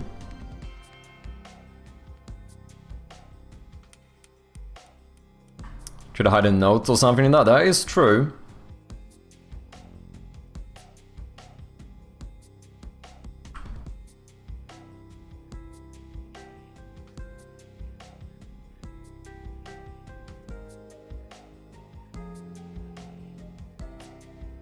Either hide a physical note or just have some like text or something here. Doesn't have to be something super important, but should be some lore stuff or whatever it might be.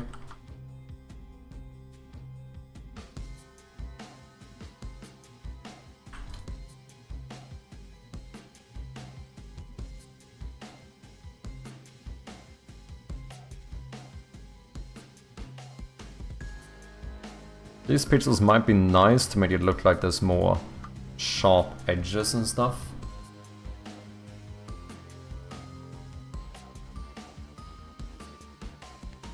E-steady moment, could be.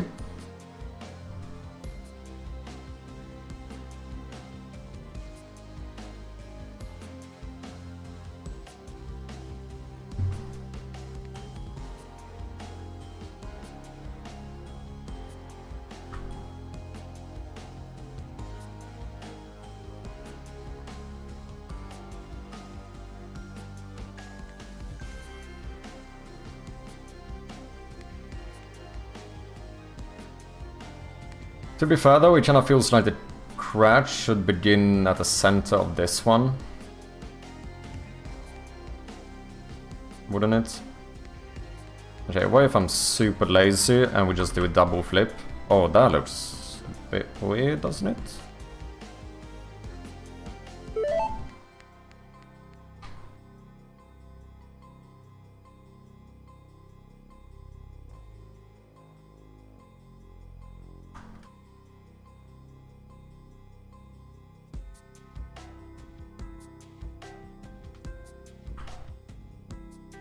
High risk pick of shot bulla.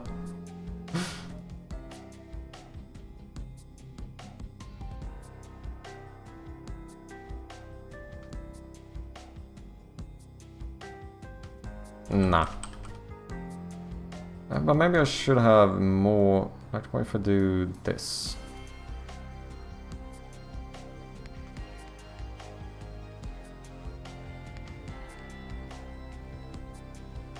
Hmm.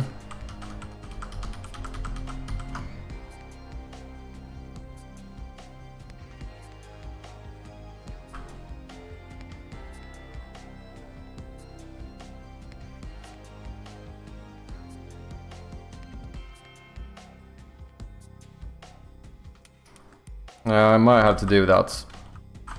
Let's see, this should be fairly easy to fix anyway. Let me start off by getting rid of all these fucking batteries though.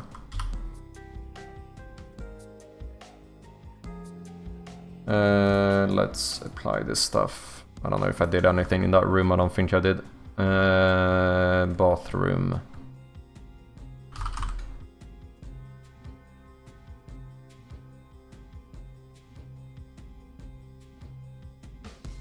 Let's call this props mirror 0.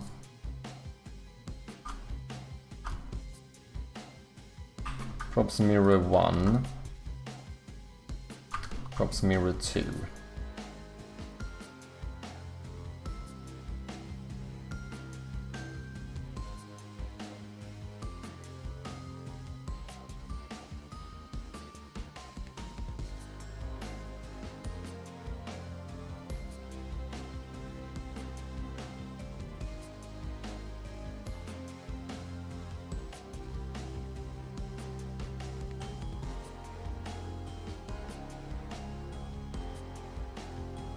I think it could be kinda cool. I don't like the fact that the reflection lines or whatever are moving here, that feels a bit odd.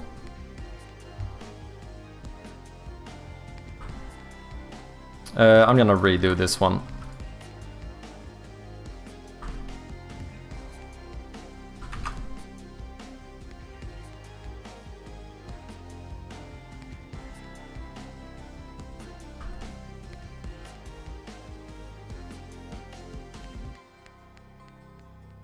Maybe I should try to use some of the same lines here.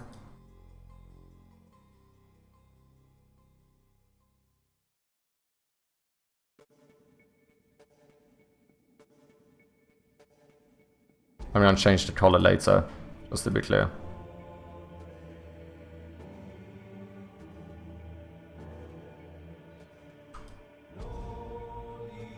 Okay, impact maybe here.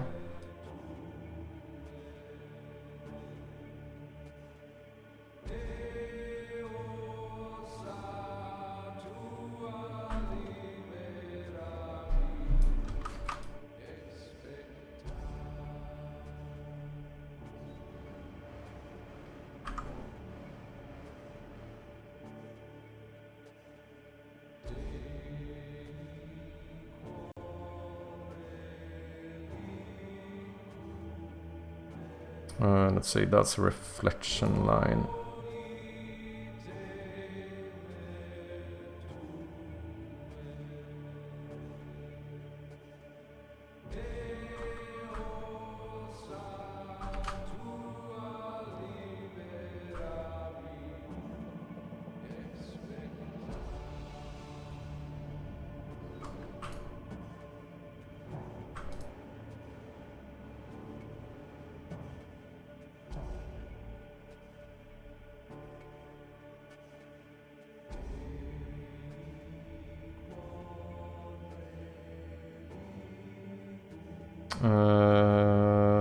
Did I fuck something up here?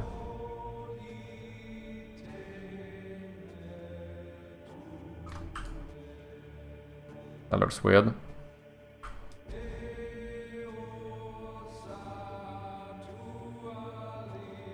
Like, I want these to feel a little bit coherent, if that makes sense. But here it doesn't really matter what I do.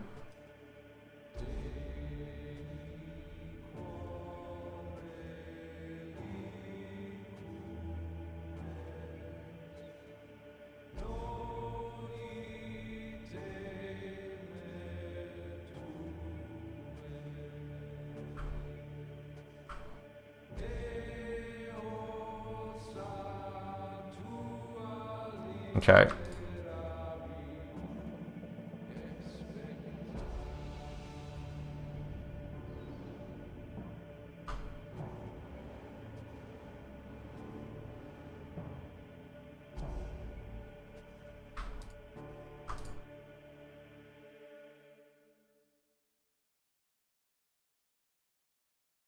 Wait, where are you? You are straight below that one.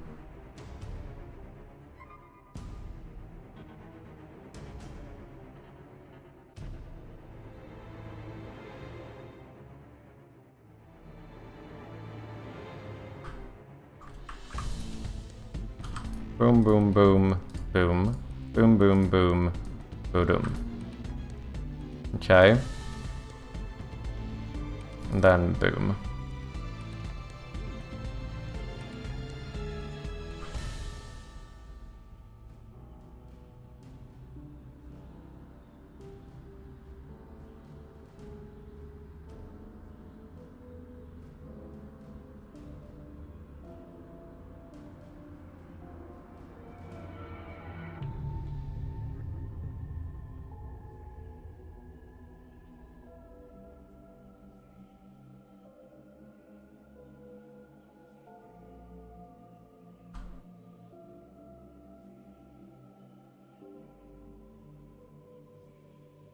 I guess I could make more of these grey now too, since you could say that these are not like fully cracked yet.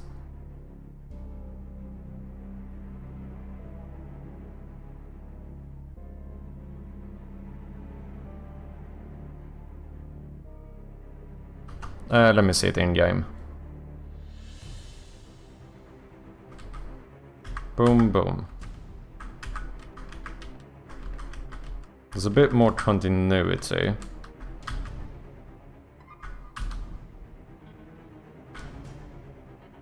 Maybe I went a little bit far. I think we need more grey ones. Lion, welcome in, man. How you doing? Good to have ya. Hope you've been well. Okay, maybe everything along the... Maybe we wouldn't have to crack all the way out here now. We make these grey. Or am I going too far the other way now?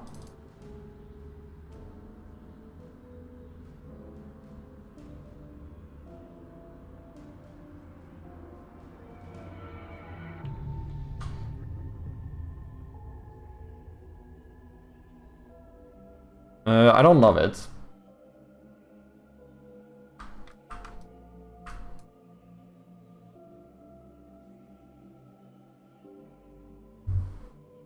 I'm unsure if I hate it.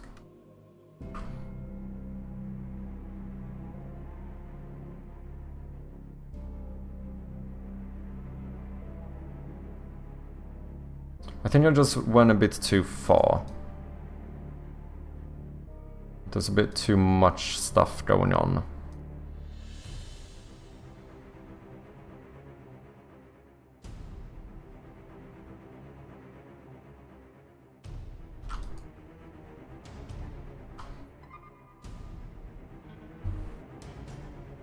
Okay, let's see how it feels as well. Damn, my headphones were off, I didn't hear anything since joining in. No worries, man. Welcome in though, hope you're doing well. It looks good. I think a bit more cracks. Do you think it should be more than this? I felt like it almost started looking a bit too messy.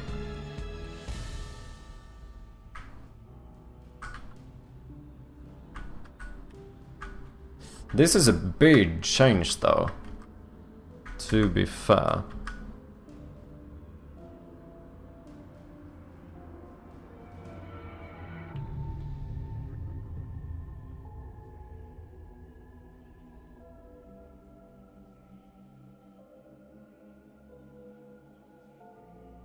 Let's try adding interactable, point to click, interactable, highlight, default color, deselect item, don't need to rate ourselves for pixels, not always interactable, not always successful.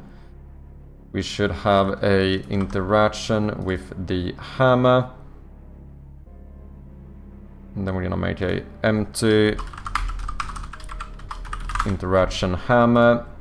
We are going to play sounds on click. We're gonna have a window. What's this one called? A window break. So on the first one, I think we should do like maybe 0.7 in volume.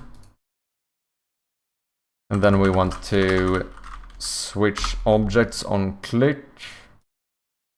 You should deactivate yourself, and then we're gonna duplicate this little bugger. You should enable the next one, which is going to be mirror 1.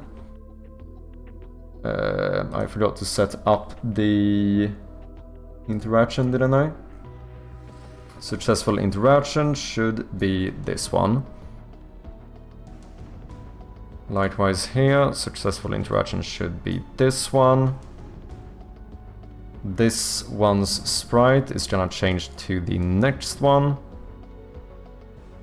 And your interaction, we're gonna do 0.8 in volume. Then we're gonna duplicate you. This one is not gonna have any interaction. So we are gonna make you non-interactable. I'm gonna rename you into mirror 2, and your sprite is going to be this one. You should activate that object instead. In that case, let's do full volume on this one, and then 0.75% volume on that one. No idea if I set this up correct, but we're gonna try it.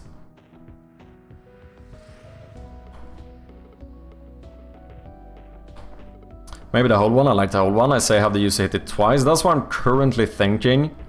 Yeah, that it takes 2 hits. Yeah, exactly.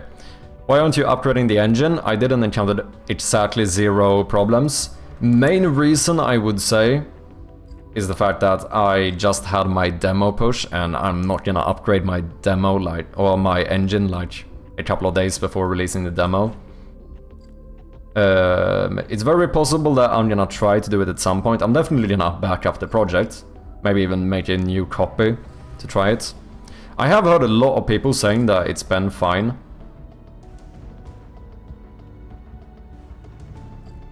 But it's always, I don't know, it's a little bit iffy.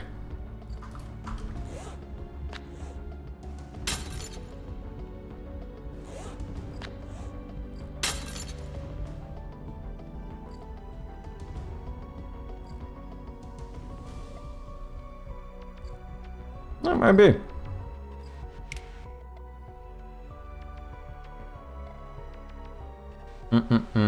Mirror 2. What if we add another image to you? Do I not have like a shards? Last shards?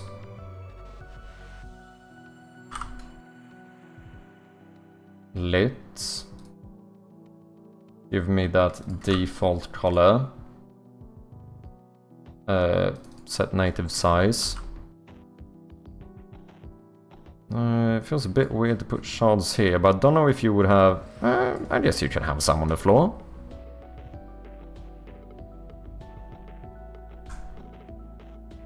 Sure.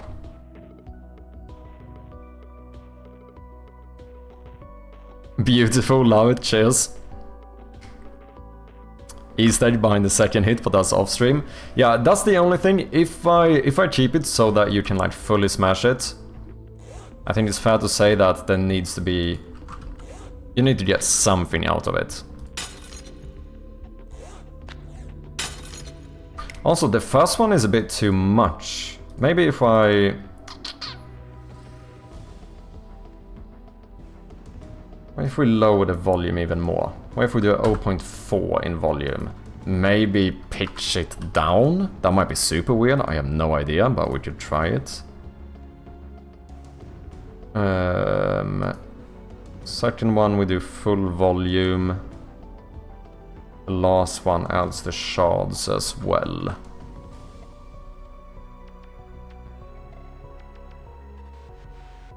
Let me try and see how this sounds.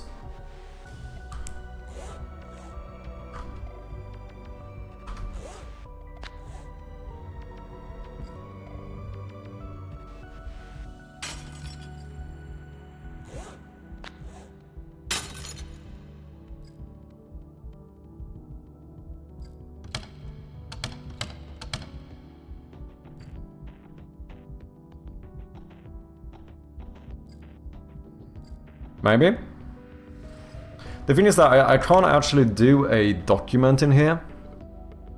At least not quickly, because that means I need to localize it. Which I don't have time for a quick update like this.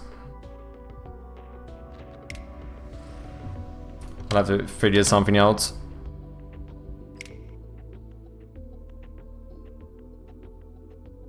Maybe pitch higher for the first one? Could try it. Let's try 1.2 instead. I think maybe I set it a bit too low. Maybe we do 55% volume. Because definitely first, it feels like it should be louder the second time since the change is so much more drastic.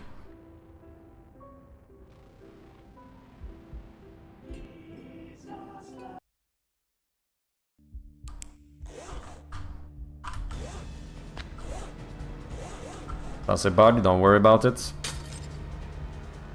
Yeah, maybe.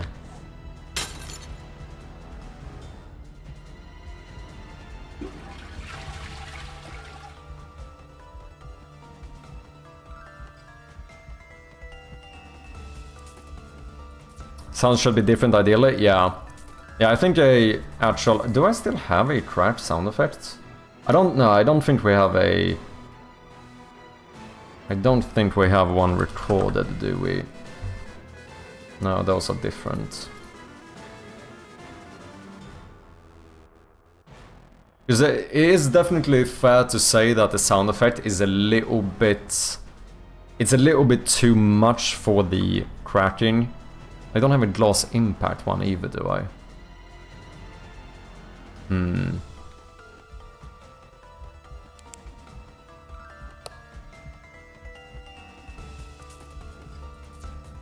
What sound effect? It drugs on stream. Brunch. I see what you did there.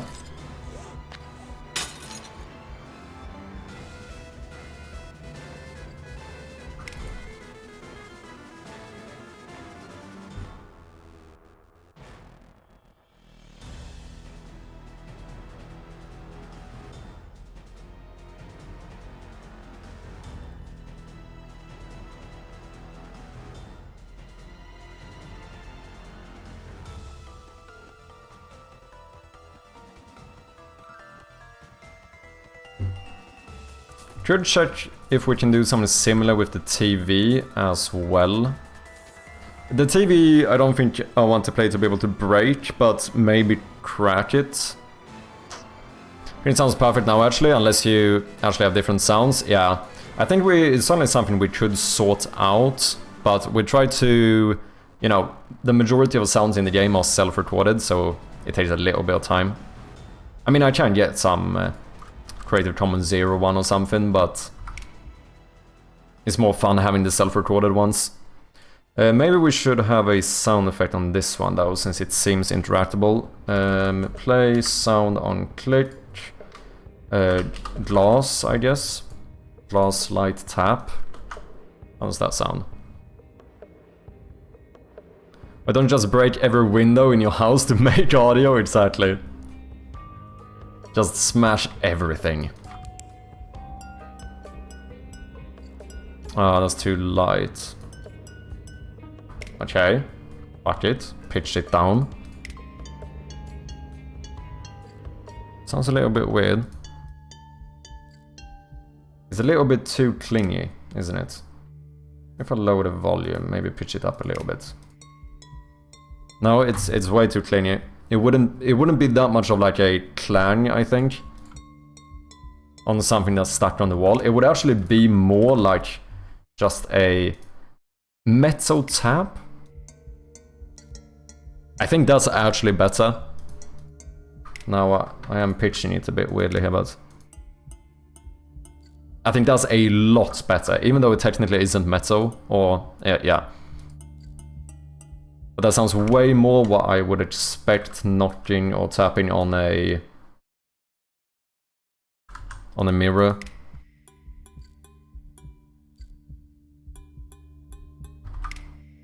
Maybe even pitch it up slightly instead.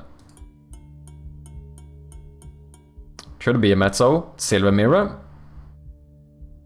Suppose that's a fair point. Ooh, but then the issue becomes instead, wait, can you crack a silver mirror? Like, would they crack in this way? Probably not, I assume. I assume those would be more like...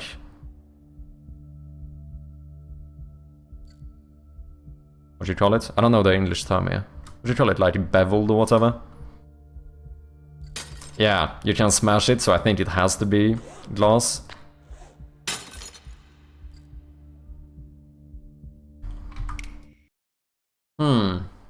You know what?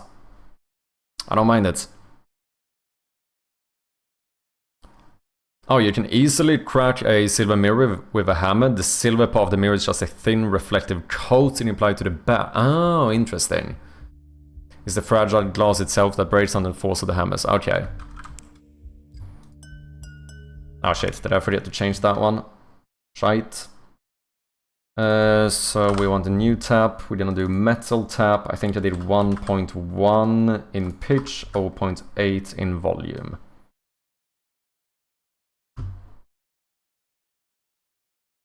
That wasn't in the demo, it was not. Been trying to add some small tweaks here. So it will be in the demo, because I am gonna make an update. Because this is one of those things that a lot of people commented on. Like I realized that people just wanna break stuff. I think it's natural though, I think it's like that old expression. If all you have is a hammer, everything looks like a nail. Do you know what I mean?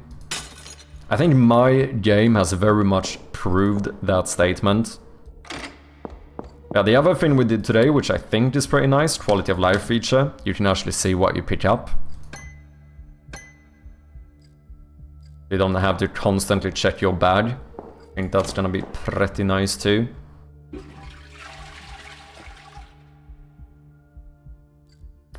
Make it to where you can equip the hammer. Do you mean like actually have like a big version of it?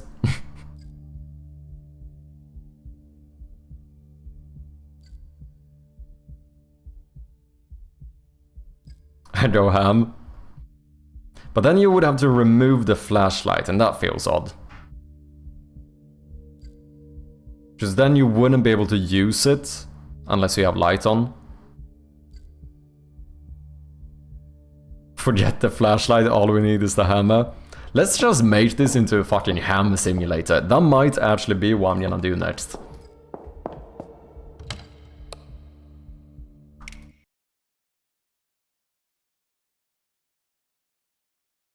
Yeah, I smashed everything with the hammer. A lot of people did.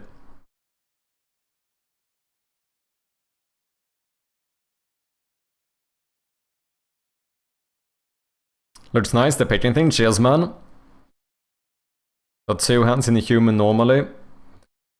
Suppose that is true.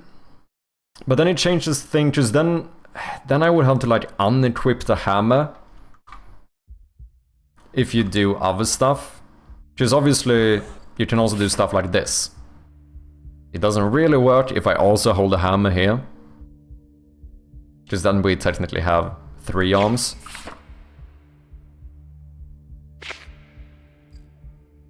Make a spin-off.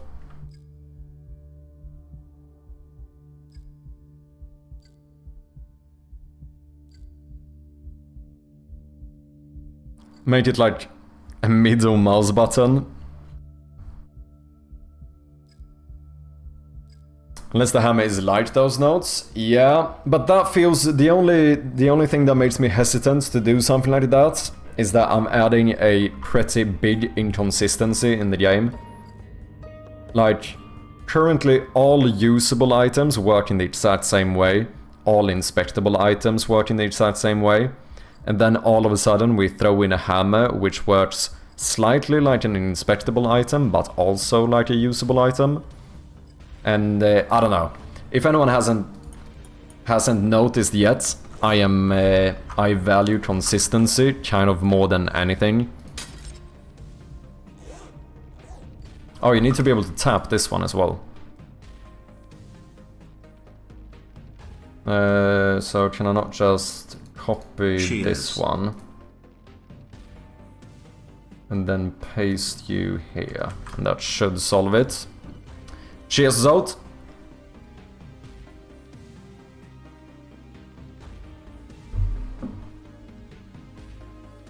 Countless challenges the community to a marble race. That was an interesting pronunciation of your username. Not what I would have gone for, but fair enough, fair enough. Marble race, is it time for a little marble race, ladies and gentlemen? Okay, let me double check that this one works, and then we can boot it up.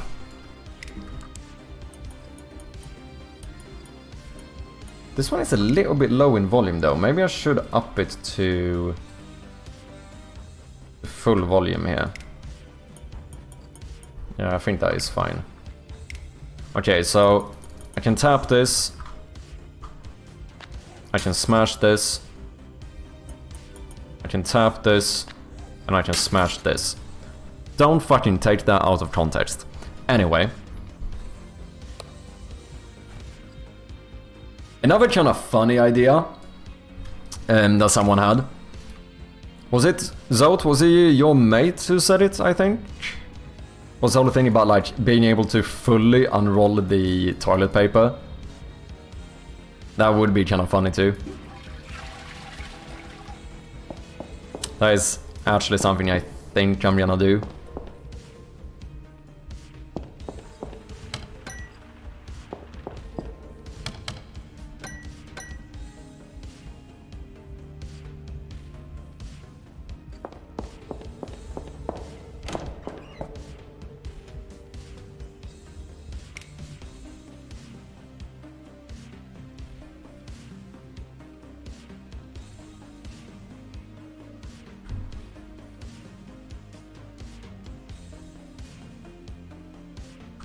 Okay, what about this? I have a great idea here. I think you guys are gonna like this too.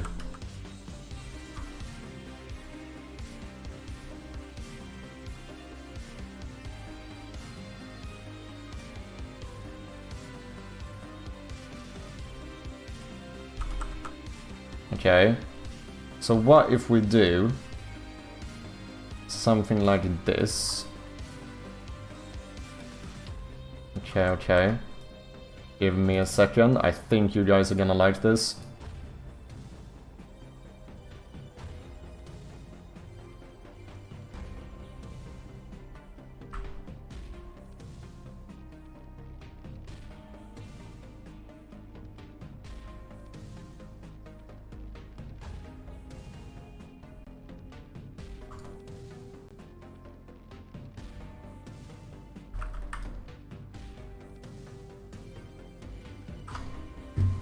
Okay. What about this? Toilet paper in my game is a sponge on a stick.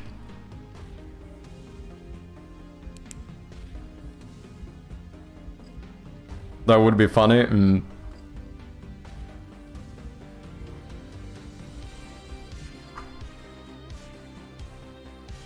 I'm betting against myself.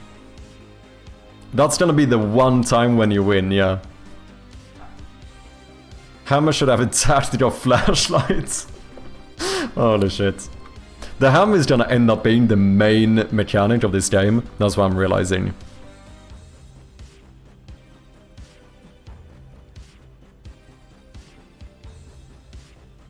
I just noticed you have 2 curator reviews. Cool. Wait, do I? I know 1. I did not know I had 2. Oh, Shia, look at that. It has updated. We are currently sitting at 48 reviews. Ladies, and gentlemen, we need 2 more reviews to hit 50 and get that very positive rating.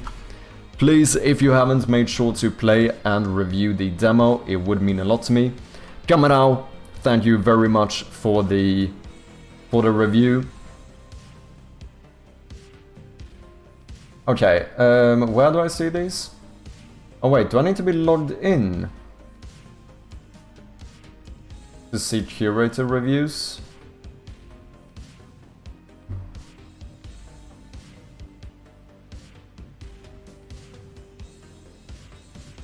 Or do I need to follow the curators?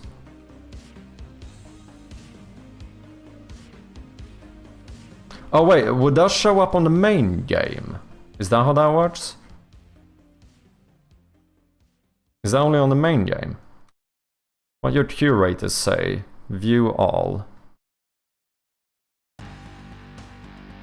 I can only see this one. But is that because I follow them? I think maybe you have to follow curators to see their reviews. Because I do follow this one. Do you follow both the ones you see? Is this one of them? Yeah, because technically this is not what curators say. This is what your curators say. Well, it's still a little bit weird. Should I not get like some notification or something if a curator reviews my game? I follow Neva? Huh.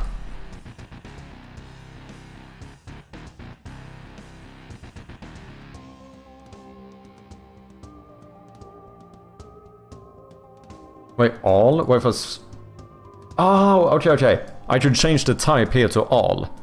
Maybe if you don't follow any curators, maybe this defaults to all. Follow so many gems to see more reviews like this. And then we have this one as well. Can I see recommended, apply for playtests? Is that... I don't know how this works. So many games. My upcoming game, Dragon Dungeons. Oh, that's cool. That's a demo.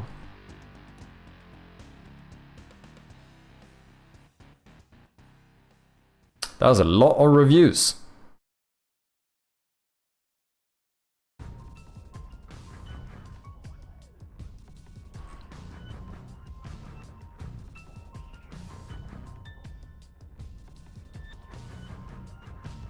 Joinable playtest.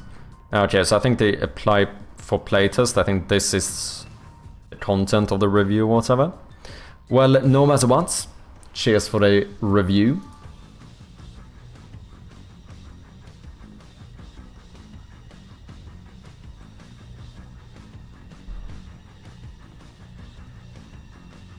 Consider your game a gem. That is a pretty good compliment, not gonna lie.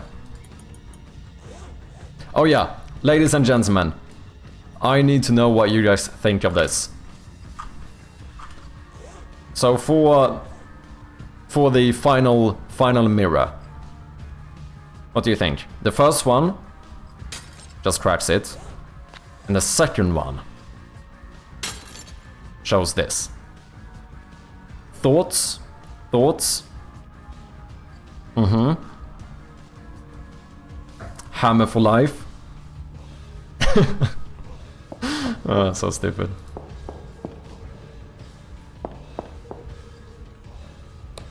Do a little text behind it that says like, damn, you really like the hammer, don't you?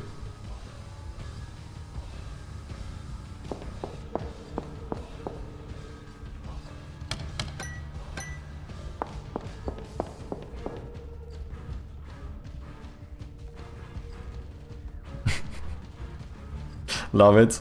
Maybe more like spray paint, not just red, but yes. I don't know how I would do spray paint. I mean, I guess spray paint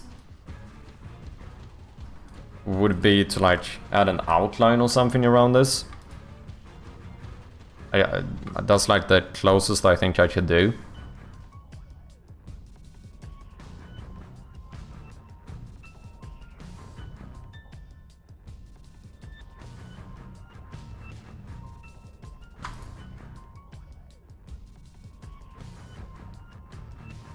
Silly. I don't know if... Question is though, if it's too silly. We'll see.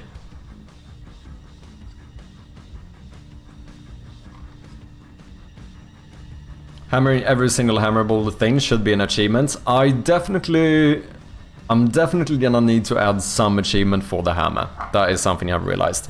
I'm not fully set on exactly what the...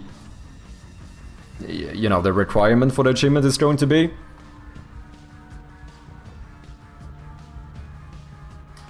Every single one, because that might be a lot of items. Or whether you should go for like only specific items, I don't know, we'll see. There is definitely going to be some achievement though.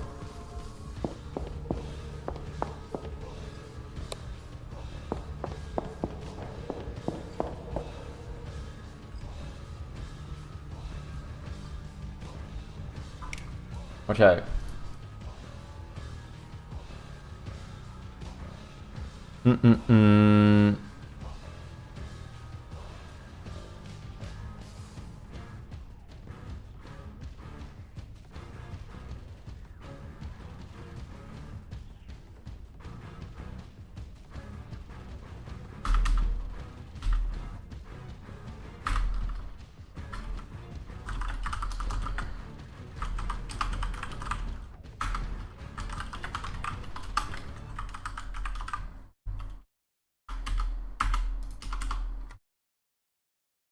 What do you mean smashable is not a word?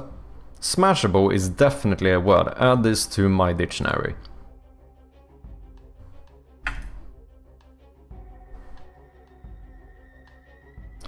This one is fairly important because it's something that I notice a lot of people expecting.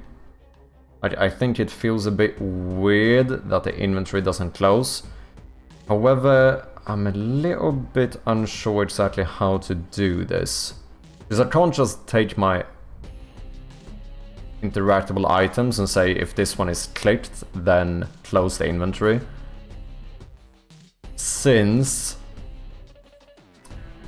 you know, the inventory itself, as well as items in the inventory, are also considered interactable items.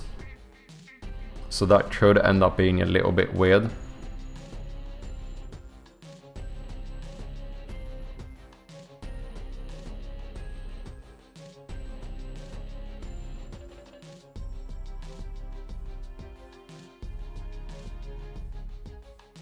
Brunin, welcome in, man. How you doing?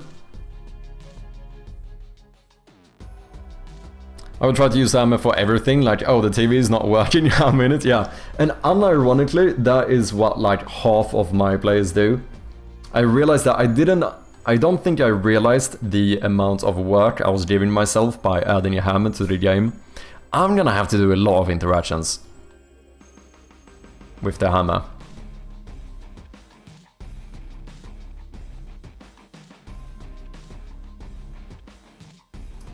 Keylock here, hammer, yeah, child on my way, hammer. You know what I think would be maybe one of the more important things?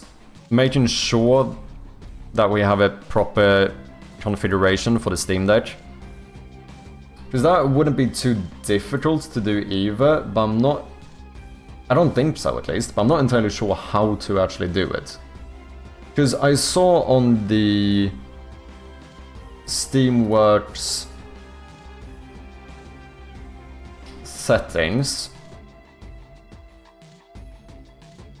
we have Steam inputs, default controller configuration. There's a few like templates here which I don't think would work for this. The only ones that are fully customizable, I think,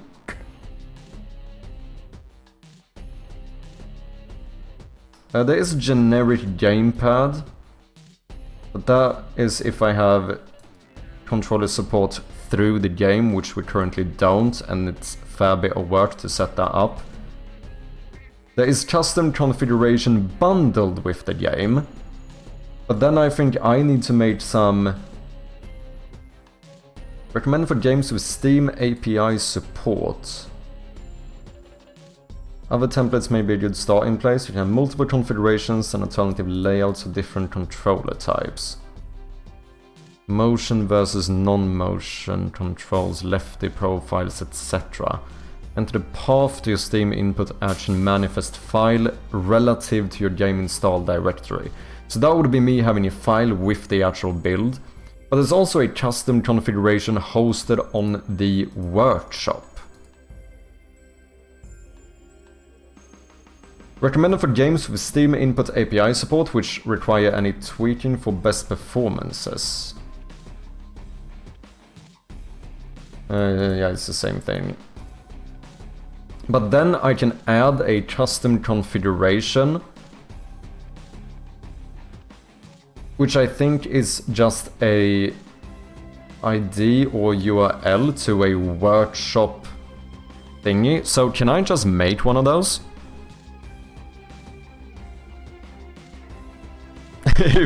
If there was, I would have gotten it. Fair point, absolutely fair point. How you doing, Damien? Good to see you, man, and thank you for playing and reviewing the demo.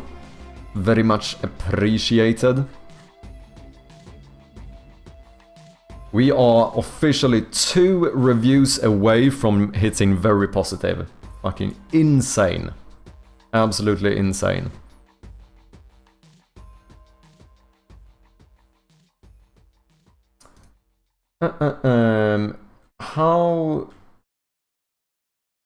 How difficult would this be? Because I don't even know how. Obviously, I don't have a Steam Deck. So what I know currently is that people need to change the configuration, right? I don't even know how they do that on a Steam Deck. I assume that might be hosted in the Steam Deck itself somehow. Like you just, maybe there's a custom thing for it, I don't know.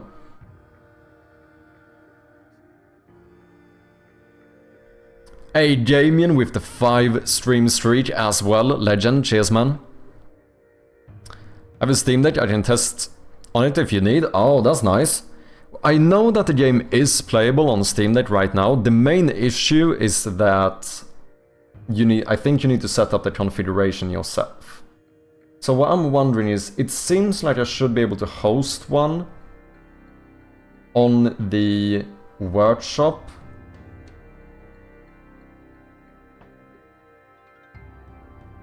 But there's no button here. I don't know how to... I've never used like the workshop on Steam. Or, because I hope I don't need to have a Steam Deck myself to do it. That would be a bit unfortunate. What do we call this? Custom configuration. Steam input.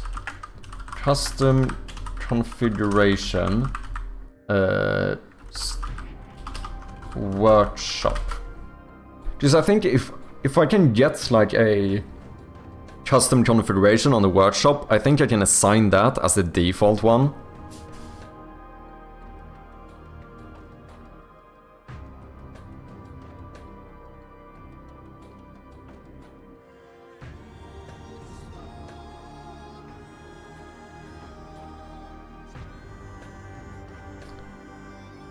I'm not entirely sure. Steam controller configurations. Mr. Who-Man with the raid. Welcome in, man. How are you doing? And what have you been up to? Anything you want to share? Anything you want to show? Let me know. For anyone coming in, if you don't know me, I go by Mad Sherpy, and we are working on this point-and-click horror game called Shroud of Gloom. We released a demo like... what, barely a week ago, so that is out right now in case anyone wants to try it.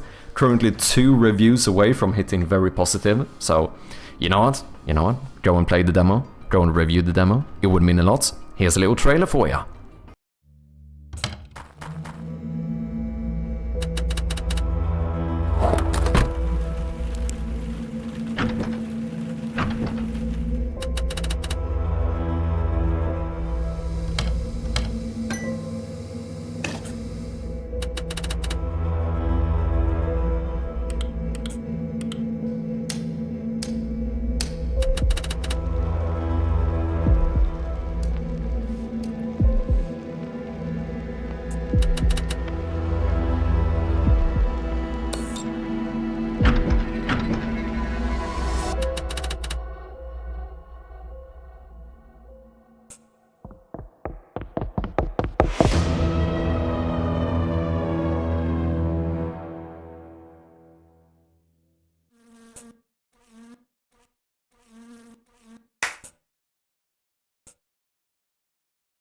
There we have it. As I said, the demo is out, in case you're curious about testing it. What do we have here? Benjamin Hopkins. Challenging high-stakes physics-based precision platformer. Take the role of Benji the Frog, who likes to jump, has a goal to climb up to the top of this infamous magical well, where Princess might be waiting. Single misjump can lead to a long fall back down, but Benji never gives up. Is this like a... ooh, psychological horror in here as well? Is this like a... is this like a rage type game? Like a rage game?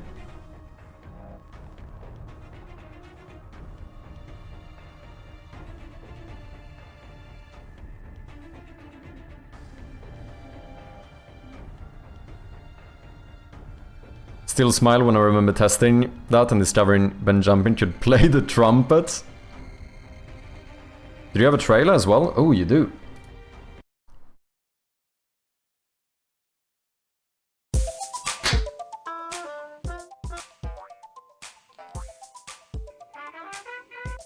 Well, people do call it rage.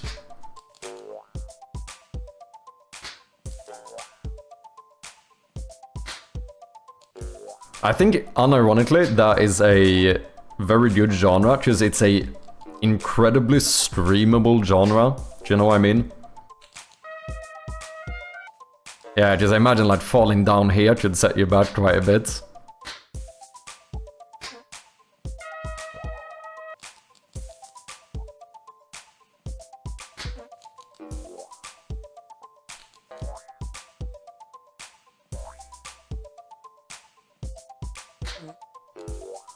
Like the little animation falling flat as well.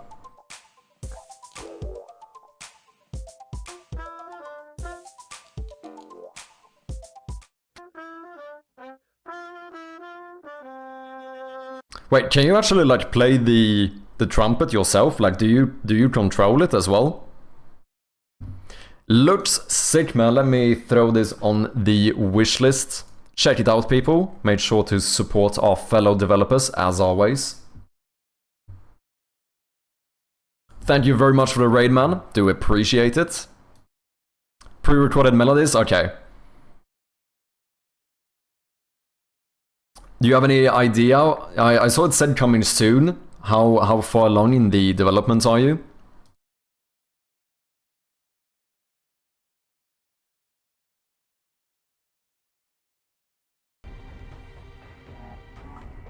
You fall for a certain height and just face plant. The Viking game? Oh, do you mean the... what was that one? The one when you... do you mean the 2D one? The knight thingy? Is that one you mean? Shit, what's the name of that one? It's not Getting Over It. That's the one with the hammer and the pot, right? Oh, it was 3D? Okay. Mr. Last Part, I was wondering like how far along in the development you are at the moment.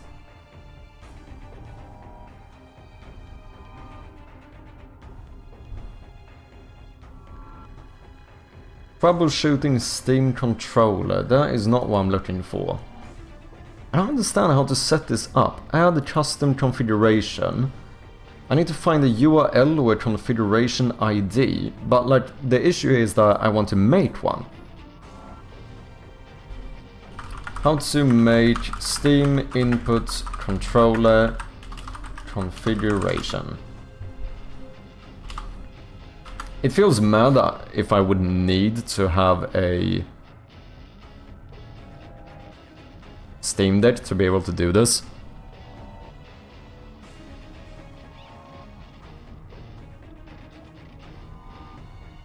45 months, aiming to release demo on Steam soon. Nice! I'll try to check it out when it releases. Are you gonna do the Next Fest in February? In that case, we might be Next Fest buddies. To create a custom Steam input controller configuration, enable Steam input for the game. Open controller configuration from the game's properties or library page.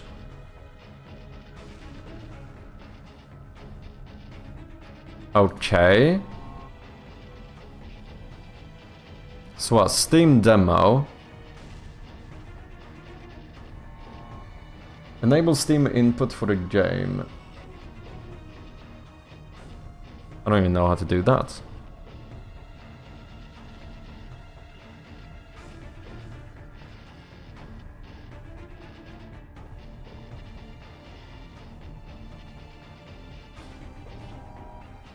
Open controller configuration. Okay.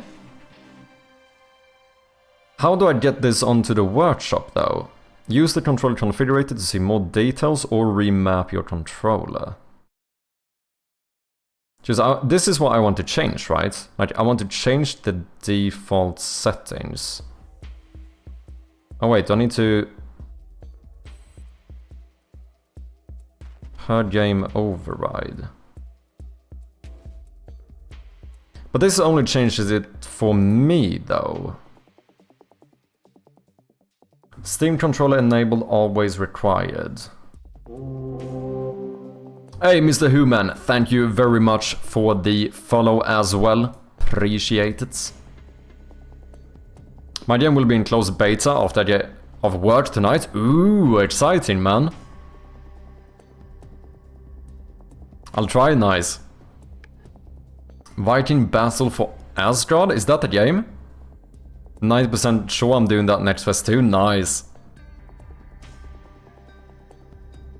Steam controller, I do assume that... Is it... Am I going out on a limb here? We can assume that the Steam Deck is on the Steam controller, right? Controller configurator.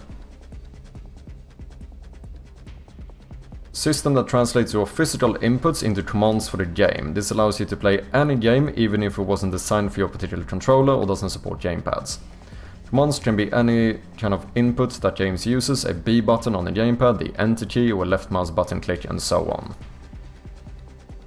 Each game's controller layout contains a list of the physical parts of your controller and what commands are assigned to them. Okay.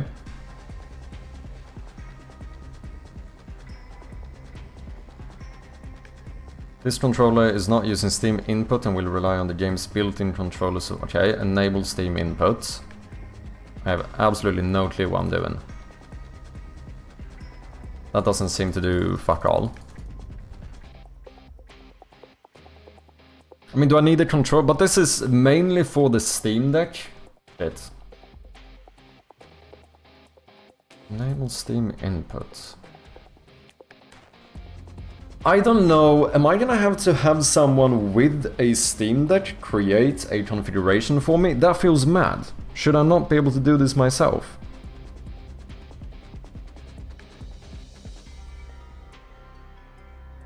Like, all of these links just show me how to make your Steam Deck work for any particular game, whereas I want to make my game work for the Steam Deck.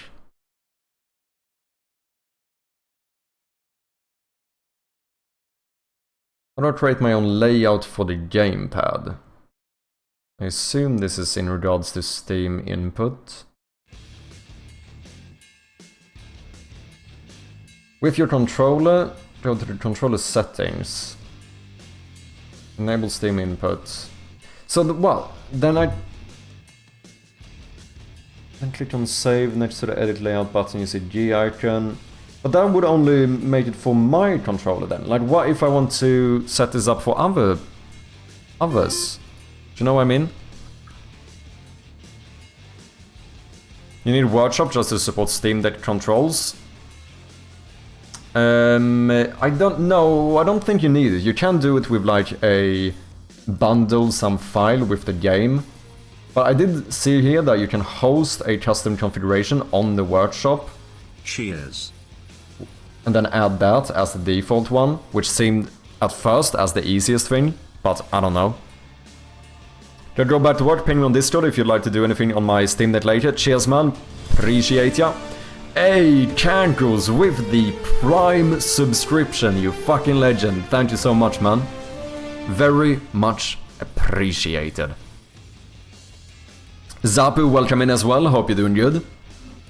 That's so weird, I thought Workshop was for player content. I mean, I think it is. But the thing is that there's like 8 different options for how to set up your default controller configuration. And having one hosted on the Steam Workshop just sounded easy.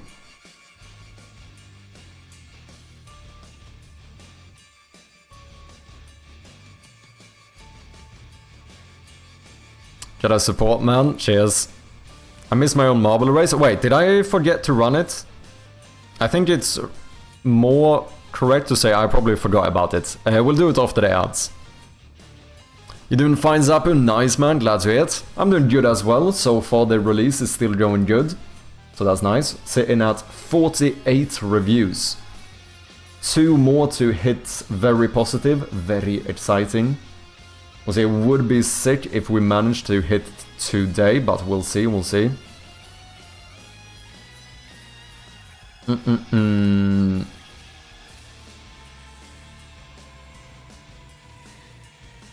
I don't understand. It feels like there should be an easier way of doing this. Had a work meeting, thought I missed it. No, I actually think I forgot about it. So we'll run it.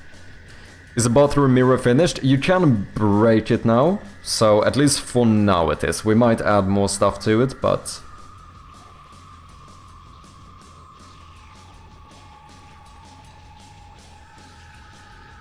Bundled with game.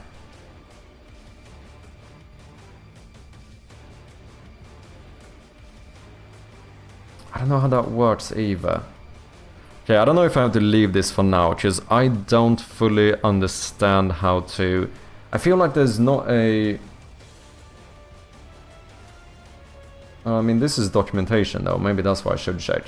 So I can't show this to you guys, you know, NDAs and stuff. Steam input devices, action manifest files. Oh, interesting. So that would be like, well, almost like a JSON file with all of the inputs.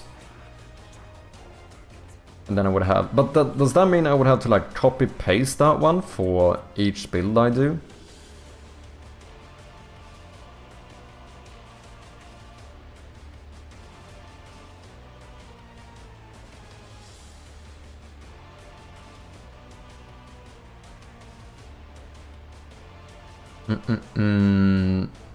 Getting started as a developer.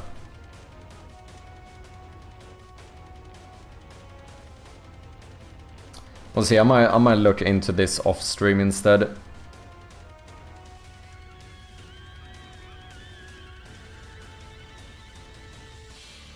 Oh, if I do this I need to actually talk to the Steam Inputs API.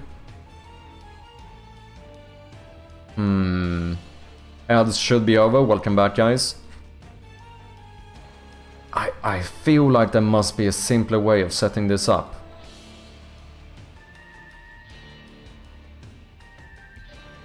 Creating a default configuration. That's what I want to do.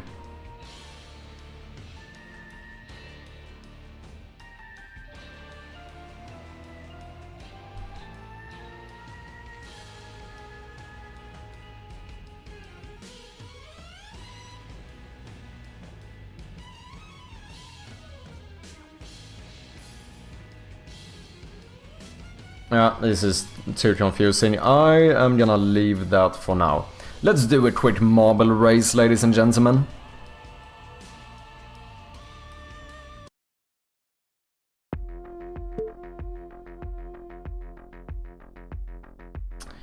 Mr. Cancros, do you have a preferred map? Should we go a bit crazy today? Do 5 marbles default, 10 for subscribers. Teleporter, let's do it. Ladies and gentlemen, if you want some marbles, type !join in the chat. Also, we need a random, yeah. I think next time we work on this game, I'm gonna see if we can add like a randomized map picker. I also still need to fix the fucking bug on this map. That might be the most important thing. For anyone that doesn't know, there's a little obstacle here that for some reason ended up being hidden. I think it's behind the background, but it is here and you will bounce on it, so don't be too surprised, it's fine.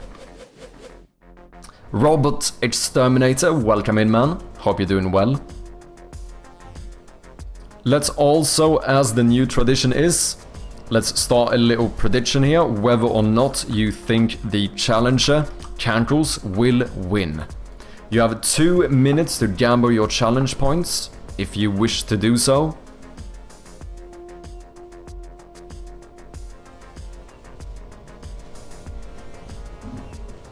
Bets all.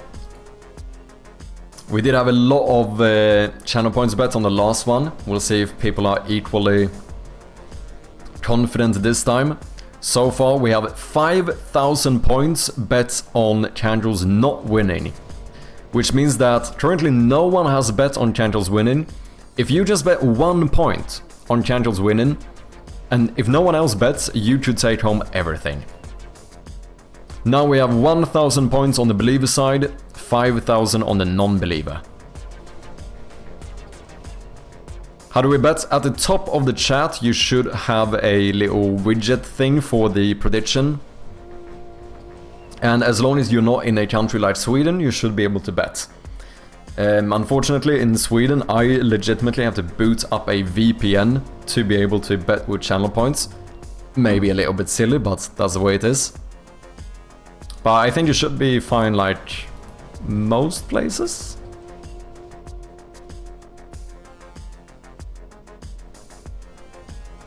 Well, yeah, it's kind of mad. I think it's some weird like, you know, anti-gambling law, but I don't think it fully made sense. I mean, let's be honest here, it's fucking fake internet points.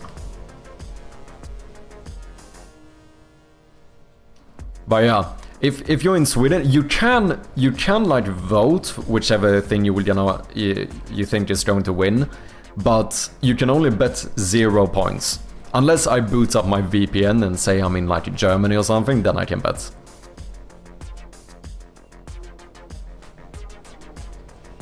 Lawmakers keep taking our rights. What's up, Luasoft? TechBots, welcome into the race.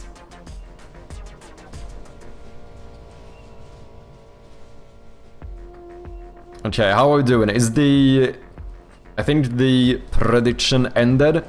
Holy shit, we have 1,000, 16% on Cancros winning, 84% of channel points bet on Cancros losing. Percolate the wheel. We are gonna start the race in about 10 seconds, so last chance to join, type !join in the chat. Let's do it. Mr. D-Boy, welcome in, man. How you doing? Hope you've been well. Here we go, into the first teleporter. Quite a few marbles did get caught there. Currently we have Zote, Mr. D-Boy. Ooh, Q-meter just got pushed out there. Mr. D-Boy, first one in, but does get bounced out a bit. Ooh, Mr. D-Boy, first through the Plinko section into the swooshes here. However, Robot Exterminator does not manage to take the lead. Instead, it's Mr. Human. Going into the spinners, we have one more fan teleporter section coming up. So that could change things around here. Ooh, rematch, Mr. D-Boy. I think it's decided Mr. D-Boy ends up as the winner. Second place, we have Zapu. Rematch, Robot Exterminator, Q-Emitter, Zapu, Cancros, Crit, D-Boy, Cancros. Let's see who the second winner is, aka last place. Who is struggling the most? Seems to be Ooh, oh, that's some fucking speed. Remax. I think this is the last marble. It is indeed. With that, every marble has reached the goal. Unfortunately, that does mean that the challenger, Cankles, did not win. So the challenge points, channel points, will be divided amongst the non-believers. With that, we're gonna end the prediction and get back to work. Thanks for playing, as always. If I don't win, it's rigged. Apparently, not rigged. You did win. GG, guys. Okay, how are we doing? Have we reached it yet? Probably not, but I'm gonna double check anyway. We are still sitting at 48, ladies and gentlemen, 48 reviews. We need 2 more. 2 more reviews to hit very positive. We are getting insanely close. If anyone hasn't, made sure to... Oh, Zod already with the link, thank you very much. Make sure to check out the demo, leave a little review, it would mean a lot to me. If we are lucky and we manage to hit that very positive threshold, that should potentially make the demo go a little bit... perform a bit better in the Streamfest as well.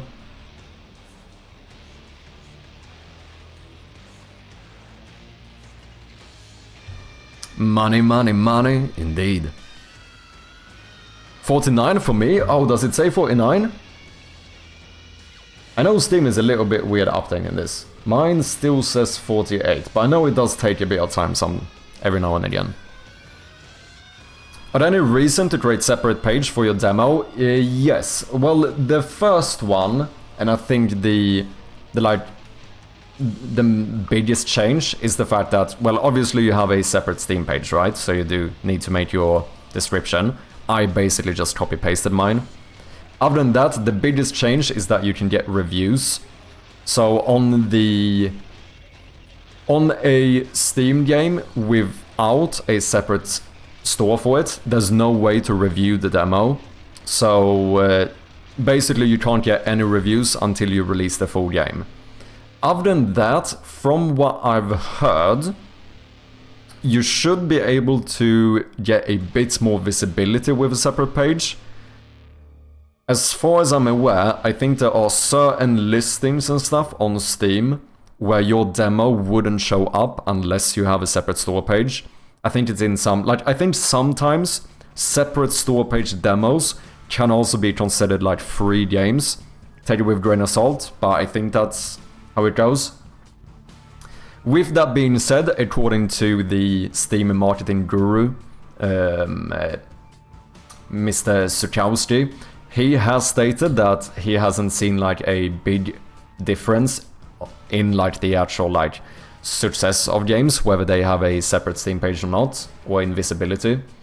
But I think that just being able to get reviews is a pretty big reason to do it, because it's also a way of getting more feedback, and, you know, as a lot of us knows, you know, feedback is something good to be had, and you might miss out on a bit of that if you don't have the separate store page. I think those are basically the main differences. 49? No.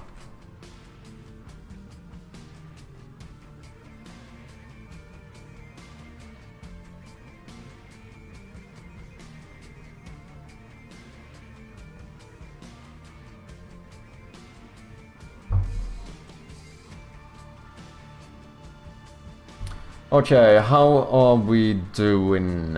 Where's my little to-do list? Where did it go? Pop-up text, donezo. Smashable mirror, that's donezo. This would be nice. What did I start doing? I don't know. Oh yeah, we start looking into this. I think I'm gonna have to do this off stream, because it seems slightly confusing, but I think it would be very good to get this done. Because if players on Steam Deck have to configure it to be able to play, that adds a little bit of friction to be able to play the demo. But I think I'm gonna look into that off stream. I think this is going to be a big quality of life improvement, having the pop-up text whenever you pick up items.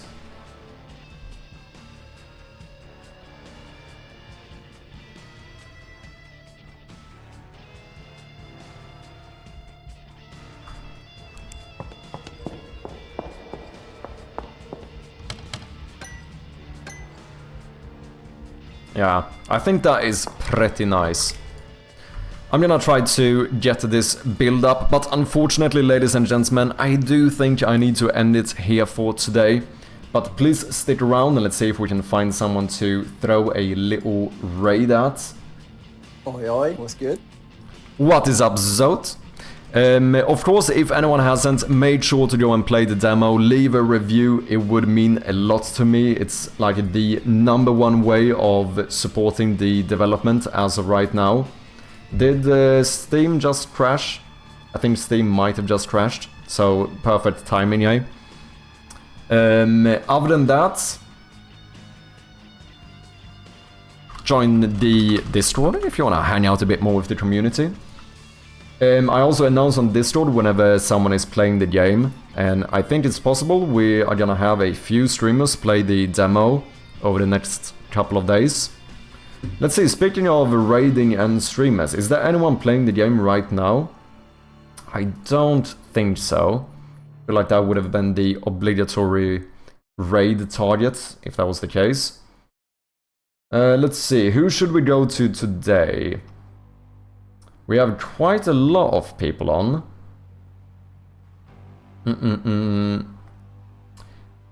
You know, we could go to Jotson. He also recently released his demo.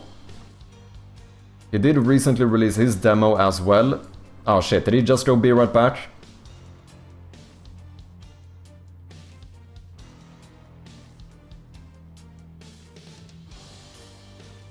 You don't need sleep, mate? I'm not gonna sleep, I need food, mate. Oh, so that's how we're gonna get a raid? Good to know. Absolutely. If I'm ending my stream and I see you playing my game, I will absolutely raid ya. Once again, go and check out the demo. Would very much appreciate a review on that one. It seems like Jotson is back, so that is where we're gonna head out. Made sure to throw that chirpy raid in the chat. You definitely don't need that either. Beans on fucking toast. I'm not gonna have beans on toast today. I'm not gonna have beans on toast. At least not today. Beans on toast is pretty fucking pog though, let's be honest. But yeah, as always, thank you all so much for hanging out today. It truly does mean a lot. One final time, if you haven't, please go and play the demo. It would mean a lot to me, especially if you leave a review. It would help out the development of this game quite a lot. We need 2 more reviews to hit very positive, which would be insane. So yeah, for anyone who has played the game, has played the demo, has reviewed it, thank you so much from the bottom of my heart. Truly, truly does help out. I will be back on Friday again, as per usual, but until then, have a great one, guys. Let's head over to Jotson and say hello, throw that chappy raid in the chat, and I'll see you next time. Cheers.